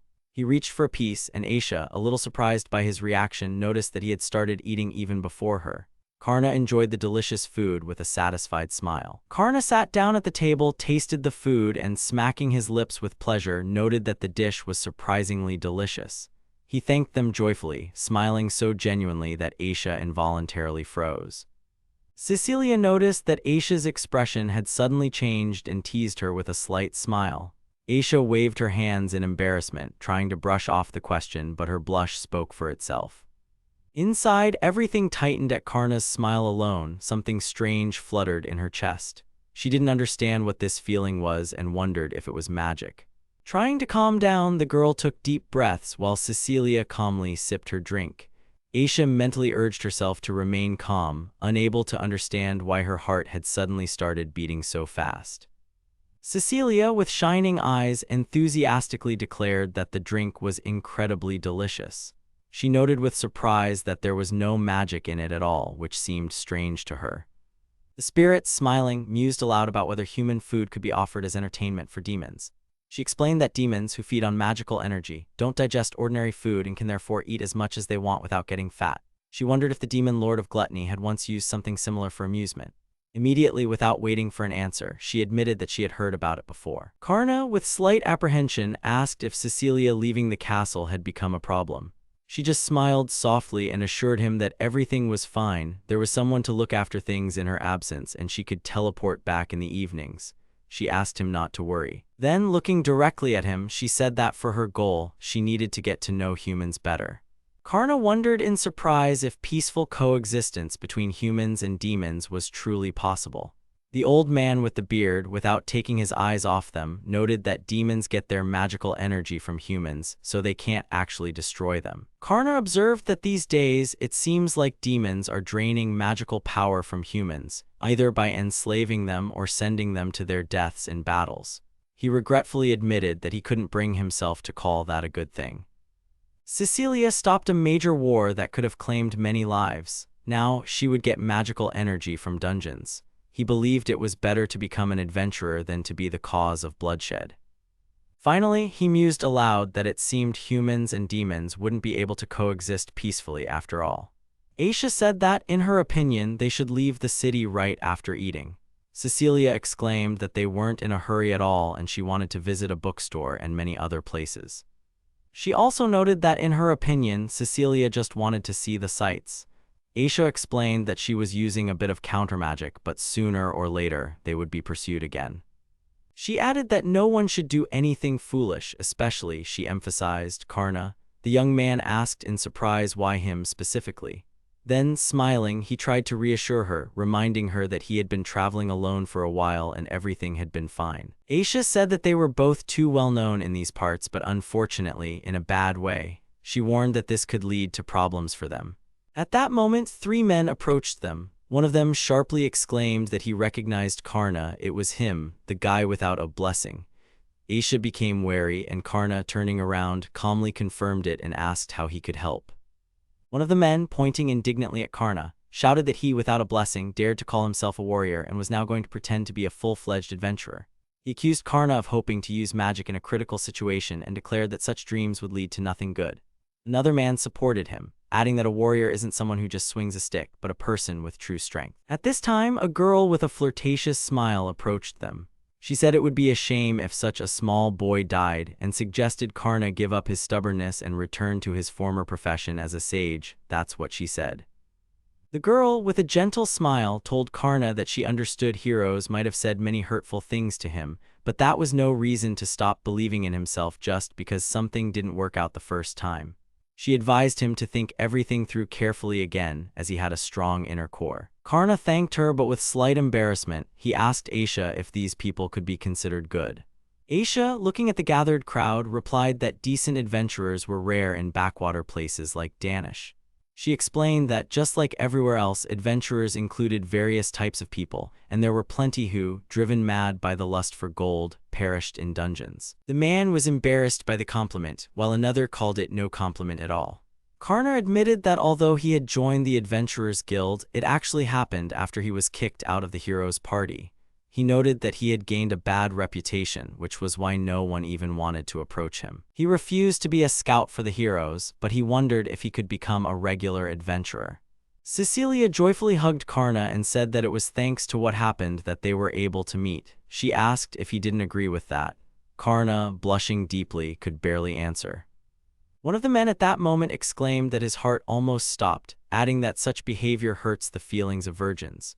Meanwhile, another team member noted that, although he might seem cool and promiscuous in reality, he hadn't even held hands with anyone and was actually completely inexperienced in such matters. When one of the tough guys started shouting that his only joy in life was going to a Kayabakura club whenever he had money, and demanded sympathy, the girl calmly remarked that he didn't have a girlfriend precisely because he spent everything in such establishments. At this point, the second thug smirked and challenged him to a fight. Karna, bewildered, wondered how things had even gotten to this. The thugs told Karna they weren't going to go easy on him and that it was time for him to learn the harsh realities of this world. One of them declared that if Karna got hurt, he could just use healing herbs. They also warned him that two of them were twice as strong and promised the fight wouldn't go his way. However, Karna was surprised to note that their math didn't quite add up, as 1 + 1 certainly wasn't 200. One of the thugs introduced himself as Deneb, the Warrior of Darkness, emphasizing that he had the blessing of the Mother of Darkness and could use magic swords. His partner added that he was Vega, the Poisonous Warrior, blessed with the talent of poison, and threatened that any touch to his pride, his poisonous spear, would lead to death. Meanwhile, Aisha just looked surprised in response, remarking that using poison in their current state wasn't the best idea. One of the opponents stated that since fighting with real weapons was too dangerous, they would use wooden swords, and Karna, he said, could use his usual weapon. The girls wondered why such noble words came from him with a clear malicious undertone. Meanwhile, Karna, sword in hand, declared that since he was allowed to train with more experienced fighters, he was going to give it his all. His solemn address of senpai left one of the thugs flustered. One of the opponents mockingly promised to teach Karna a proper lesson. The attack then began. The opponent, with a wild cry, activated a move called Serpent Spear and charged forward, while Karna prepared to parry the blow with his sword. Karna mentally noted how fast his opponent was. He barely managed to react to the blows, but nevertheless engaged in the fight, trying to keep up with the speed. However, in the next second, he realized with surprise that his opponent knew how to strike precisely at the weak points of his defense. Karna gritted his teeth, thinking that even though he took a hit, he still had the strength to continue fighting. One of the opponents mockingly yelled, asking if he was giving up just because he was in pain. But Karna suddenly lunged forward and sharply took a stance, causing one of the attackers to cry out in fright, not understanding how the situation had changed so quickly. The opponent exclaimed in surprise, realizing that Karna had managed to copy his move. The other, brandishing his weapon, defiantly shouted if Karna could withstand his sword's blow. However, the thug standing nearby noted that Karna wasn't as simple as he seemed, acknowledging his sharp eyes and obvious talent. Karna, with a grateful smile, thanked his opponent for the opportunity, genuinely happy that he had managed to withstand the blow. The thug, stunned by this, wondered in surprise if the boy had truly managed to stand his ground. Karna suddenly leaped into attack, shouting that it was his turn now. One of the opponents cried out in astonishment, not believing that he was using their move again. He yelled, suspecting that Karna might have used magic as their techniques couldn't simply be copied.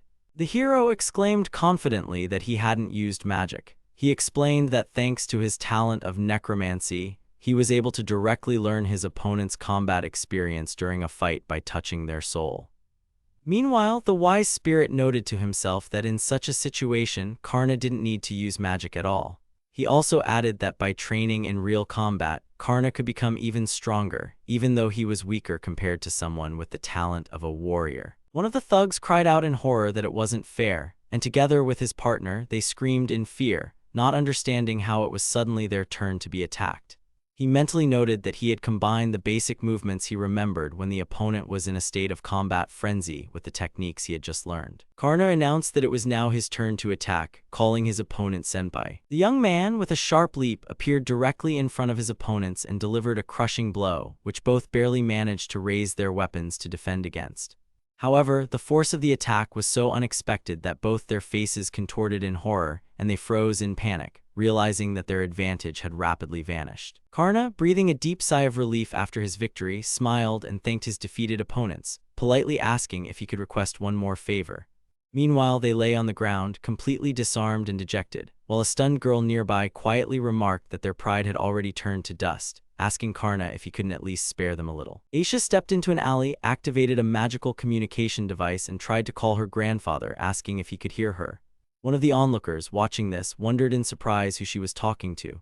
At the same time, in the capital city of Esram, an elderly man, hearing his granddaughter's voice, exclaimed in shock, asking if it was really her. Her grandfather, stunned by her words, exclaimed that since she was alive, she could have contacted him sooner, calling her a fool. Aisha informed her grandfather that she couldn't make contact earlier and asked him to keep the fact that she was alive a secret. This, she said, was related to her work, and she addressed him as an information broker. He also asked if she had gotten involved in the commotion surrounding the heroes. Meanwhile, Aisha, as she left, remarked that everything would be simpler if it wasn't so complicated, and reminded him about the money. Her grandfather explained that he had managed the funds according to Aisha's will, acting as her official representative. He reported that he had donated the money to an orphanage, as she had requested. He also directed funds to support the Cleaners Guild, specifically for cleaning cat litter boxes, and helped a shelter for homeless cats. Afterward, he worriedly asked if she had enough money, as the situation in the capital, according to him, left much to be desired. He also confessed that he had started to think he had truly lost her forever. Speaking on the magical phone, Aisha reported that the situation in the capital was unstable. The army was buying up provisions, prices were rising, mercenaries had flooded the city, and monsters had begun to run rampant. She emphasized that the Tomb of Eternity was now guarded by the dragon altar, and humans had no chance whatsoever. Aisha asked him to send her the items she had previously left for safekeeping. Finishing the conversation, she said that she could now retrieve her belongings. At this time, the young man was apologizing for injuring his opponents. However, they received his words with surprise and even laughed cheerfully, claiming that they hadn't truly been defeated at all. They began to make excuses, saying they hadn't fought at full strength, were hungry, and simply had bad luck. One of them even mentioned that if he had managed to eat his mommy's lunch, the outcome would have been completely different. The protagonist, hearing that they were fine, was delighted and breathed a sigh of relief, glad that there were no serious consequences. Meanwhile, Cecilia noted that despite their jokes, the fighters' wounds looked quite serious. When the girl offered to heal her comrades, they immediately became excited and, with glowing eyes, agreed, even starting to offer extra payment for additional services. One of them, with a dreamy look, asked if he could lie on her lap. Their behavior instantly provoked indignation from the blonde girl, who strictly told them to calm down and to limit themselves to herbal treatment, adding that nothing serious had happened and they should just endure it for a bit. When the hero, slightly embarrassed, repeated what he had heard earlier about lying on her lap, the girl, with a playful smile, called him a rascal. Cecilia immediately hugged him, offering to fulfill that wish later when they were alone. He blushed but couldn't object before admiring comments about what a cute couple they were heard nearby. Karna became shy when the blonde girl unexpectedly began to praise him, calling him strong and skilled. At that moment, she discussed with surprise how easily he had defeated them in the duel despite lacking a blessing. One of them even admitted to being envious. Cecilia suddenly hugged Karna from behind and, in a jealous tone, told him not to look at other women. The blonde girl, laughing cheerfully, assured them she wasn't trying to hit on Karna, she just wanted to be friends. She extended her hand. She explained that since they were roughly the same age, they should get to know each other better. The other girl, though surprised, reacted positively. The dark-haired girl hesitated for a moment but eventually accepted the outstretched hand, thanking her for the offer of friendship. They shook hands and the atmosphere noticeably warmed. The blonde joyfully introduced herself by her nickname Jiaru and suggested calling her new friend Selly. Cecilia asked if there was any backstory to her name. The girl, radiating energy and a smile, explained that her nickname came from a legend about a girl who looked just like her. Although her outfit might seem provocative, she emphasized that she simply wears what she likes and isn't trying to imitate the gods. The others watched her easygoing nature with interest, and one of her companions even remarked admiringly that female friendship is a wonderful thing. At this time, Aisha apologized for the delay as she returned to the others. After finishing her conversation with the mysterious person, the girl announced that she had gathered some useful information along the way. Remnants of the Greed Demon Lord's army have appeared near the city, robbing travelers. This poses a threat, and a quest to eliminate it has emerged. She suggested that everyone gathered should tackle this task together. The company became enthusiastic and joyfully proclaimed the birth of a new team. Aisha proposed that they participate in the quest to clear out the remnants of the Greed Demon Lord's army. Internally, she pondered Cecilia, hoping that she would change her opinion of humans once she realized how weak they were.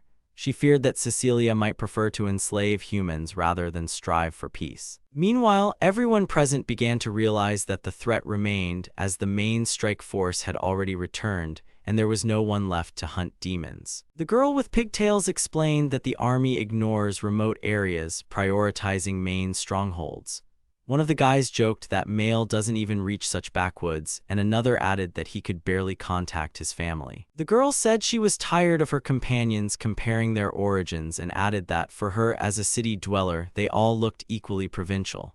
One of them gave in and reluctantly agreed. She explained that they shouldn't count on the pacification forces anymore, as a clear-out request had already come to the Adventurers Guild from the local lord. She also clarified that, considering all expenses, the fee would be 180,000 gold. Aisha noted that if the fee were divided among 3 participants, each would only receive 60,000, which was too little for such dangerous work. Despite their doubts, they concluded that they had no other choice and declared that they would go with the main characters, as they couldn't leave everything to them alone. One of the warriors declared that he couldn't stand aside, as he was born and raised in these lands where his relatives still lived. His partner happily supported the decision and reminded him that their friendship was unbreakable. The girls on the side noticed that despite their intimidating appearance, these guys were actually kind-hearted simpletons. The main character raised his hand, offering to help, stating that he couldn't stand by when the townspeople were in trouble, and then asked Cecilia if she was okay with it. Cecilia had no objections. Aisha asked everyone to hear her out and clarified that in addition to the quest from the Adventurers Guild, she also had a commission from the Merchants Guild. According to her, many merchants and travelers had recently disappeared without a trace on the road to the city, and most likely they had fallen victim to bandits. The Merchants Guild promised a reward of 1 million gold for the release of the captives. This sum astonished all the team members. Aisha explained that each participant would receive 190,000 gold, and she would keep the remaining amount as her mediation fee. Everyone happily agreed, and Karna admiringly admitted that he hadn't even realized how skillfully she negotiated. The girl emphasized that she worked as a mediator between professional adventurers for a reason and always received a little extra for it. Karna enthusiastically hugged Aisha, expressing gratitude for her negotiation skills, which put her in an awkward position. Aisha yelled, asking him to let go, finding such hugs excessive. Meanwhile, the scene shifted to a monster lair, where one of them joyfully announced that fresh meat would soon arrive, while others complained of hunger. The imprisoned characters find themselves in a stressful and vulnerable situation. The girls in the cage are frightened by the approaching enemy, who is acting aggressively. One of the goblins, subordinate to a stronger monster, voices an inappropriate thought full of ambiguous innuendo, but immediately after, he receives a crushing blow. One of them, larger and more muscular, demonstrates his superiority by roughly putting down another small goblin. He threatens violence and orders his subordinates to prepare the captive immediately. The hero, with a serious expression, prepares to attack the enemy camp to destroy their tents and launch a surprise attack. However, at the last moment, a comrade's hand stops him. The girl restrains the impulsive young man who wanted to attack immediately. She insists that it's still too early to act and explains that they must stick to a carefully thought-out plan. According to her, acting rashly could lead to mistakes and endanger the captives. Only by following a strategy can they save everyone. Aisha calmly explained that magic cannot heal the soul and return it to the body. She recalled that the former hero Norris had said something similar, claiming that the dead could be resurrected if one tried hard enough. Despite his doubts, the young man expressed his trust in her. At that moment, the enemies approached, and Aisha, realizing they could no longer wait, gave the signal to begin the operation. When the battle began, two allies swiftly stormed the camp, crushing the attackers with powerful determination. Their outrage over the treatment of the captives was evident. They attacked fiercely, declaring to the enemies that they would not tolerate such actions anymore. The battle in the camp intensified. The heroes, fighting side by side, charged into the attack, instantly drawing the attention of their opponents. Orcs and goblins, raising their weapons, reacted to the invasion with shouts and commands to fight. One of them ordered the immediate annihilation of the attackers, urging his comrades to tear them to pieces. During the fight, one of the heroes, Denibu, showed off his strength by launching a devastating attack on his opponents. Even though his warrior class and dark magic talent were incompatible, he used pure mana to enhance his weapon. This significantly boosted his combat power, though not as effectively as using full-fledged magic. His strikes left a strong impression on those watching the battle. During the battle, another hero, Vega, charged forward with a shout, using a move called Serpent's Spear. He delivered lightning-fast strikes to his opponent, causing panic and confusion. Another character explained that Vega possesses the poison talent, which perfectly complements his assassin profession, especially effective with quick spear thrusts that amplify the poisoning effect. The spirit was surprised that despite their meager talents, humans showed inventiveness and resourcefulness, using the gifts they were given. But it was also troubled by the question of whether humanity was increasingly losing its abilities. At that moment, one of the fighters landed a powerful blow on a giant enemy, but the foe sharply counterattacked and challenged him, ordering him not to get conceited. Jiaru, who had the idler profession and the queen's temptation talent, provocatively poured honey on herself, deliberately drawing attention to her appearance. She did this in a defiant manner to attract attention. The ogre, noticing the girl, began to loudly admire her appearance, calling her incredibly appetizing. He enthusiastically suggested he might try her if she obeyed him. The girl, sword in hand, indignantly yelled at him to heed her words and called him stupid. When the girl activated her ability, the enemy suddenly lost his guard and froze with a foolish expression. One of her comrades noted that the effect wouldn't last long and urged the others to attack before he recovered. The warriors rushed into battle, laughing at how easily they had fooled the demon. As the battle continued, one of the monsters noticed that the opponents were too strong and ordered this information to be urgently relayed to their leader. Meanwhile, the main character, accompanied by the girl, prepared to attack, confidently moving forward while the other fighters fiercely engaged in combat. The heroes, taking advantage of their allies' diversionary maneuver, approached the cage holding the captives. They asked if the women were all right and told them they had come to rescue them. After freeing the lock, the girl offered words of encouragement to the captives. The women joyfully left the cage, expressing their relief. One of the heroes noted that thanks to distracting the enemies, the operation to free all the hostages could proceed without a hitch. Aisha explained that their rescue operation wasn't spontaneous. Although they might seem weak, they never lost their resolve. The girl noted that most adventurers use this very tactic, fighting with tricks and cunning rather than direct confrontation. She added that while many heroes initially tried to charge into battle head-on like knights, many of them died before they started using more flexible methods. The boy enthusiastically remarked that the plan was amazing and expressed his respect. Meanwhile, Aisha, embracing a freed captive, thought with a smug smile that she had managed to outsmart everyone. The narrator, at this time, reflected that technical and combat skills could complement each other, but everything has its limits.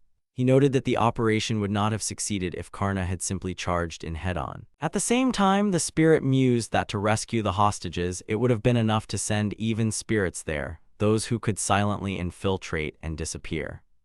Aisha admitted that he was so simple-minded he would never have figured it out himself if she hadn't told him directly.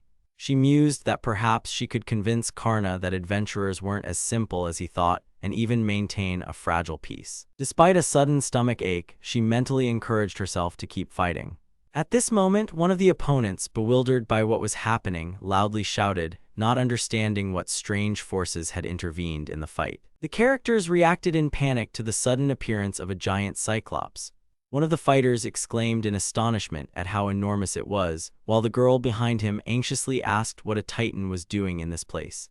Their companions also didn't hide their shock, wondering how such a creature could have hidden at all. The heroes watched with surprise and alarm as a giant low-ranking demon, 10 times human size, burst from ambush. One of the fighters exclaimed in disbelief that such a creature could even hide, as titans usually only inhabit wastelands and mountains. Cecilia noticed a boulder flying down at immense speed, aimed at the fleeing captives. Without hesitation, she resolutely rushed forward, shielding the frightened girls. She mentally vowed that she would not let them die. Aisha was holding back a massive boulder with a magic barrier, but it crashed through her defense and slammed into the ground, kicking up a cloud of dust. Nearby, one of the goblins shrieked in panic, realizing how close the impact was. The rock arced through the air before plummeting near the tents, causing a violent tremor. 2 girls stared at the stranger in confusion, asking who she was and where she came from. The woman, smiling calmly, told them not to get caught up in the details and to escape as quickly as possible, as they probably didn't want to die.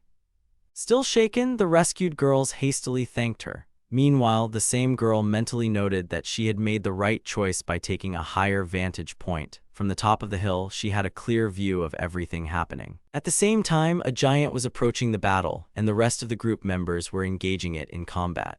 Cecilia watched the giant, pondering that it clearly hadn't appeared on its own. Its sudden emergence was due to a special kind of magic. She speculated that it wasn't simple teleportation but complex sealing magic, where a creature was pre-sealed within an artifact used as a catalyst. The girl concluded that not everyone could wield such high-level enchantments. One of them, a wizard named Nezuru, solemnly declared that he was the one who had used the sealing magic and scoffed that their plan had almost been figured out. The giant merely confirmed his words, laughing loudly and admitting that their opponents weren't as foolish as he thought. The mage commanded the titan to attack, and it raised its arm. The heroes decided to delay the monster to save the others. Cecilia handed responsibility to Karn and charged forward, surprising him. The group of heroes was suddenly teleported away from the battlefield. The girl was confused, not understanding what had happened, while the titan watched in surprise as its targets vanished and reappeared on a distant cliff, far from the camp. The characters discussed the unexpected teleportation with surprise, assuming it was complex magic. Meanwhile, the main character, with a determined look and his sword, raced at high speed toward the titan, preparing to attack. The hero rapidly approached the titan, which was lunging to attack, ready to strike. The enemy watched his approach in astonishment, while the mage, gripped by panic, tried to convince the titan not to give in to fear. At that moment, the hero prepared to unleash his full power at the decisive moment, striking terror into his opponents. The titan stomped forward with a mighty stride, but at the last moment, a slime cushion created by the hero appeared under its foot. The sudden slip threw the giant off balance and it fell, losing control of the situation. The mage next to him realized in horror that they were both now in danger. The titan's enormous body, having lost its balance, crashed to the ground with a thunderous roar. Even the mage nearby was thrown aside by the impact, unable to maintain his footing. He screamed in panic, realizing the situation had spiraled out of control. The young man realized that only the titan remained. He swiftly approached the enemy, dodging its crushing blows. At that moment, he activated his possession ability, using the Slayer's blessing he received from Aisha. This empowered him, allowing him to temporarily adopt another's experience, skills, and strength. The main character, having activated the Slayer skill, charged into the attack using a special technique called Vulnerable Slash. He intended to use this deadly move to strike precisely at the Titan's weak point, applying borrowed swordsmanship skills with maximum accuracy. He successfully executed the attack, delivering a precise sword strike to the Titan's neck at immense speed. Blood gushed from the wound, and the giant cried out, collapsing to the ground, its strength gone. The hero joyfully informed Aisha that he had managed to defeat the enemy, not by brute force but by a clever trick. He was proud of himself, but Aisha reacted unexpectedly sharply. She was shocked by how much he had overdone it. Cecilia and the rest of the team approached, concluding the fight and noting that everything was finally over. The crowd enthusiastically discussed the victory over the Titan, attributing it to the boy with the sword and the girl with teleportation magic. They were hailed as the new hero and a saintly maiden, eliciting a storm of gratitude and admiration. The hero himself is confused, unsure how to explain that he's just a regular adventurer. Aisha, meanwhile, is in a slight state of shock from the whole situation, unable to believe that everything ended so absurdly. In the city of Danish, the guild is celebrating the hero's victory. They're being congratulated for saving the survivors and defeating the demon general Nezuru, and they're awarded 30 million gold. The team members are ecstatic, with one of them even shedding tears of joy. While some are celebrating, others are discussing whether such wealth might make them targets, but they're quickly reassured that no one would dare touch those who defeated a demon general. To honor their victory over the demon army, the townspeople throw a huge feast for the heroes.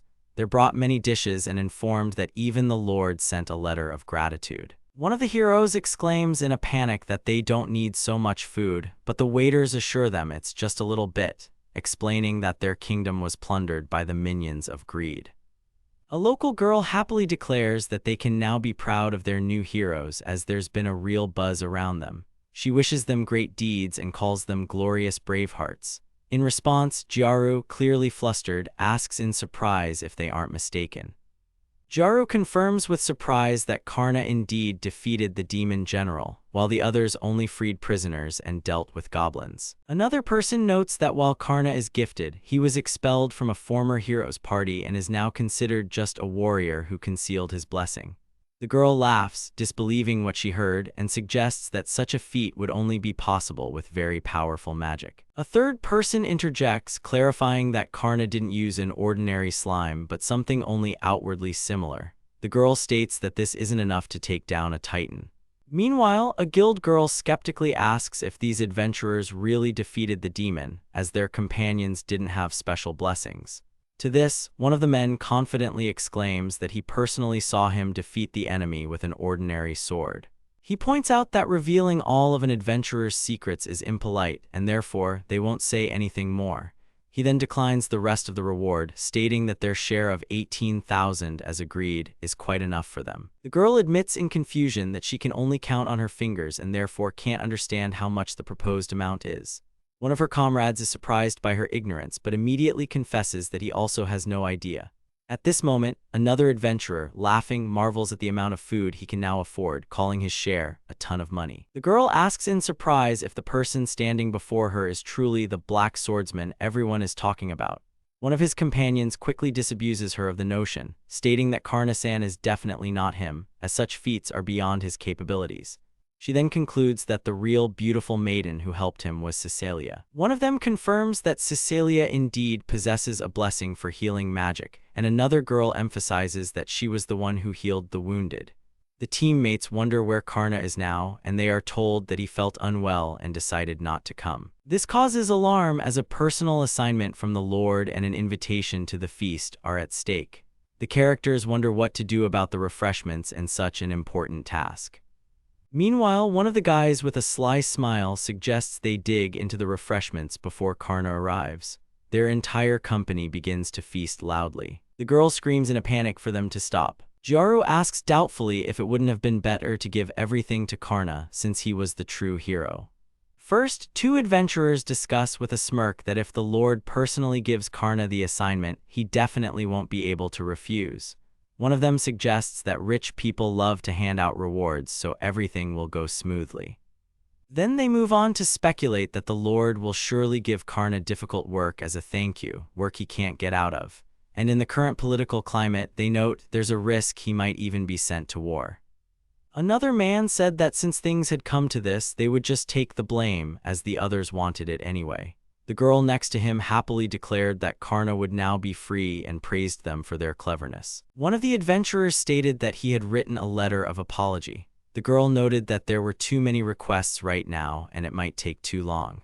Then one of the men, looking pleased, said that people would decide for themselves whether to associate with him or leave town. He proudly remarked that this is what true care looks like. The girl, confused, observed that they were saying reasonable things but acting completely illogically. Someone in the group laughed, adding that such duality was their signature trait. Cecilia happily recounted that she had gone to a bookstore by herself for the first time in her life and was very pleased about it. Karna noticed she looked happy and offered to carry her books if she didn't mind. However, Cecilia replied that the weight was like a trophy earned in battle, and she had no intention of giving it up. Then with a gentle smile, she extended her hand and added that her free hand felt a bit lonely. Karna was surprised to hear Cecilia's suggestion. He asked again in confusion, then agreed a little shyly. Cecilia thanked him with a smile and gently took his hand. After that, she suggested they go together, and both, holding hands, moved forward. Karna noted with surprise that Cecilia had even created a magic teleportation circle just to deliver books. He added that she seemed to love novels too much. She, slightly embarrassed, admitted that she initially read them just for information, but the more she read, the more she fell in love with them. Cecilia dreamily explained that she was touched by great love, by hearts finding each other through trials. All of it seemed beautiful to her. At this point, the narrative shifted to her decision to start a new journey from the border town of Danish, as it was easier to reach the magic circle hidden in a cave, inaccessible to human eyes, from there. Cecilia explained that she had created the magic circle for more than just buying books and promised to tell him more about it later. Karna then asked if their absence from the Adventurers Guild would be a problem. She replied that on the contrary, it was even better. If they became famous throughout the city, it would be difficult for them to leave. Karna realized that this might be their last day in this city. Cecilia explained that first, they would simply collect their reward and move on. Then she added that she still wanted to say goodbye to Jiaru-chan and her friends, so they would stay for a couple more days. Cecilia, winking, smiled and asked if Karna wanted to go on a date with her today. Hearing this, Karna was flustered and asked if he had misheard. Inside, he became very nervous and started to panic, as he had no idea how to even go on a date. Karna pondered in confusion what a date even meant, and in a panic, realized he didn't know how to behave on one.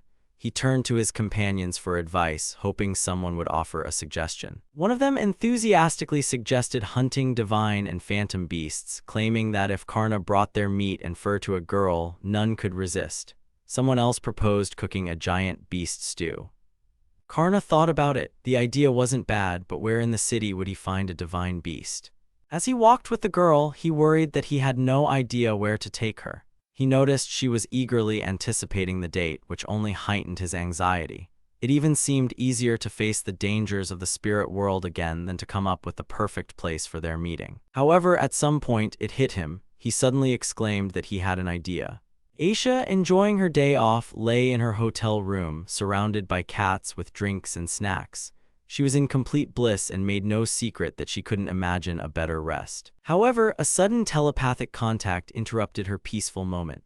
The girl indignantly remarked that while she was used to the connection, it annoyed her to be watched. Frustrated, she exclaimed that she had told them it was her day off. At that moment, Karna mentally addressed her, apologizing and asking for a moment of her time. Karna timidly explained that he was going on a date with Cecilia-san and confessed that he had no experience with such things. He didn't know where to take her, so he turned to Aisha for advice, believing she was surely more experienced in matters of love. Aisha, hugging a kitten, wearily reminded him that she had nothing to do with romantic matters. However, Karna apologized and added that he simply had no one else to turn to. Aisha, with a slightly surprised chuckle, noted that Karna was acting quite childish. However, thinking aloud, she admitted that the couple was too young, and if they were to quarrel, the world could, without exaggeration, collapse. She added that among adventurers, there was a regular spot that might be suitable for a date. Nevertheless, she decided to give some advice and suggested they check out one of the taverns and gamble there. According to her, if they used spirits, they could even find out who would win in advance. At this, Karna imagined a scene of them playing with others and exclaimed that cheating was wrong, and besides, he didn't know how to gamble. Aisha, still lying in bed with the kitten in her arms, remarked that if they were in the capital, at least they could take the girl to a nice restaurant. But here, in the middle of nowhere, where even a warm meal was hard to come by, it wasn't easy. She confessed that she herself had never been on a date. Aisha, blushing and jumping out of bed, irritably shouted that it wasn't her fault. She recalled her difficult past. She was born in the slums, didn't trust people, and survived by relying solely on cats. After receiving a blessing, she got a job as a mercenary, and dating was certainly not on her mind. Annoyed that Karna kept asking where he should invite the girl, she yelled that he had broken her heart and ended the conversation. Karna, completely bewildered, didn't know what to do next. Lying on the bed, Aisha irritably thought that Karna was truly rude. If he had thought about it a little, he would have found the answer to his own question. The problem wasn't where to go, but with whom. With someone special, you could go anywhere. She speculated that Karna might just be too happy and therefore unaware of his own feelings. Lifting the cat above her, she admitted with a slight smile that he was still a child after all. Meanwhile, as the telepathic connection broke, the heroes outside wondered if Aisha had just connected. Aisha herself, meanwhile, pondered what it would be like to have a family, a younger brother, or a son. Karna anxiously asked how she knew, to which Cecilia, snuggling up to him, smiled and replied that she knew everything about her beloved husband. He in turn apologized to Cecilia, explaining that he didn't know where to invite her to make her happy, and so he decided to consult with Aisha. Cecilia chuckled, thinking that while she was a little sorry to spend a legitimate day off on such conversations, it was still nice that Karna took it seriously. Taking his hand, she happily suggested they change their plans, as she had a place she really wanted to visit. The young man looked around in surprise as Cecilia enthusiastically announced that they had arrived at their destination. Approaching the building, she joyfully explained that she had long dreamed of visiting the Kitten Club. Karna fearfully asked if this place was only for adults, as he considered himself too young. Cecilia, smirking, assured him that since Karna had received a blessing, he was now considered an adult and could enter without any problems. She confidently declared that she would make sure he had a blast. When Cecilia and Karna entered the establishment, they were greeted by a woman who said they had been waiting for them. Cecilia explained to Karna that this was her disguise and only humans saw her this way. Karna, recognizing her, surprisingly asked if she was the succubus from the meeting. She confirmed with a smile that she was, adding that she was the succubus leader and the owner of this establishment. Karna noted with surprise that she was a demon, yet she managed a club where humans came. The girl explained that some succubi could use disguise magic, which made them appear human. The owner, with a smile, explained that succubi lure men, play all sorts of tricks on them, and absorb their magical energy. The young woman recounted that due to a long war, there were few men among adventurers, while the number of women increased, leading them to fight for the expulsion of succubi. With nowhere else to go, the succubi found refuge in an underground palace. However, a regular dungeon wouldn't save them, as it would eventually be destroyed. So they decided to open an establishment, disguising it with magic. Thus, according to her, succubi could now legally obtain magical energy, money, and information. She called it a wonderful plan, and one of her companions remarked in surprise how brilliant it was. The succubus explained that Karna's salary was paid from the club's earnings. He then realized he was receiving it thanks to the efforts of his lewd sister. She, in turn, smiled and noted that he didn't seem to enjoy such a scandalous job. To this, Karna bowed and assured her that it wasn't like that at all. On the contrary, he understood how hard the work was and was genuinely grateful for everything. The succubus joyfully announced that she would also join them, suggesting they go to the VIP room where alcohol and sweets were already waiting. There, the heroes settled at a table adorned with treats. The spirit exclaimed emotionally that it all brought back memories. Then it thoughtfully remarked that in the distant past, people sacrificed beautiful maidens to the gods, poured alcohol, and then returned these maidens. The spirit noted that much had changed over time, and the original purpose of succubi was now forgotten. He explained that succubi used to be sacred priestesses. Men without partners would sacrifice a part of their soul to them, and in return, the succubi would use magic to create offspring for them. He added that succubi became a salvation for those who were not popular with women. From these souls, children were born, resembling men like orcs or ogres. One of the heroines asked in surprise if low-ranking creatures could really bear children with humans. The spirit explained that the mana volume of such children was lower than that of their parents, but if the mother was a succubus, the child could even surpass them in magical energy. He also added that children from high-ranking succubi could maintain their mana level and interbreed with regular demons. He concluded that currently low-ranking creatures have mana reserves similar to infants in ancient times, and if they have a lot of mana, the succubus can drink more, which benefits both. The owner excitedly confessed that she hadn't even suspected the existence of such magic. The young woman wondered aloud, surprised, if it was possible for high-ranking creatures and humans to conceive a child together if such magic truly existed. The little spirit confirmed that, in general, it was possible, as they could bear children just like humans. Cecilia enthusiastically admitted that she was amazed by the information she heard and asked if the spirit knew anything else about that magic. The little spirit added that this topic was definitely not his area of expertise. She seriously pondered that since the magic was lost, children from the union of humans and low-ranking monsters were born weaker and weaker, and succubi began to suffer from a lack of magical energy. Hearing this, she merely sighed softly and said that everything was clear now. The young woman leaned forward sharply and hopefully asked Lord Sabato if she knew how to regain this magic. He replied that, unfortunately, even he didn't know. One of the young women explained that succubi could no longer make a living in dungeons and had become very weak. She added that those who possess a seal, meaning a blessing, are extremely few. In Danish, there are only 2 such individuals, and in the capital, 3. According to her, because of this, succubi started hiring human children as their numbers had become too small. The other woman sighed, noting that if there were more people, succubi could get more magical energy.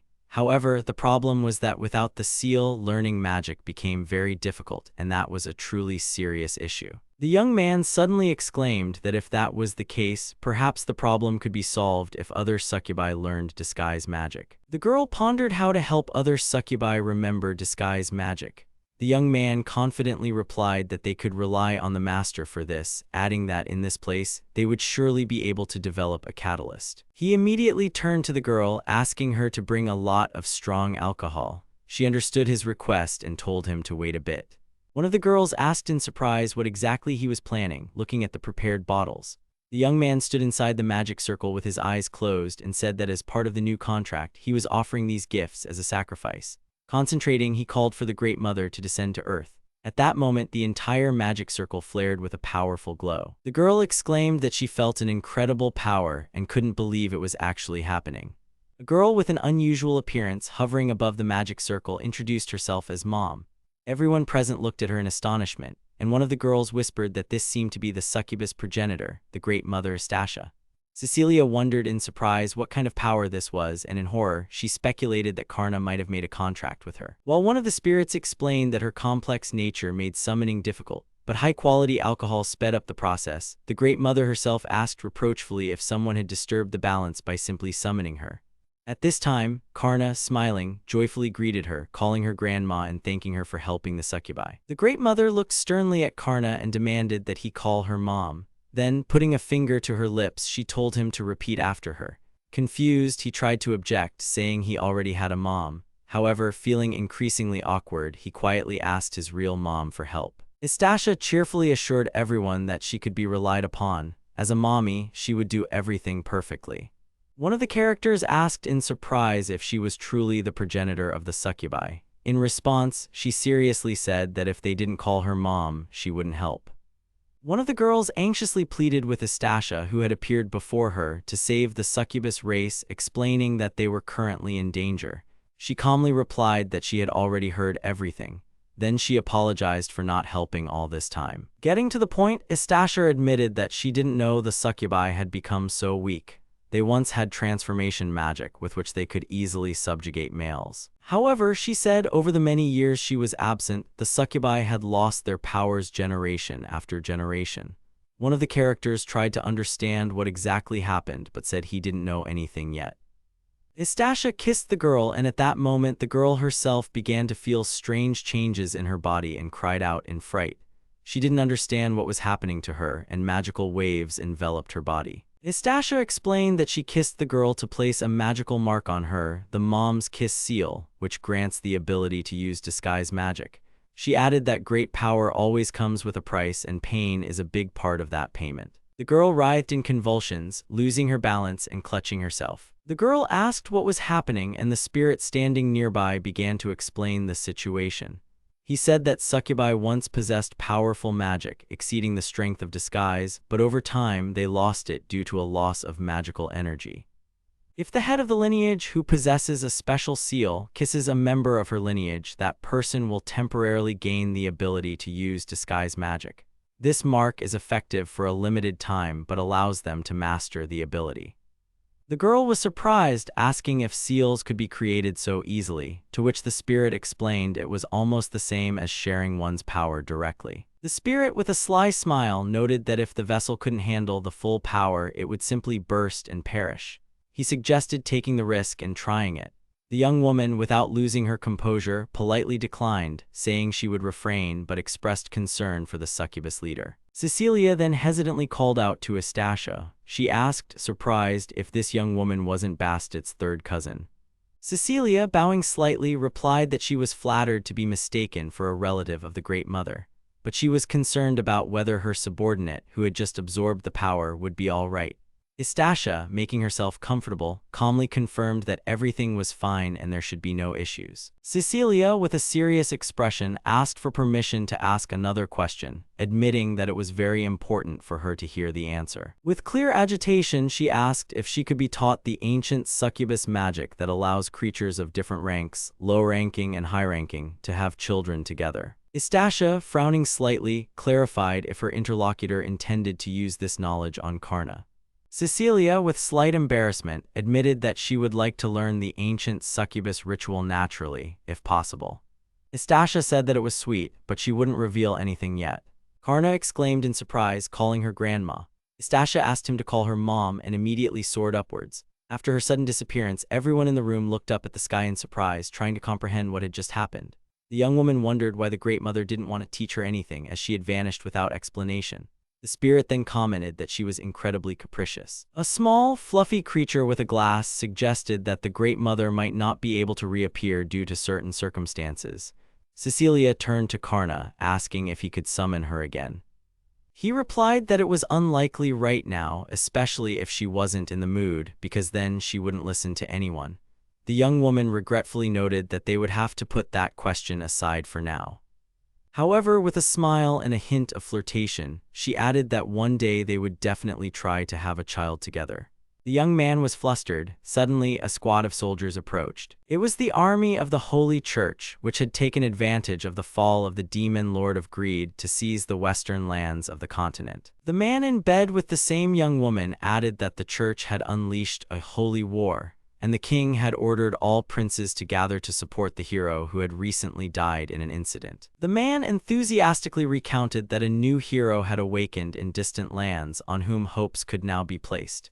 He then pointed to a warrior standing nearby, stating that this was Lord Hakel's, once the strongest hero, now retired. The young woman expressed admiration upon hearing this, calling the news amazing. The young woman lying in bed anxiously reported that the information needed to be immediately delivered to the demon Lord of Lust. In the former territories of the demon King of Greed, right on the border with Carcassonne province, a clash was beginning. One of the demons, armed and filled with rage, loudly called his brethren to attack. On the human side, the defenders prepared for battle. Soldiers lined up in a dense formation with shields at the ready.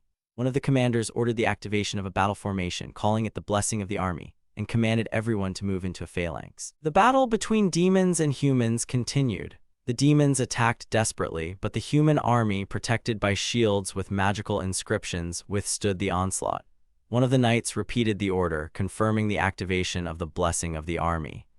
First, a magical shield activated, emitting a radiant glow. Soldiers armed with spears and shields raised their weapons, ready for battle. Led by their commanders, they charged forward, shouting a war cry. One of the knights loudly declared that the god of war was with them, boosting his army's morale. At the same time, the demons also rushed into the attack, matching their fighting spirit. Meanwhile, on the battlefield, one of the demons, overcome with fear, screamed and was struck down with a crushing blow. Nearby, others panicked, admitting the enemy's forces were too great, and began to flee in desperation, crying out for salvation. The battle ended with a sudden and powerful defeat of the demons. One of the fighters exclaimed in admiration that the hero capable of saving humanity was before them. Another confidently added that with this man, defeat was not a threat. Meanwhile, a knight named Hakel's Armitage appeared in the foreground, whose abilities were called God of War, and whose profession was hero. The soldiers enthusiastically discussed His Excellency's return, believing that with his arrival, humans would be able to reclaim Carcassonne. One of them added that thanks to the army's blessing bestowed by the god of war, even weak soldiers gained the Golden Seal Guardian class and received strength that made them invincible. However, one of the riders unexpectedly objected, stating that they never needed the Sinner's Seal in the first place. His words shocked his interlocutor, who exclaimed how he dared to say such a thing. At this moment, Hakel's, observing the argument, frowned and asked suspiciously if it was truly Nari's. One of them still noted that it was impossible to win on the battlefield in this world without powerful personal strength. Hakel's recalled how he had led armies and protected people for many years, yet still couldn't defeat either the demon general or the demon king.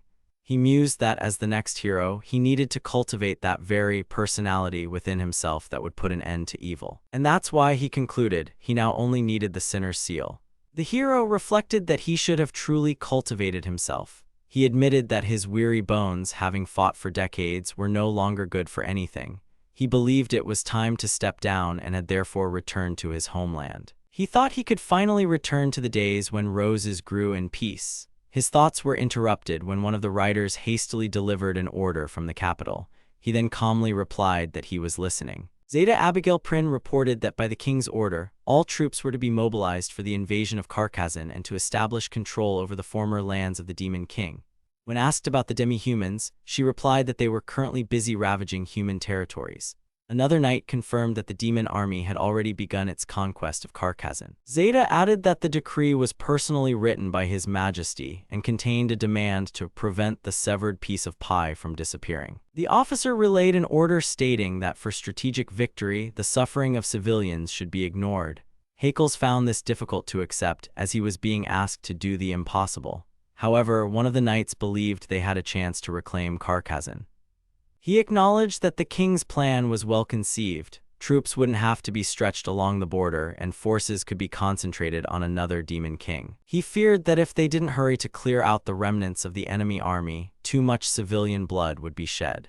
Haekels ordered that a message be sent to the princely forces. They were to remain nearby in reserve and liberate the province of Aquilana by dealing with the remnants of the army of greed. He clarified that they couldn't be fully trusted, but this level of involvement should be sufficient. Meanwhile, elsewhere, someone thanked the spiritual beings for responding to the call and asked Yurusan about the reason for the gathering. Karna noted that the people they had saved had learned their names and were bringing them more and more tasks. One of the characters mentioned that they were just about to leave the city. It was decided that it might be better to move their base to another location. Another group member noted that all the requests were non-urgent, and the predictability of people's behavior had once again caught them off guard. One of the characters sadly added that it was a shame to leave, as they had just made new friends. The characters noticed that there were too many cats from the dungeon in the room, and one of them asked if something had happened. Yuru explained that the group of charmal catfighters who had robbed their dungeon had been apprehended. He called these people shameless. One of the observers, surprised, suggested that these might be their new enemies. A mysterious man with chains in his hands enthusiastically encouraged his subordinates, ordering them to attack. He was surrounded by chained fighters, one of whom, with a dejected face, submissively called him master. Soon, these people rushed into the attack. A girl watching recognized the attacker as a slave trader and disgustedly admitted that she found him repulsive to even look at. The young man asked her if she knew him. The girl confirmed that she knew the man. He was a mercenary just like her and was considered a notorious bandit. Aesher explained that he is known as the boss nicknamed Papalia, who runs a pimping business and gambling. His power is based on the slave trader profession, and the subordination contract turns everyone who signs it into his slave. Karna, surprised, wondered if the villain had an entire city there. It was explained that slave traders usually appear where higher-class people reside. The short-haired girl, pointing to a diagram, confirmed that they were looking at a so-called underground city, built using resources from the dungeon. The characters discussed the features of the surrounding area, the forest of gloomy Lilliputians, rich in mushrooms for making medicine, and the Pearl Dragon Vein, where precious stones are mined. People gather around such places and start building cities. As long as they don't have unified leadership, these settlements are considered illegal. The heroes noticed that they couldn't collect magical energy from people as they avoided dangerous zones with zombie dragons and noted the resulting mana deficit. Karna asked if the cat's charm was helping them, observing the training fighters. The characters discussed a method of sharing an item's effect between two people through a handshake and the use of a special artifact. One of them, likely the slave trader, applied this technique, activating it through chains. Popal declared that the slave was healed, then ordered him to keep going despite his exhaustion. One of them noted that enchanted potions, though expensive, could fully restore health. The spirit was surprised by such treachery, and another indignantly asked if that man was using his comrades as cannon fodder. The girl with the cat said she was right not to send her pets because the slaves would have healed anyway, and they would have only revealed their techniques and put themselves in danger. One of them explained that this was why they had asked for help, apologizing for the distraction. The characters discussed what was happening, noting that the opponent had taken quite a lot from them. Karna could feel the immense malice accumulated within the dungeon's core and pondered the potential impact if such a being were unleashed. One of the spirits expressed determination to eliminate the slave trader, while another added that all human malice remains on the surface. The characters discussed how even if they got rid of one enemy, another would surely take their place. One of them noted that if the dungeon's difficulty increased, adventurers would simply flee, making it impossible to collect magical energy. Because of this, Karna decided to establish a new rule. He then sensed that a great deal of malice had indeed accumulated deep within the dungeon, confirmed by the darkness spreading around them. The boy focused, raised the crystal, and declared with resolve that he would use it to cast a spell upon these lands. The next second he uttered, "Enchantment, cursed return," and magic in the form of a powerful wave began to spread across the area. His spell seemed to draw the accumulated malice back into the depths of the dungeon. When the two men decided the dying girl was no longer useful, they suggested abandoning her. However, at that moment, dark energy enveloped her body, as if reacting to a distant surge of power. The girl unexpectedly opened her eyes, and a black vortex burst forth directly from her chest. Seeing this, the villagers scattered in a panic, while amidst the chaos, a girl in a tattered dress stood frozen with a lifeless expression and glowing eyes. Under a tree on a rainy day, a girl, clutching her younger sister, sought shelter. Later, she spoke with an elegant man who offered her a contract, supposedly providing her with a home and food. She was deceived, and the children were taken away. The girl's body lay motionless, but the next second, something within her awakened. She rose sharply, consumed by an unspeakable rage. Her gaze became dead and empty, her face contorted, and she screamed that she would not forgive those who had hurt her. The astonished guy exclaimed, unable to comprehend how the girl he thought was dead had suddenly come back to life. In a fury, she screamed, demanding her brother and sister back, and, consumed by intense pain, lunged at her enemy. The girl next to him, equally bewildered, uttered, "What have you done?"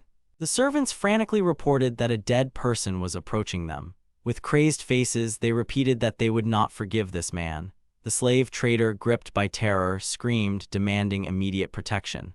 The warriors, initially frozen in surprise, then abruptly scattered. The slave trader, confused, didn't immediately grasp what was happening. He yelled, demanding an explanation, then frantically ordered all the escapees to be neutralized immediately. However, before he could do anything, the enraged girl crashed into him, knocking him to the ground.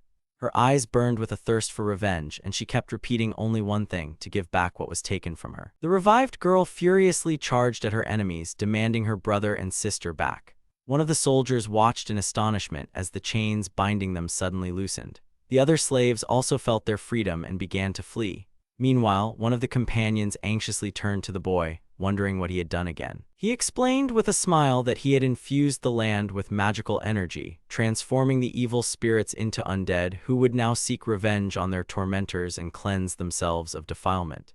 His companion, stunned by his plan, exclaimed that he had gone mad. Meanwhile, the boy put on a mask and declared that he was going to make an announcement. The spirits observed in amazement that the zombies had gone wild. The characters watched in surprise as dark, swirling energy rose into the sky. One of the men wondered what it was. The boy, having assumed the form of the labyrinth's ruler, addressed the people with a warning. He announced that from now on, he would allow blood vengeance in his land, permitting embittered spirits to transform into undead to judge the guilty.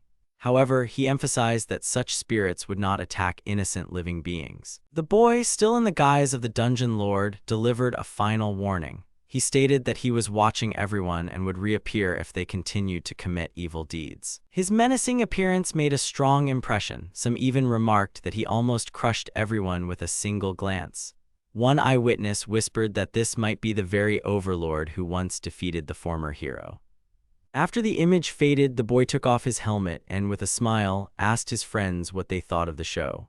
Cecilia noted that the hero used a thirst for revenge to cast a curse, but the criminals were punished and the innocent remained untouched. By human laws, everything turned out fairly. The boy confirmed that if the spirit's malice is inevitable, he directs it in a way that prevents mutual hatred from arising. He explained that the dungeon core is an incredibly useful item. which allowed him to easily restore the memories stored in these lands. The characters discussed recent events. The fluffy spirit explained that a blessing could help the hero master the basics of magic, and using it on his own territory was quite common.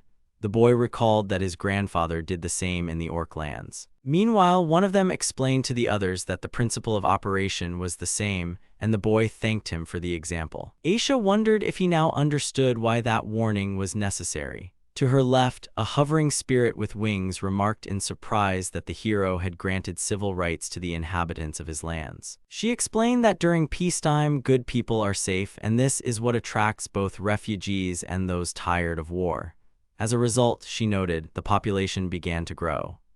He politely expressed his hope for support from his interlocutor. Aisha, observing the situation, in turn noted what an amazing person Karna was. In a nearby camp, someone repeated what was said with surprise and indignation. The Duke, a military leader, exclaimed that their combined army of 20,000 men had already achieved a significant feat by suppressing unrest in the West, and now they were obligated to finish what they started. However, the Knightess Zeta Abigail Prin objected, stating that His Excellency Heikels held a different opinion. She explained that the ruler of these lands had fallen at the hands of the demon Lord of Greed, the capital had suffered colossal destruction, and most other cities had fallen under enemy control. According to her, if they didn't liberate them as quickly as possible, the people would continue to suffer. The soldiers sarcastically discussed the Knightess, reminding her that her words sounded grand, but the blame for the hero's defeat lay with her. They questioned if she had forgotten how the ogres stripped him of his armor and killed him, and considered her audacious for daring to interfere in their conversation. The girl in armor admitted they were right. She had failed to warn them in time about the impending threat and had thus let down His Excellency Heikels. She repented that her delay had cost lives and decided that she was obligated to strengthen their rear lines so that the hero could fight without distractions. Therefore, she swore not to make any more mistakes. The officers discussed the Royal Knight's order advancing on Carcassonne. One of them, suddenly animated, noted that if their forces were directed there, the border would remain under their control. Soon, greed entered the conversation. They began to speculate that this was an excellent chance to snatch a share of the spoils. One reminded them that the treasures had not yet been found, and another added that the demon Lord of Greed's army had long profited from looting. The officers enthusiastically began talking about the need to liberate the lands from demons and return them to their rightful owners. It sounded like a noble goal. However, in reality, they were only interested in the capital, planning to present its liberation as a strategic objective.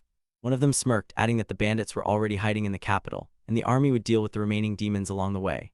Meanwhile, no one particularly cared about the fate of the other territories, as they believed the remaining enemies would scatter on their own.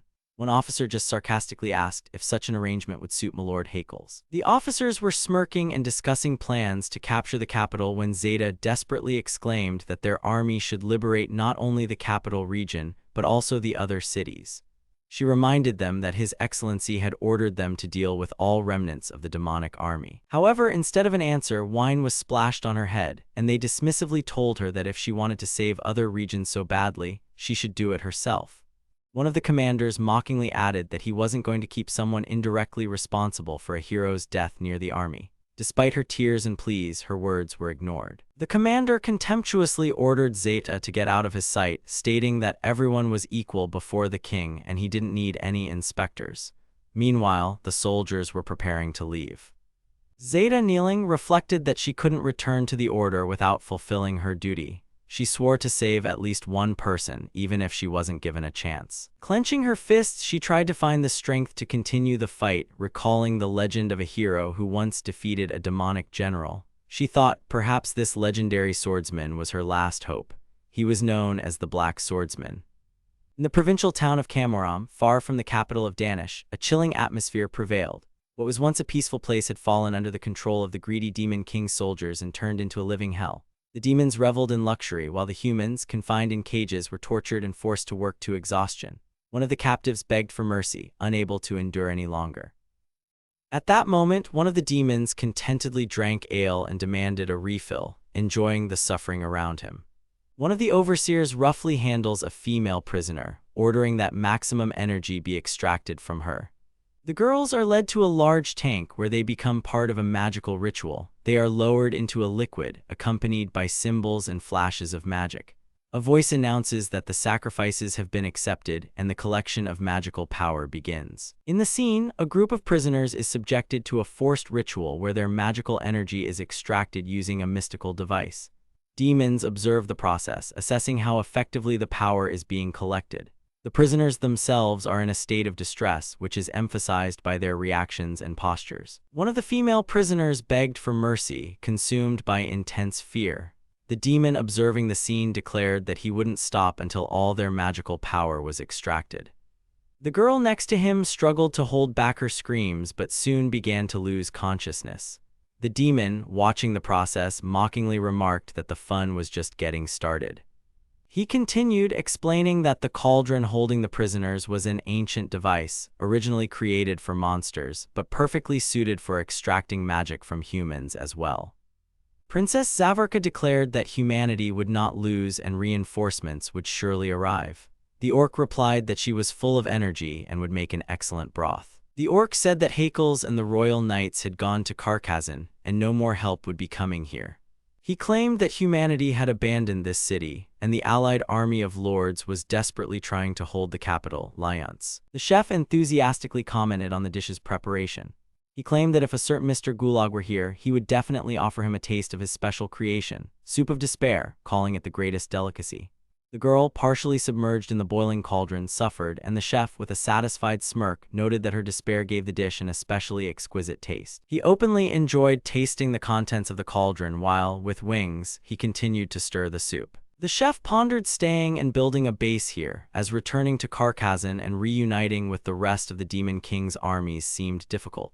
He noted that the princess was already exhausted, but he couldn't help but admire the taste of her despair. He proudly declared that he survived to prepare the most delicious demonic dishes, because, according to him, the main trump card was in his culinary hands. At that moment, someone suddenly attacked him. Aisha burst in with a flash of determination. She struck the demonic chef without hesitation, declaring that he wasn't meant to survive. The demon, not expecting the attack, was stunned and barely managed to let out a cry of surprise before feeling the cold steel. After defeating the demon, the new heroine approached the cauldron and checked on the girl inside.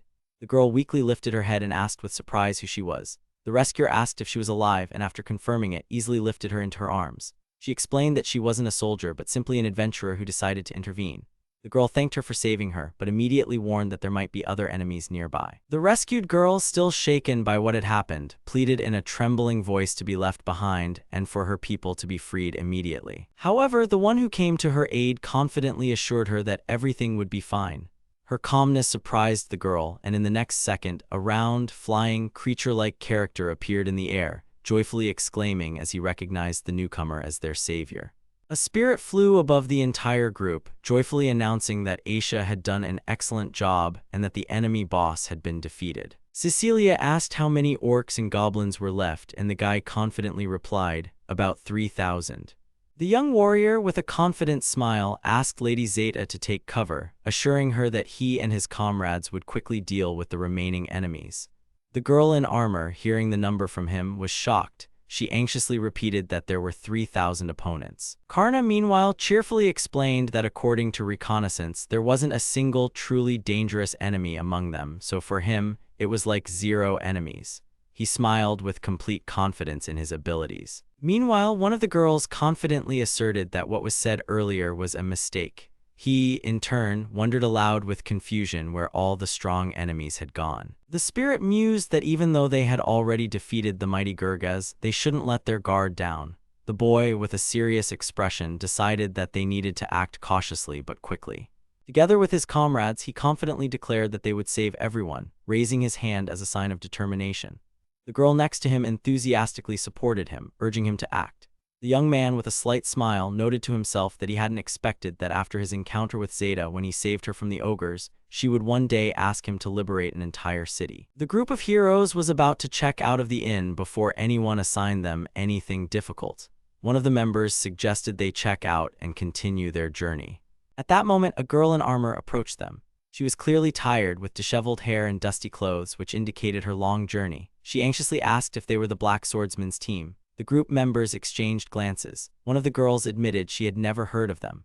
Another member noted that the stranger was wearing Royal Knight's armor, which immediately drew attention. In his thoughts, one of the characters noted that the girl didn't have a medal indicating her title or a mantle with a coat of arms, from which he concluded that she might be a knight stripped of her status due to some transgression. The interlocutors asked in surprise how she knew that name, as the guild had promised to keep it a secret. The girl explained that despite the silence from the guild and her companions, many influential people were currently interested in them. The girl in armor presented a document which, according to her, bore the signature of a great former hero. She emphasized that she showed it not by chance, she was specifically asked to do so.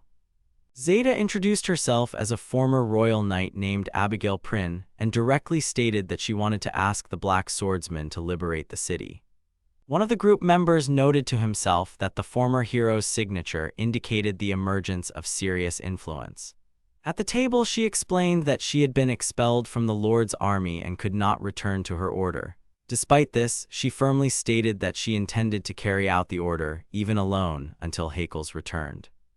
During the discussion, Aisha skeptically asked what a single knight could possibly do. She added that it seemed Zeta had merely created a pretext for Naris to attack Karna's dungeon. One of the heroines mentally noted that it was her first time seeing Zeta, but she clearly understood it was best not to mess with her. She emphasized that Zeta had no army, no money, just a piece of paper with an order, and that no one was obligated to obey.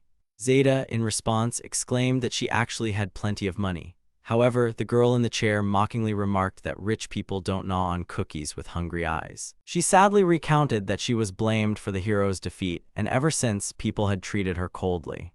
After she was finally assigned a task, her identity was quickly exiled. Now all she had left was her own life. Zeta, looking ahead with sadness, confessed that she hadn't expected the Black Swordsman to be the very boy who was once exiled as a hero. With these thoughts, she fell to her knees, bowing in deep supplication, and cried out that she was begging them for help. Zeta desperately appealed to Karna, saying that if they left the surviving enemies, innocent people would suffer. She reminded him that he was once an ally of the hero, asking if he truly didn't want to save the world. The long-haired girl standing aside noted that Zeta had misspoken. People suffer not because of someone's inaction, but because of the enemies themselves. She clarified that the army should protect the people, not Karna. Cecilia, who stood nearby, calmly replied that she understood Zeta's feelings but warned that manipulating guilt was despicable. Zeta, on her knees, admitted that she realized she was asking for too much, but according to her, humanity was in danger. Zeta anxiously reported that in addition to the surviving enemies, the fire-wielding demons, creatures that had killed many heroes, were also growing stronger. She insisted that if nothing was done, humanity would be on the brink of destruction. In her opinion, everyone needed to unite for the sake of their loved ones and friends. In response, the girl mockingly confirmed that the demon spellcasters were indeed gaining strength. The guy next to her smirked. She added that she wasn't going to do anything, but it seemed those around her didn't understand that. Karna pondered that saving humanity could pose a potential threat to Cecilia. He was clearly hesitant, weighing the consequences. Cecilia, noticing his concern, approached him with a warm smile and hugged him, assuring him not to worry about her. She asked him to simply do what he thought was right. Karna became flustered, noticing that others were already paying attention to them. Cecilia, laughing, suggested they continue their conversation somewhere more private. Zeta, with tears in her eyes, pleaded for help to liberate at least one area, her hometown, Camolian. She explained that a settlement captured by villains was located nearby in the mountains. To support her words, she showed fresh information received from the Knightly Order. One of the group members clarified if she knew exactly where the enemies were, then informed Karna that Belphegor had contacted her. At the same time, it was recalled that 3 powerful demon generals were active in the region, each posing a serious threat. The group discussed the latest information about Camorian. One of the girls surprisingly asked if the enemy forces were truly still alive. She was sure they had been executed long ago. Another noted that there would be time for that later. Cecilia, with a serious expression, explained that Camorian was mentioned as the place where the greedy demon king hid his ancient treasures, the so-called greedy legacy. Upon hearing this, the other group members were shocked. One of them exclaimed that it was a shocking truth. The events unfolded in the border town of Camolian. Karna, fighting with full determination, struck down opponents with his steel sword. The crowd joyfully greeted the victor. Some thanked him for saving them, while others enthusiastically called him a true hero. People applauded, celebrating their liberation. Meanwhile, Zeta watched the events unfold with surprise. Residents rushed up to her, excitedly saying they believed in her and asked her to convey their gratitude to the hero. After the victory, Zeta stood in tears, barely holding back her emotions. She bitterly said that she hadn't actually done anything and asked them to thank the Black Swordsman's team who had saved everyone instead of her. Zeta then burst into tears, declaring how glad she was that they were alive. Meanwhile, Cecilia comforted a frightened child, telling him that everything was fine now and he could go to his mother. Cecilia, with a kind smile, said there was no need for thanks, as children are never at fault, no matter what the world was like. She looked tenderly at Karna as he stood amidst the ruined but now liberated city. Karna laughed, noting that even though half of the enemies had fled, they had kindly agreed to deal with the rest. He was clearly pleased with the outcome. Somewhere on the outskirts, the remaining enemies fled in a panic. Their fear of the Black Swordsman was stronger than their rage. At this moment, powerful allies appear, clearly preparing to intervene and demonstrate their strength. One of the heroes, raising his staff, unleashed a powerful magical attack called Purple Lightning of Despair. The enemies watched in panic and horror as their comrade was struck by a powerful discharge. Electricity enveloped his body, and he screamed in pain, disappearing in a bright flash of energy. After some of the demons were defeated, one of the remaining ones ordered monsters to be brought forth. Soon, the battlefield shook as huge creatures emerged from behind the scenes of the battle, multi-headed snakes and a giant crested bird emitting a terrifying shriek.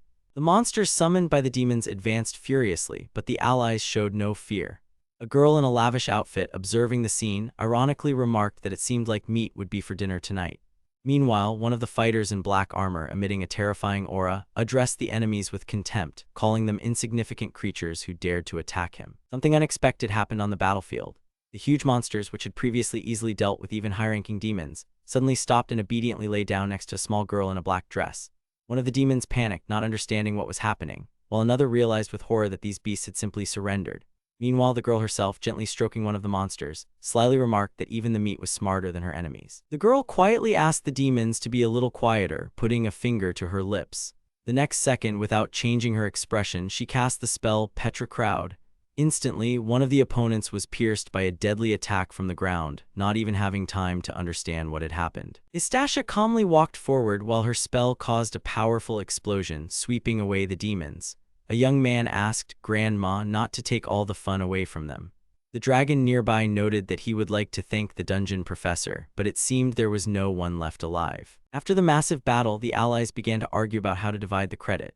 While one of them demanded equal points, the girl in the dress was happy that she had acted first and would receive praise.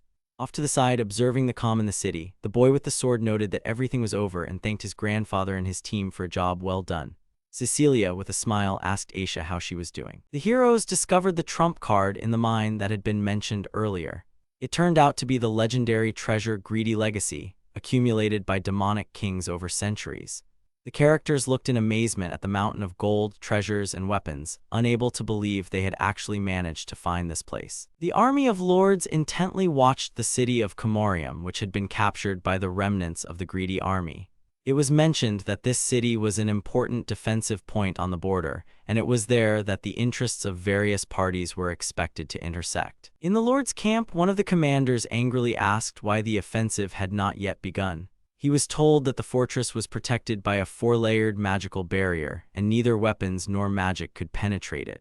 An officer sitting at the table explained that an assault was impossible. The commander-in-chief, enraged by such a report, shouted, asking why the demons were able to capture the fortress, but they, the nobles, were not.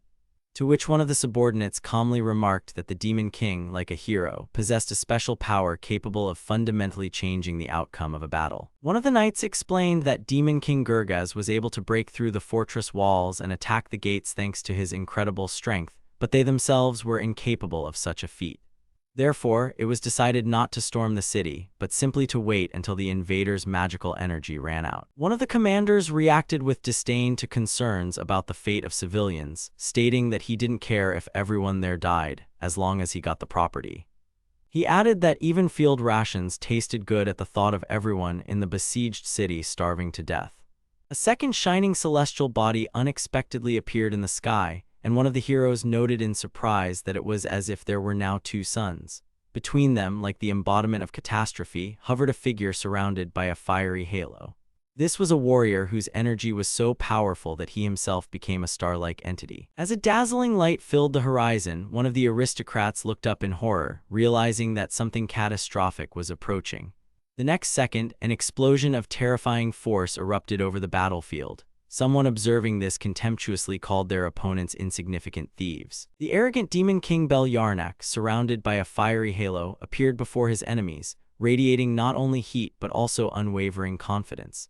He chastised his opponents for their audacity to covet his riches and declared that their defeat should be considered an honor, for they had been struck by the flames of the Fire Emperor Vorvados himself. The arrogant lord, having finished dealing with the thieves, gave clear orders to his subordinates. He instructed them to scare one of the defectors to extract maximum information, and then to proceed with the plan to send a separate detachment to capture the legacy. He emphasized that the human city of Comorium must be taken before his personal arrival. One of his demonic officers immediately accepted the order, expressing full readiness. Meanwhile, the knights in the Carcassan region were hastily rebuilding the destroyed wall and preparing a temporary fortress in an abandoned castle. Suddenly, a huge horde of rats appeared on the horizon. Their unexpected and rapid approach shocked one of the fighters, who, bewildered, tried to understand what this strange threat was. The soldiers unexpectedly came under attack. A horde of rats descended on the camp with incredible speed, causing panic. One of the warriors screamed in pain as a rodent bit him directly in the face. While the knights tried to fight them off, others noticed a strange cloud in the sky approaching, foreshadowing new danger. A strange cloud rapidly gathered over the fortress, which turned out to be a swarm of giant locusts. The insects crashed against the walls, causing panic among the defenders. The knights, without losing time, commanded the use of fire and magic to repel the attack. Blazing spells flashed in the sky, destroying the swarm, and the fighters managed to repel the first wave of attack. Above her, with irritation and reproach, stood Bea-Q, the demon of envy, scolding her partner for only eating and completely neglecting her appearance or duties. One of the demon lords, Baal-Kai, the embodiment of gluttony, sat on the floor with a bone in her hands, plaintively excusing herself by saying she was just hungry. Bea-Q, the demon of envy, watched her older sister, Baal-Kai, the demoness of gluttony, with clear disgust, complaining about how she was ruining her reputation. She was outraged that such a sloppy and constantly chewing person was her relative. Meanwhile, Baal-Kai herself, not paying much attention to the reproaches, meekly agreed, but in passing dreamed of destroying humanity. Soon, Bea-Q, with a smirk and hidden malice, called for an active offensive, intending to finish off the hero Hycles. In the mining town of Comorium, where the legacy of the greedy demon king was hidden, a conflict gradually escalated. It all began with an attempt to seize the treasures, but soon Karna and the demon kings were drawn into this struggle. Tension mounted as the confrontation between the four lords' pride, envy, greed, and lust became increasingly inevitable.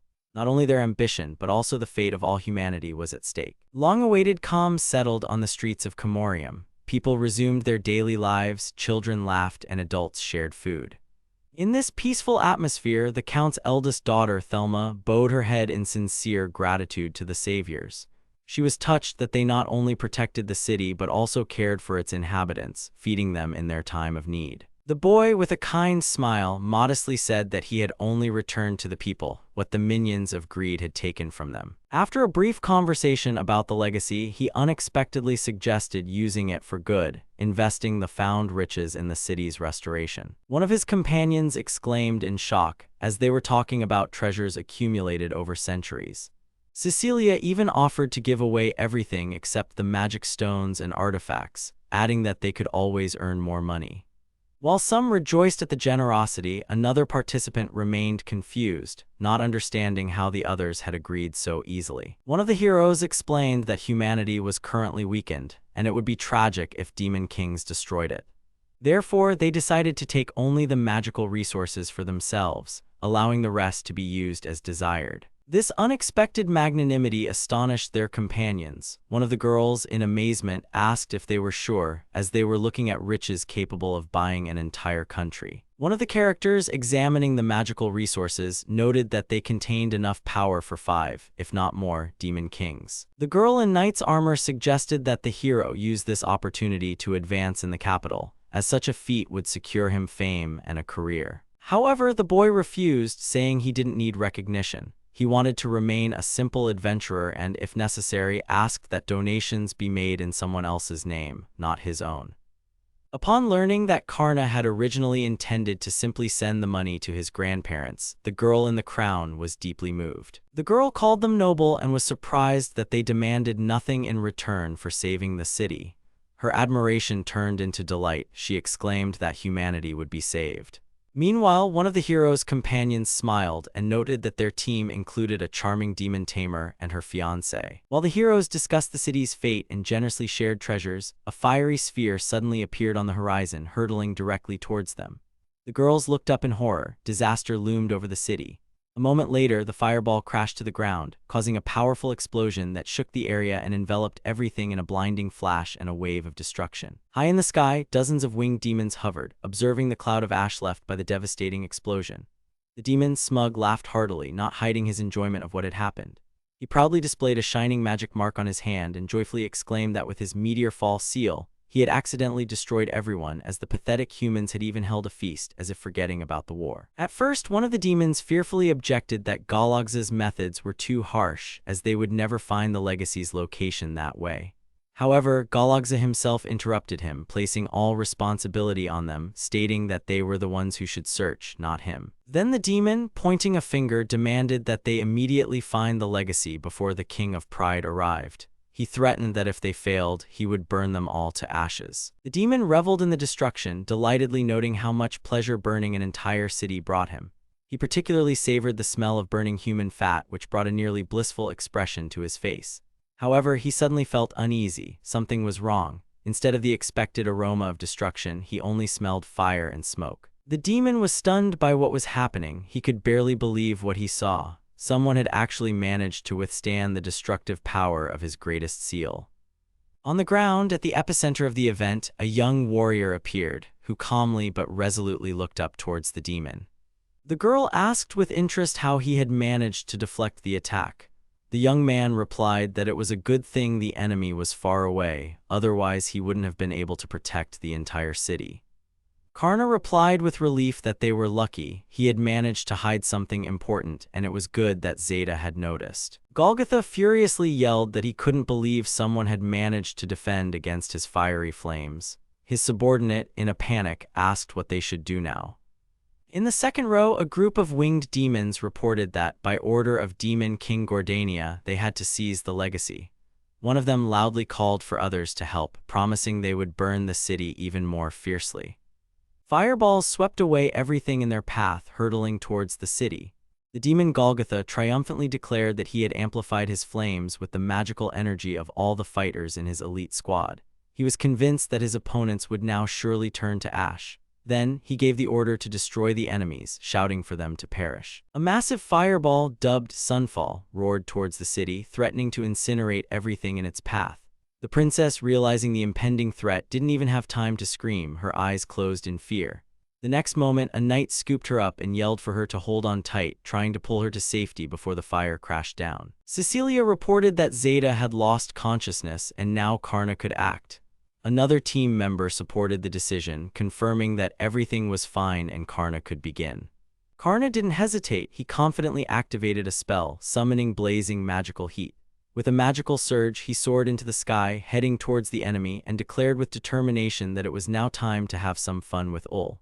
One of his allies cheered him on, shouting for Karna to hit the enemies with all his might. Karna gathered concentrated magical flame energy into his fist. His target was clear, the enemy hovering in the distance above the city.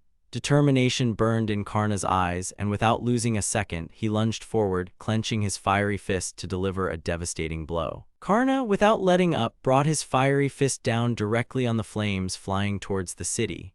His attack, with furious force, broke through the enemy's spell, making the demon recoil in astonishment. The demon couldn't believe his eyes. His powerful spell had been repelled and sent back. The fire spell, repelled by Karna, slammed into the demon army with unstoppable force, engulfing them in blazing flames. Golgotha, consumed by fire, screamed in agony, unable to believe that such a powerful attack had turned against him. Karna watched as the burning bodies of the demons fell from the sky one by one, leaving a smoky trail. One of them crashed into a building, causing a powerful explosion. A spirit hovering nearby commented that the attack was much stronger than they had anticipated, and Karna himself, bewildered, noted that he seemed to have overdone it a bit. The fire spirit explained with satisfaction that the enemy's flames had amplified his seal, and thus their own attack had turned against them. Their power was returned with double the might. One of the characters noticed the scale of the destruction, remarking that it was now clear why Karna hadn't used this magic in the previous battle. Another participant added that such an explosion could easily have destroyed the Demon King's own castle. And the fire spirit, with a smirk, admitted that the old fire god seemed pleased. The enormous body of the defeated enemy crashed onto the stone plaza. He was completely vanquished. Golgotha's face contorted in pain and shock. A woman, observing this, mused that such a powerful seal could only be used by the subordinates of the Demon King of Pride. No other army had such strong fire mages. The guy, looking at the spirit, surprisingly suggested that perhaps the enemies were his descendants. The fire spirit replied that it was quite possible, as he had indeed once reigned, but it was so long ago that he no longer remembered anything. The fire spirit said goodbye. The heroine in armor, with an apologetic smile, exclaimed that she had lost consciousness and didn't understand how. The princess next to her asked in surprise what had happened to the enemies. The girl looked at the battlefield with interest and wondered aloud how they had repelled the attack so quickly, considering they were fighting a high-level demon. Her friend enthusiastically acknowledged that they were truly worthy of the title of hero. The knightess pondered in confusion why Demon King Gordona's army had suddenly attacked, as their troops were definitely not nearby.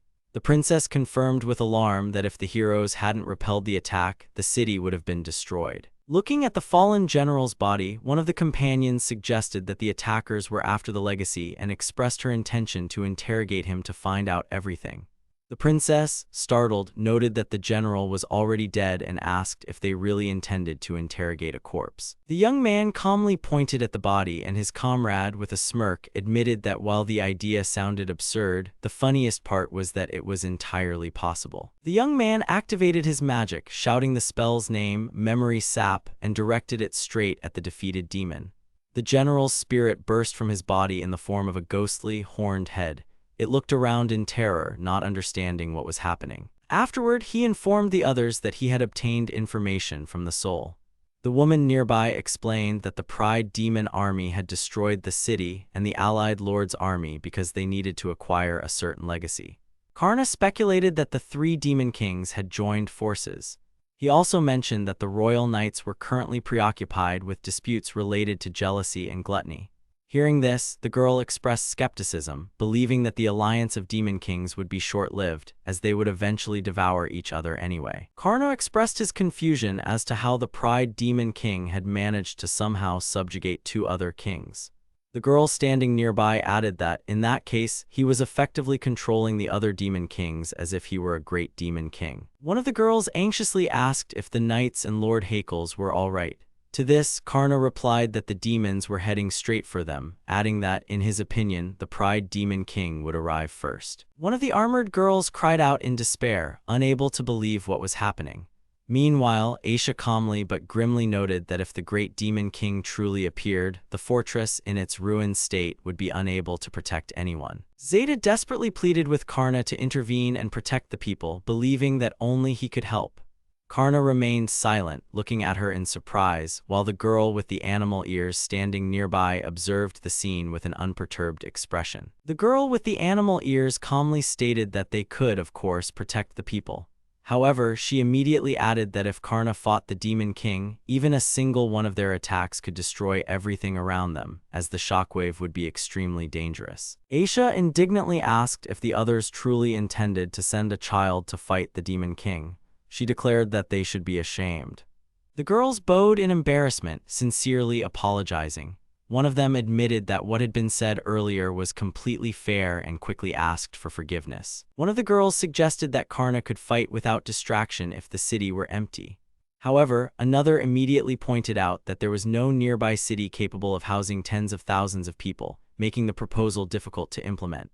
A third expressed concern that in a panic, residents might flee haphazardly and encounter monsters. Cecilia stated that they could not give up the legacy. She noted that the three demon kings would eventually start fighting each other anyway, and in that case, the legacy would go to whoever managed to destroy the others.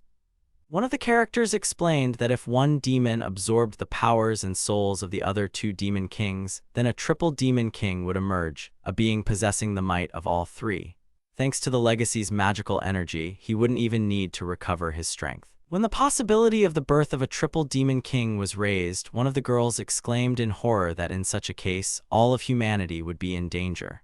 Another, more reserved, agreed, adding that it would indeed lead to a great threat. The girl mused aloud that Gulgaz had most likely intended to take her soul, then use the legacy to restore his strength and proceed to conquer human lands. Cecilia cried out in surprise, then, looking thoughtfully into the distance, asked herself why, even after Gulgaz's death, his minions still remained in this city. Karna hesitantly turned to Cecilia, asking for permission to speak. She smiled and asked if he had an idea. He enthusiastically declared that he knew how to fight the Demon King without harming people or having to divert attention to protect them.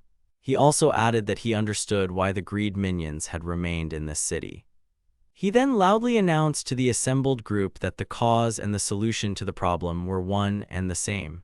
Karna excitedly explained that he had tasked the ghosts with finding everything out. One of the ghosts, while exploring an underground tunnel, cried out that he had found the right place.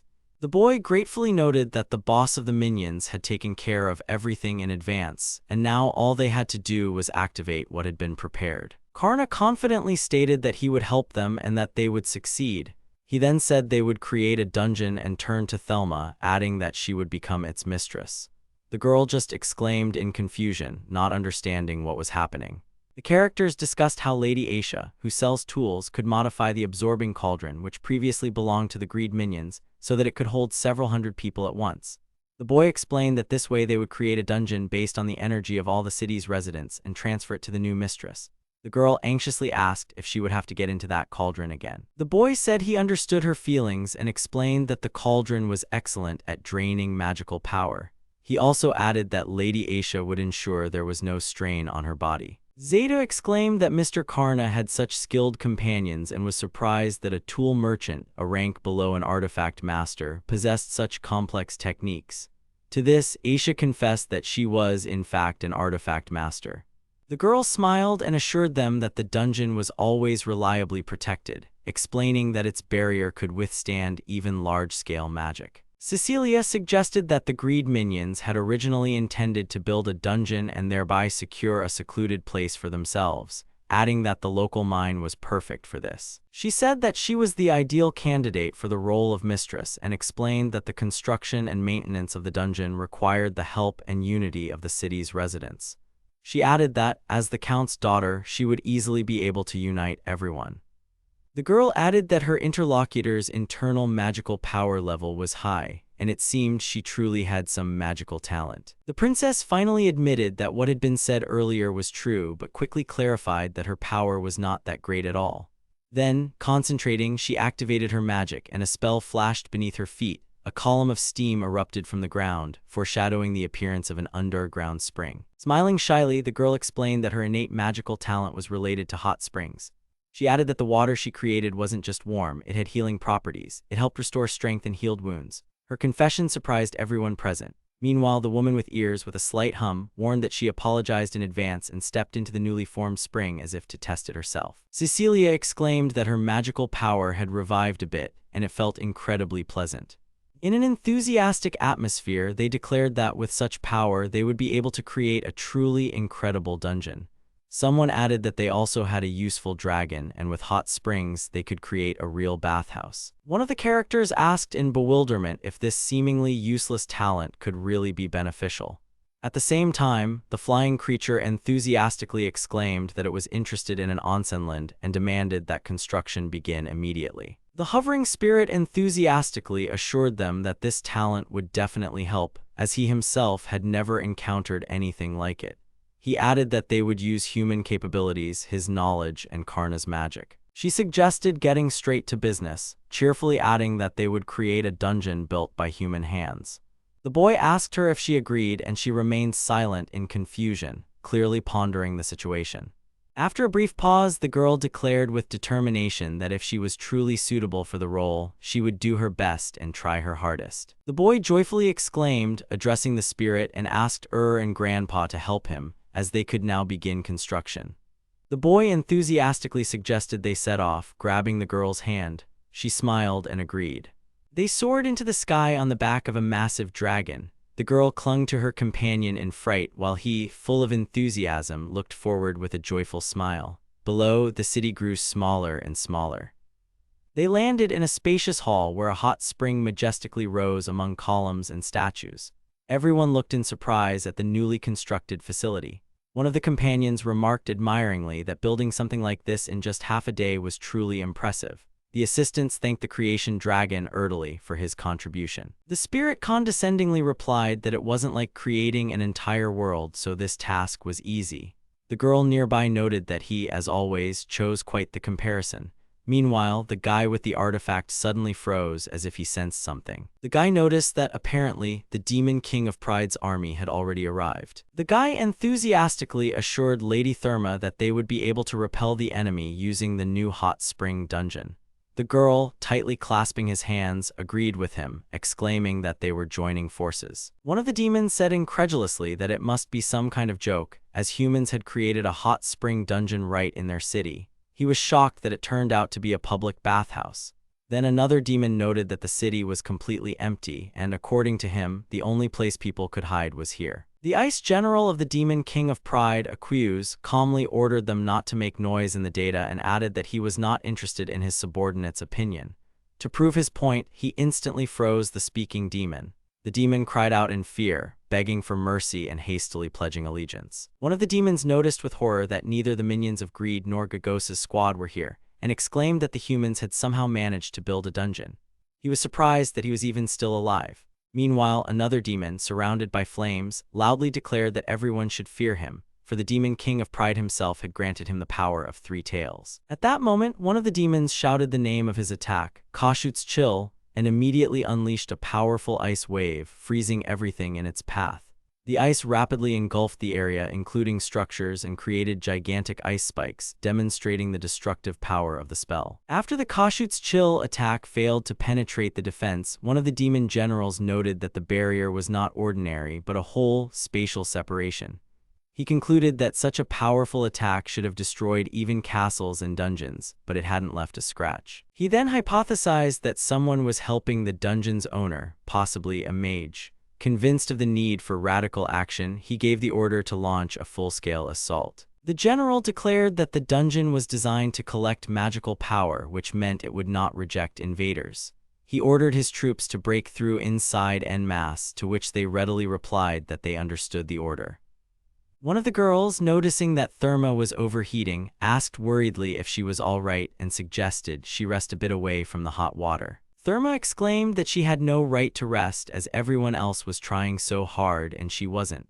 However, another girl reminded her that the others could still be replaced, but the dungeon's mistress could not, and therefore she really should rest. The boy happily informed Lady Cecilia that he had finished the setup and now everything was working. At that moment, a voice from the system announced that the magical power absorption rate in the bathhouse was 50%. All dungeon functions were normal, and there was an option to summon monsters and activate traps. The girl praised Karna, saying he did a great job, and asked if he wanted to join them in the steam room. Karna exclaimed that no, he wanted to focus on supporting and helping the dungeon, so he couldn't right now. Hearing the refusal, Cecilia asked in surprise what he meant by not now, then smiled and suggested they could take a bath together later. Karna, embarrassed, asked her not to joke like that again. One of the girls, relaxing in the water, admitted she still couldn't believe what was happening as it seemed impossible to her. They discussed how an ordinary person with weak magical power couldn't become a dungeon master.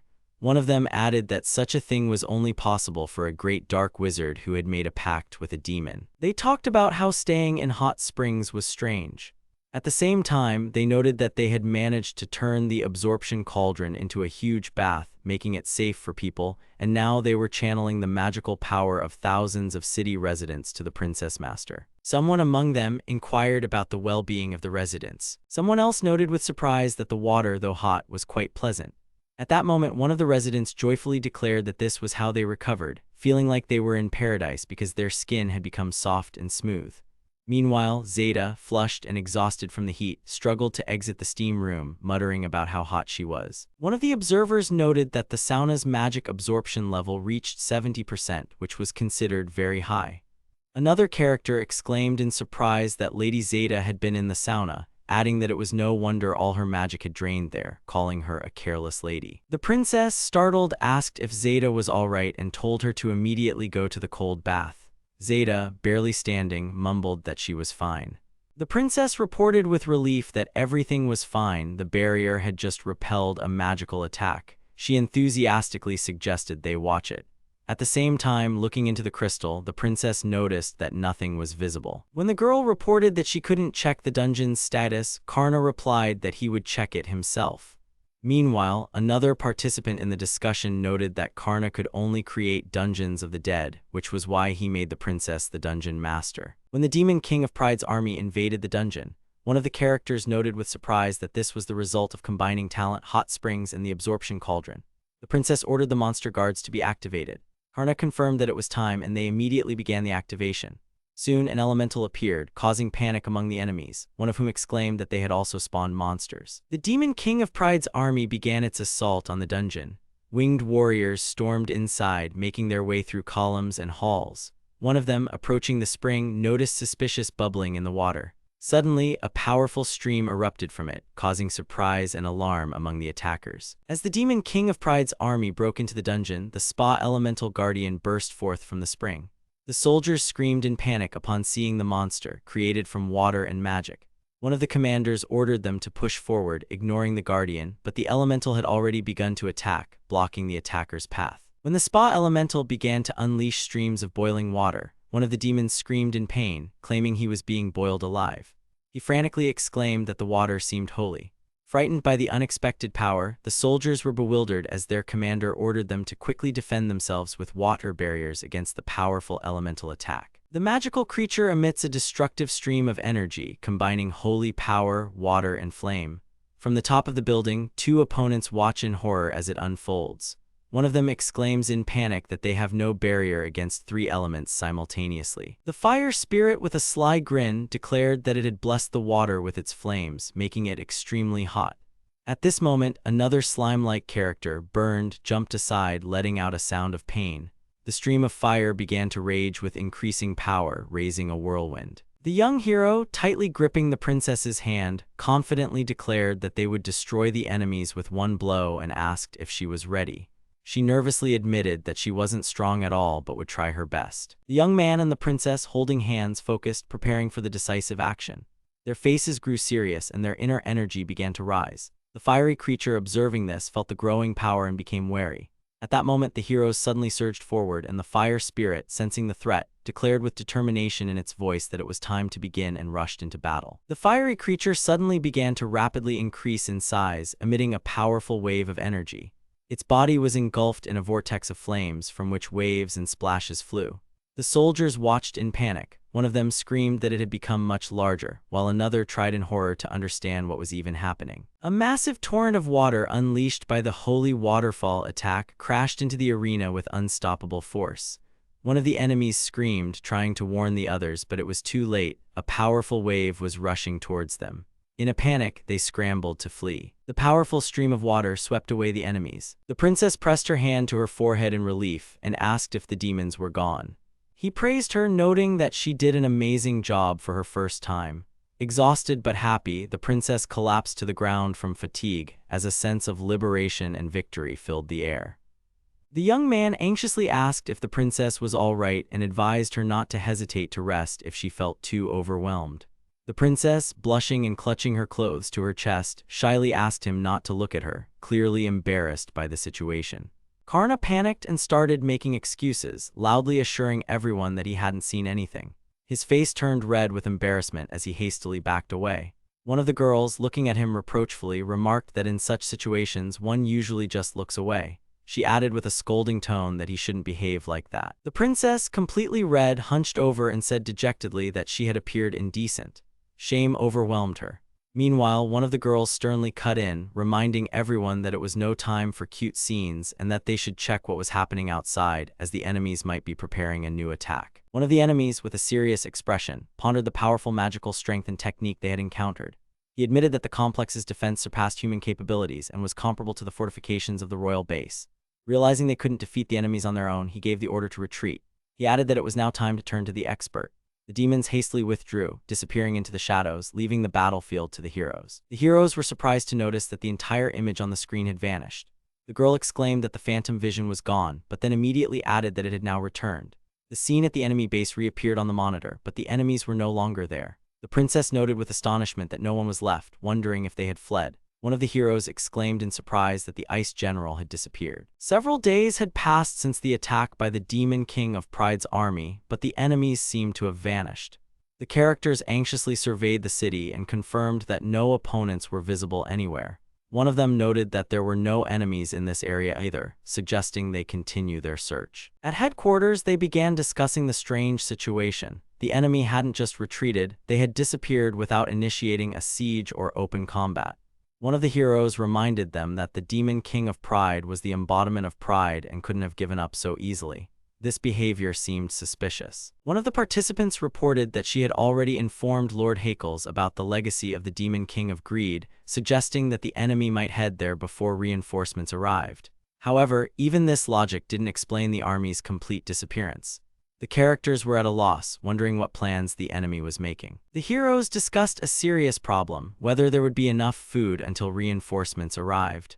One of them noted that the city was destroyed and provisions were already at their limit. The girl complained that they had to eat dried meat, hinting at its questionable quality. The young man enthusiastically offered to fly for food on a dragon, promising to bring everything needed as soon as possible. However, he was immediately warned that in such a form he might be mistaken for an enemy, and it was an extreme measure. He still insisted that it was better to help the residents in some way than to regret inaction later. The girl, hearing his arguments, eventually agreed, admitting that he was right. Phantom Scouts reported that royal knights were approaching the dungeon, although they themselves were not yet visible. One of the heroes speculated that these were most likely scouts, meaning reinforcements were close. He noticed that they had arrived suspiciously quickly and seemed to possess magical enhancement. Zeta enthusiastically volunteered to meet them and assured the others that they could rely on her. Cecilia suddenly froze, frowned, and confessed to Karna that she had a bad feeling. As the knights approached the dungeon, one of them recognized the place with surprise, noting that they hadn't been lied to. At that moment, Zeta ran out to meet them, sincerely thanking them for arriving and inviting them inside, assuring them that she was glad to see them. However, instead of a friendly response, one of the knights unexpectedly gave the order to draw their blades. In response, Zeta desperately tried to remind them that she was their comrade, wondering why they were targeting her. The knights furiously accused Zeta of being a demon disguised as a noble warrior to deceive them. One of them declared that her disguise was not bad, but they wouldn't be fooled. They refused to listen to her arguments and demanded proof of her innocence. Zeta tried to explain that the dungeon was built to protect the residents from the Demon King's army and wasn't meant for evil deeds. But the knights didn't believe her. They claimed that only demons knew the magic of dungeon creation, meaning she was either a demon herself or had made a deal with them. In desperation, Zeta countered that this wasn't true and that they had simply reclaimed the dungeon from the enemy. However, one of the knights furiously exclaimed that she was utterly lost, calling her the embodiment of evil and ordering an attack. Zeta firmly stated that, yes, they had indeed used the dungeon, but they did so solely for the sake of the people, and there was nothing criminal about it. She stepped forward, spread her arms, and shouted that she wouldn't back down, and if the knights wanted to, they could cut her down.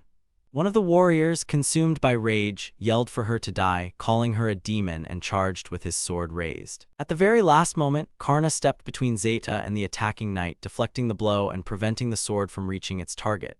Zeta whispered in astonishment, wondering if he had truly saved her.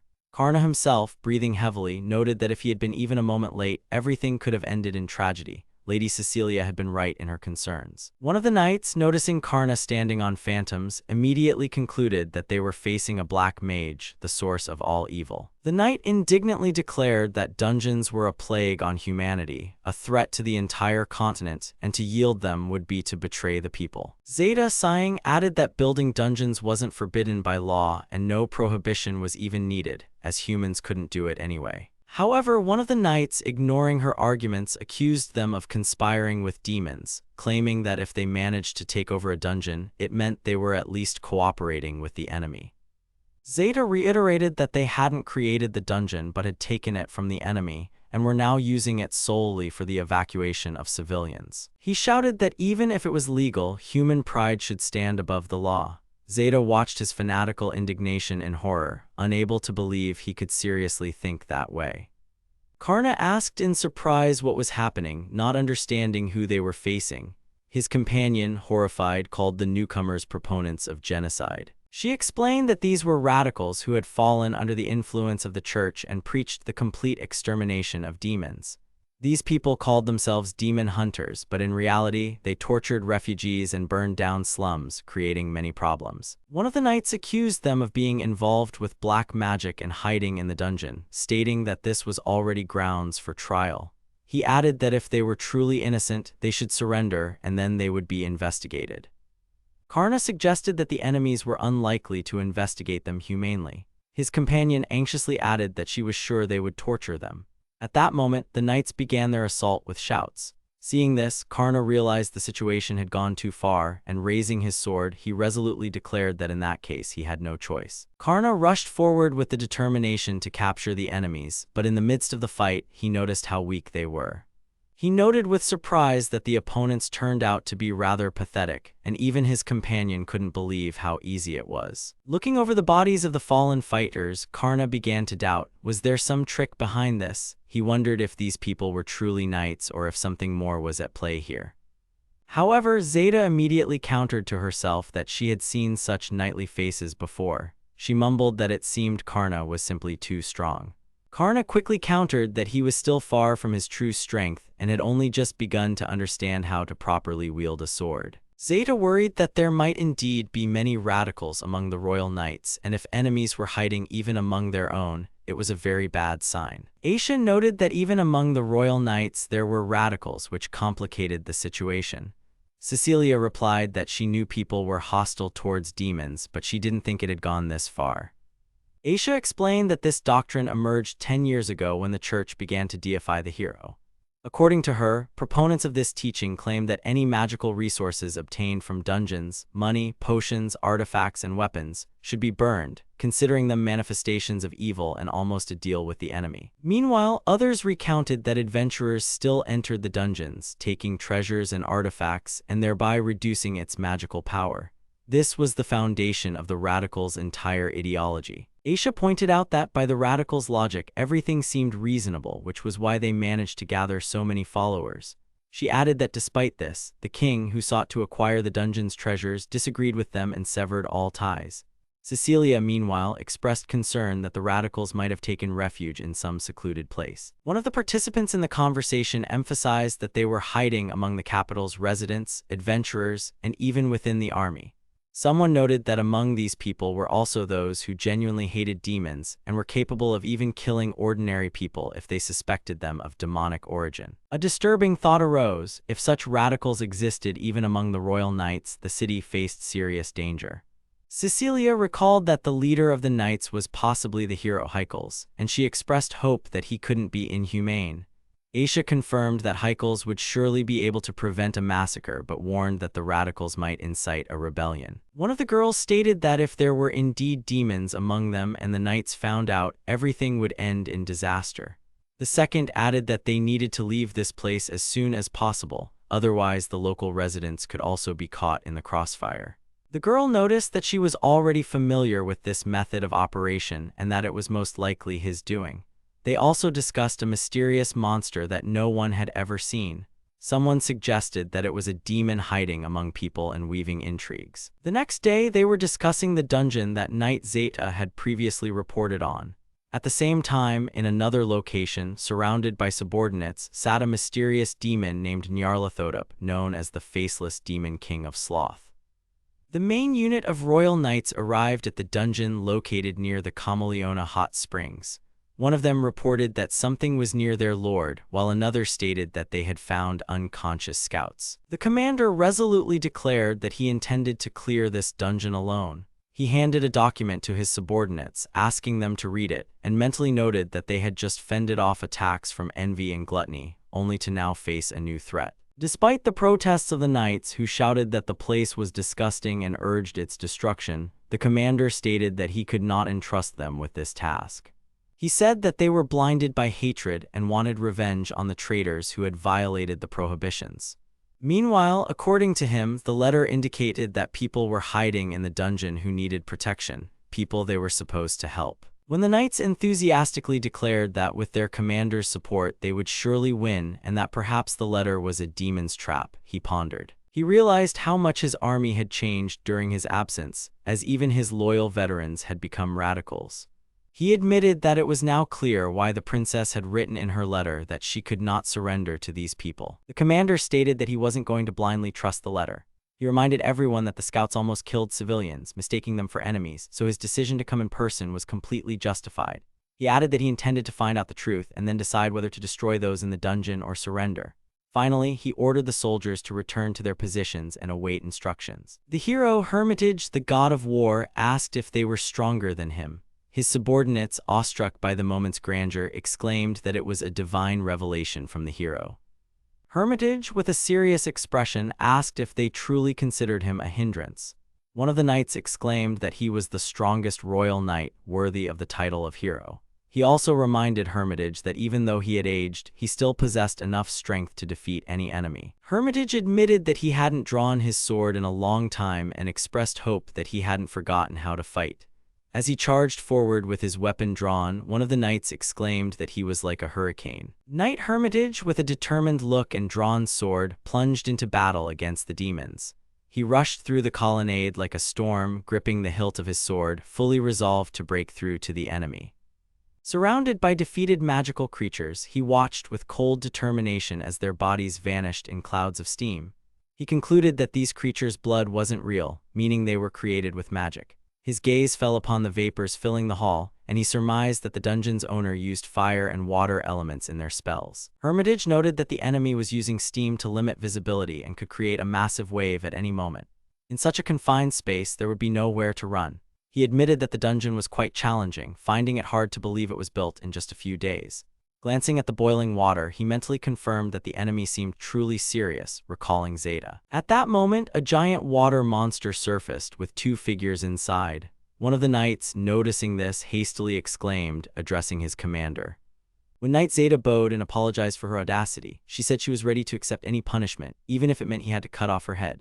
The hero, looking at them, remarked that they probably just wanted to make sure he had indeed come alone. After that, he added that he seemed to have passed the test, addressing Therma, the daughter of Count Comorium. The princess exclaimed that her letter had been too harsh and that all the blame lay with her. The princess pleaded for Knight Zeta and her citizens to be spared, offering the core in exchange. The hero, seeing her actions, noted that the dungeon was truly masterfully crafted and was one of the best he had encountered.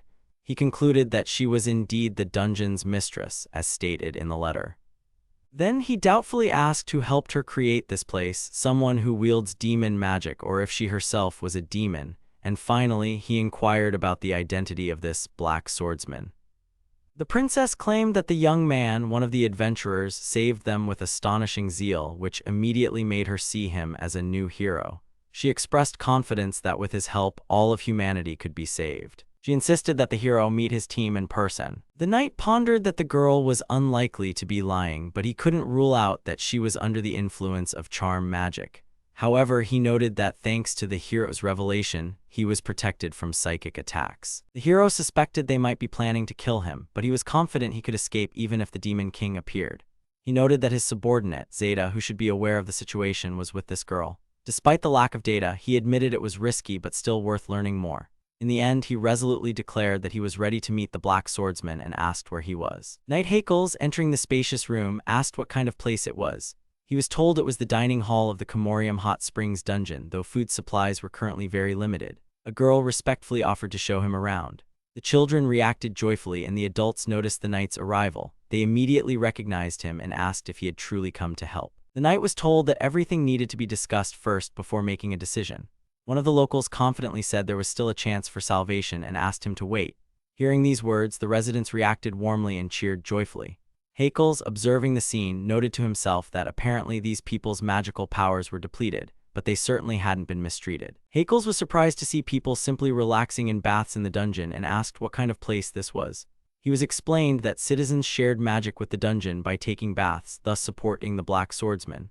All of this, they said, was possible thanks to his magic. Then the knight announced that they had arrived at their destination and invited him to come inside. When the hero entered, he was greeted and told they had been waiting for him. He immediately recognized those sitting at the table. One was Karna the Necromancer, an ally of the old hero Naris, and the other was the missing governor Aisha Alistair.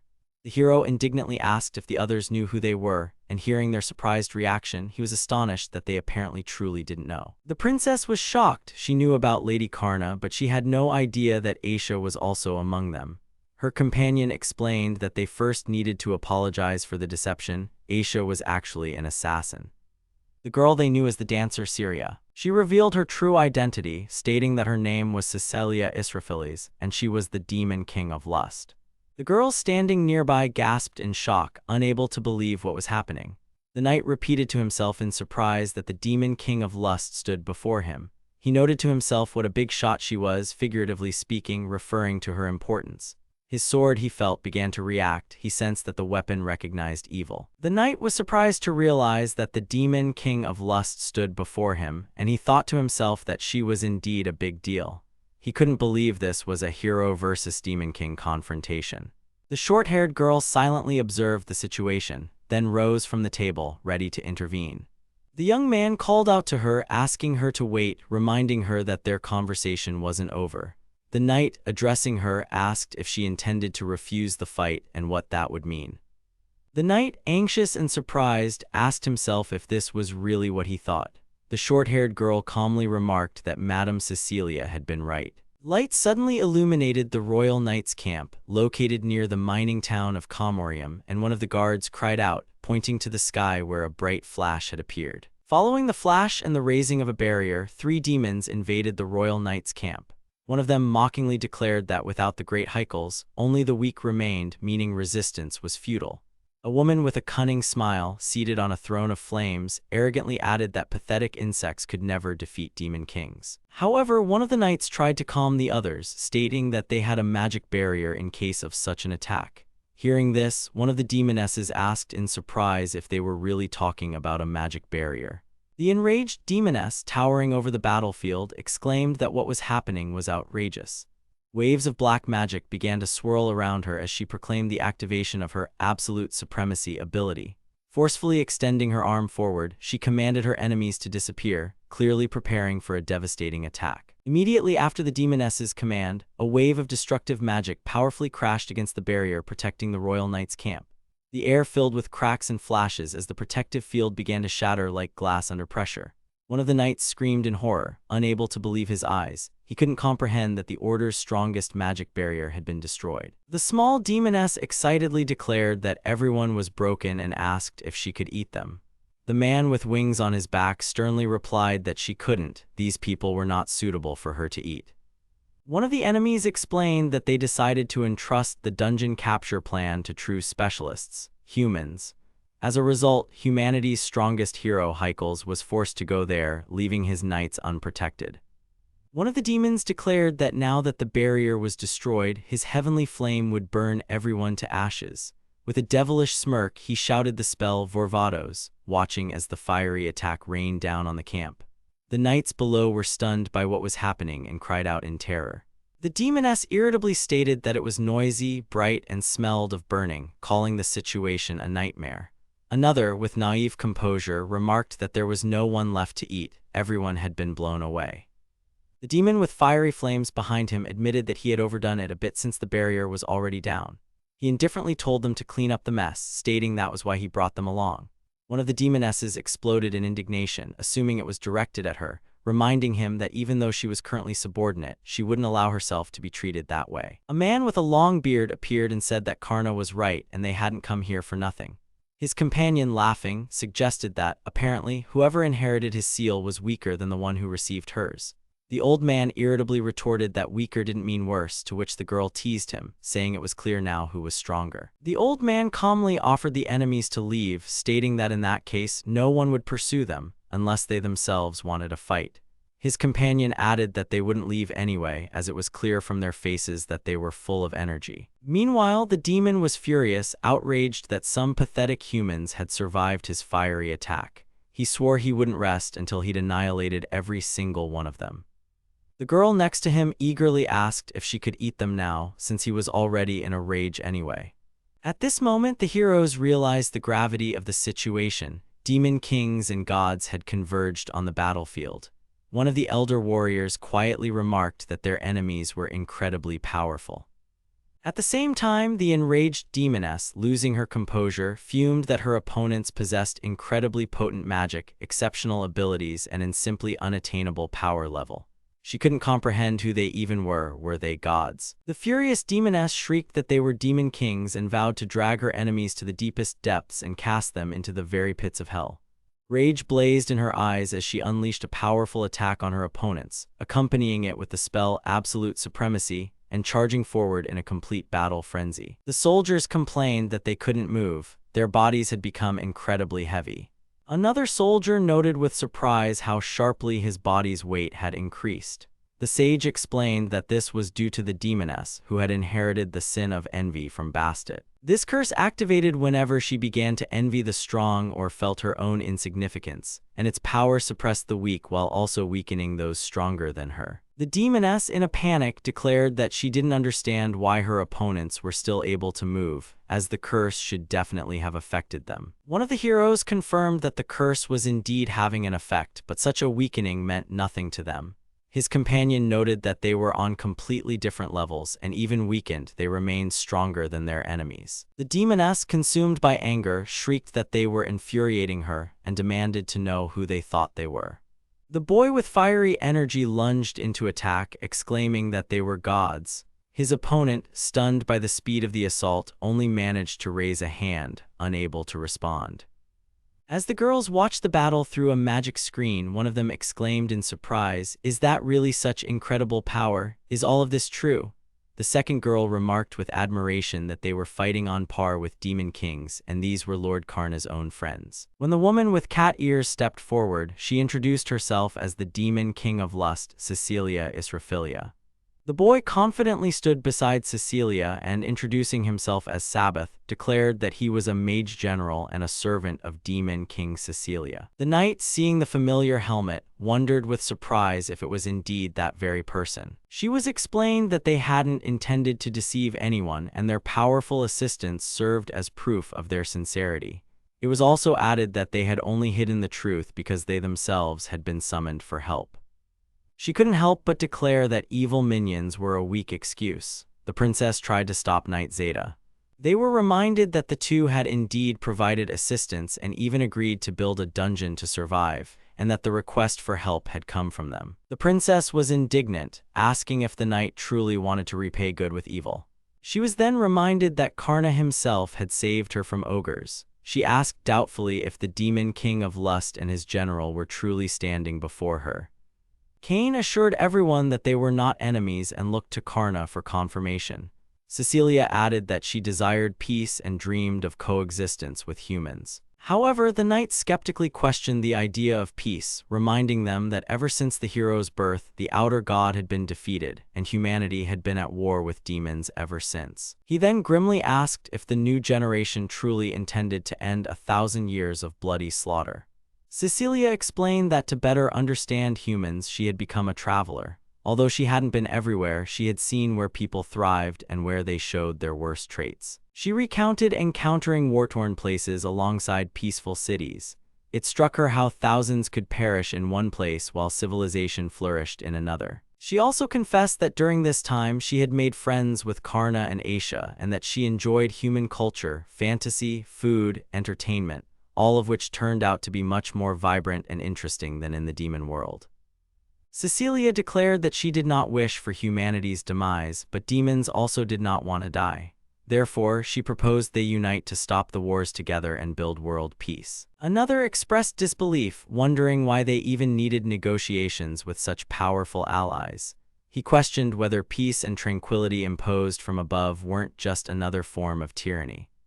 Cecilia added that these beings were not her servants but Karna's friends. Then, Sabbath explained that he himself served Lady Cecilia and the others were merely helping him out of friendship. The knight irritably remarked that if all this turned out to be true, he already wanted to curse whoever had exiled Karna. He said that, in short, he understood everything. After his exile, Karna was taken in by demons. He then clarified that with his power, Karna defeated Naris, subjugated the assassin Aisha, and then overcame the demon king of greed. Cecilia smiled and explained that Karna and Aisha were her precious servants and that in her eyes, as the demon king of lust, humans and demons were equal. She added that she was served by 2 humans and asked them to believe her. The knight watched in silence, not interfering. At that moment, Cecilia joyfully rushed to him and hugged him tightly. She told him not to be shy as they were already engaged. Then, pressing against him, she added that they were already registered as husband and wife at the Adventurers Guild and confessed that she planned to have his child in the future. Those present were stunned by Cecilia's confession. The armored girl mumbled congratulations uncertainly, while the princess, bewildered, asked what that even meant. Meanwhile, Cecilia, still holding Karna, addressed the man in armor, Hakel's Hermitage, the old hero and captain of the Royal Knights Order.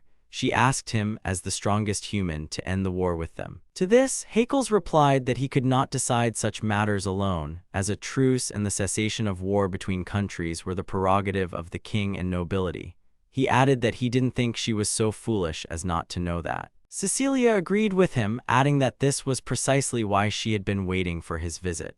She also noted that the king and nobility would certainly not agree to her proposal, as they wouldn't even acknowledge their surrender. She then explained that the girls themselves had asked them for help, unaware that they were demons. The dungeon, she claimed, they had built solely to save the city's inhabitants.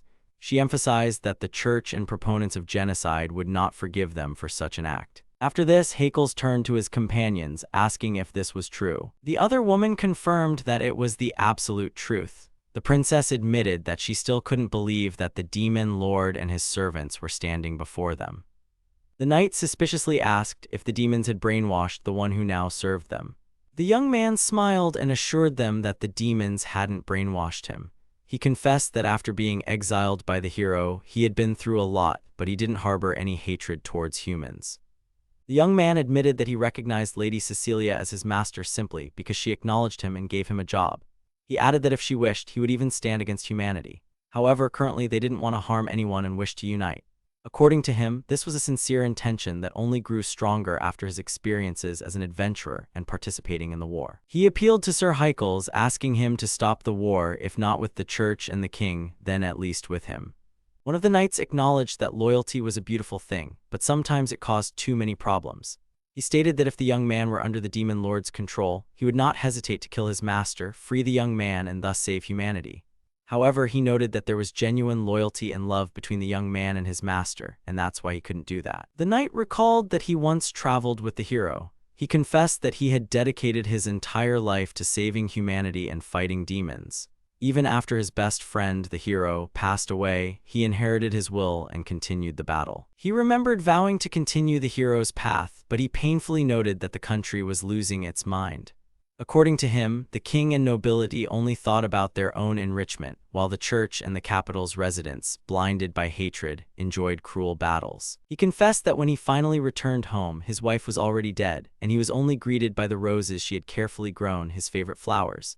He thought there was no more hope, and all that was left for him was to fight and die for humanity. However, now he was offered a chance to live for the sake of ending the war, even if the price was betraying his country and the church. The knight declared that he agreed to end the war, but he needed proof of trust. He thanked Knight Zeta for saving the people. The man explained that as long as the demon lords of pride, jealousy, and gluttony were alive, the war would not end.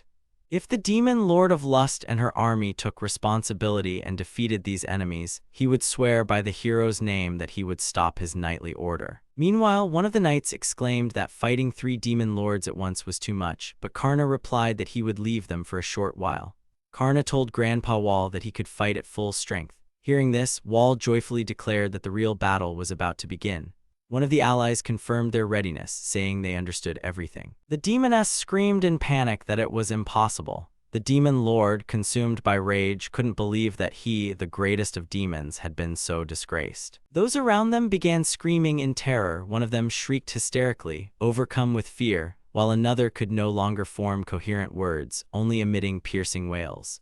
The ground trembled from a sudden burst of power as Wall began to unleash his fury. The Earth's surface was shaken by a powerful explosion, smoke billowed over the area, and trees were toppled by the force of the impact. A girl with an eye patch emerged from the rubble, her hand trembling, engulfed in a strange flame. Clinging to life with difficulty, she tried to crawl away, but hordes of insect-like creatures were already rapidly approaching her, relentlessly pursuing their target. Swarms of mice and insects rapidly rushed across the battlefield, leaving darkness and terror in their wake. And then he declared that all these creatures were all-consuming fangs, ready to destroy everything in their path. One of the combatants watched with disdain as the opponent, consumed by madness, greedily devoured everything around. He called it Bastard's hunger, a thirst for survival, for revenge that doesn't care what it eats. Looking at what was happening, he noted that it was a pathetic sight. Meanwhile, the creature, having lost its mind, kept repeating that it would eat him, because he was a large chunk of magical power, and it would leave nothing behind. One of the fighters said that if absorbing magical power suited both the demoness and her inner beast, then she should eat. However, he added that in her state, she didn't even realize it. After that, he declared that he would free her from her heavy burden and offered her to enjoy the taste of his magic. One of the girls with a tail swiftly lunged at the demoness and forcefully pulled her out of the danger zone before she could absorb the opponent's magical power. This caught everyone off guard, including the demoness herself, who hadn't expected such an intervention. The man, gathering all his remaining strength, unleashed a devastating magical blast, his move called Shining Lightning of Despair. After the furious explosion, the man with the trident was surprised to see one of the goddesses shield another demon with her body. He noted to himself that he hadn't expected to see Envy display such selflessness, protecting her comrade. One of the demons, engulfed in the flames of envy, screamed that his soul was about to be incinerated. He was so envious he couldn't control his emotions. At that moment, another figure furiously yelled at him to shut up, calling him a monster, and confessed that she didn't know who was in front of her, but this power could even defeat the demon king. All of this was accompanied by the awakening of a terrifying gaze that conveyed absolute superiority. When the flash of light blinded everyone, the hero with the trident exclaimed in astonishment. At that moment, the demon with the tail, holding his ally, commanded a retreat, stating that they were taking their leave from this place. The hero watched their retreating silhouettes, amazed by how desperately they fought, even without Karna, and called it astonishing obsession. One of the warriors asked if they should let their opponents go and suggested chasing them. However, he was told not to pursue them as they were going there themselves. Then the old man with the trident calmly said he understood and added that he had been searching for this enemy for a very long time. At this point, a fierce clash began, with flames from both sides soaring towards each other. When the fight began, one of the soldiers cried out in fear, unable to believe what was happening. Meanwhile, the warrior with flames around his hands shouted for his opponent to take the hit, as he was about to use his flaming thunder fists. 2 fireballs descended from the sky, symbolizing the furious collision of 2 blazing forces. The character with a focused expression, gathering power in his fist, launched a powerful spell called Fire Lightning. A burst of energy surged forward, and the opponent, gripped by panic, screamed as he faced the destructive torrent. The lightning spread across the battlefield, illuminating everything with flashes of flame. When the lightning exploded, the soldiers screamed in panic, retreating backward. One of the fighters exclaimed that his opponent dared to parody his family's secret technique, and this was the greatest disrespect, worthy of 100 deaths. The other, sitting casually, noted that he had long since left that move to his students and wondered why his interlocutor reacted so strongly. The mage, with a serious expression, reminded him that fire lightning was just the basics, and mastering true secret techniques only began after fully grasping the fundamentals. When one of the fighters screamed and used the fire kagetsuchi technique, his body was engulfed in flames and he charged forward. The opponent, seeing the approaching strike, recoiled in horror, unable to believe his eyes and crying out in shock. The warrior, with fire swirling around his fists, delivered a crushing blow, causing a bright flash and a powerful explosion. The opponent, engulfed in flames, screamed in pain as he was thrown back, leaving a deep crater in the ground from the impact. The young man slowly emerged from the smoke, unharmed after the devastating attack. Shock was etched on his opponent's face. The impact crater couldn't stop him. He cried out in despair, unable to believe that the heir to the great fire god technique was losing to some scrawny boy. The boy with fiery hair says he wasn't fighting at full strength. He emphasizes that if he had used the flame incarnation spell, his opponent would have long since turned to ash. The enraged opponent, sitting in the center of the destroyed space, asked with contempt in his voice if he had been holding back. To him, it sounded like an insult, as he, the demon king of pride, White Yarnak, considered such behavior humiliating. He screamed that the boy should have been torn to pieces. With a defiant and cheeky smile, the character, pointing to herself, clarified the misunderstanding. She reminded him that she was, in fact, a girl if he hadn't realized it yet. Hearing her statement, the demon muttered in confusion, as if trying to process whether she had really said she was a girl or even a woman. Then he irritably stated that she already knew perfectly well that demons didn't need to bear children. And yet, according to him, despite this, she somehow always appealed to his pity, using a foolish maternal essence. The opponent, consumed by flames and fury, mockingly asked if she considered herself superior to his descendant, the great god of fire, the hero and god of war Vorvados. He called her trash, questioning her significance. In response, she, raising her eyebrows in surprise, asked again who they had called a hero and god of war. Furthermore, in the form of a flashback, she confessed that she truly enjoyed fighting and not sitting still, which is why she was once called the god of war. However, according to her, she was not originally a god of battle at all. She clarified that although she had been on battlefields, she had always remained the god of the sun at her core. Her true purpose was not destruction, but to warm the earth with gentle rays. Her flame was a sacred fire that brought life, not death. The enemy exclaimed in disbelief, wondering if she was seriously calling herself by the name of the supreme god Vorvados. In response, she smirked slightly and asked if he believed it or not, as if inviting him to doubt her. Then she raised her hand to the sky, asking Karn to lend her strength. She declared that it was time to show what she was truly capable of. In the next second, her body shot into the air, leaving the bewildered demon behind. The heroine ascended high into the sky, and a powerful energy began to rapidly build around her. A fiery stream surged upwards, enveloping her figure. The brightness of the flash intensified with each passing second. The heroine appeared in a new, divine form. Her body was shrouded in sacred flames, and 2 fireballs blazed in her hands. Meanwhile, she triumphantly announced that it had been a long time since she had taken on this form. She declared that this was her true form, as his persistence was starting to wear her down.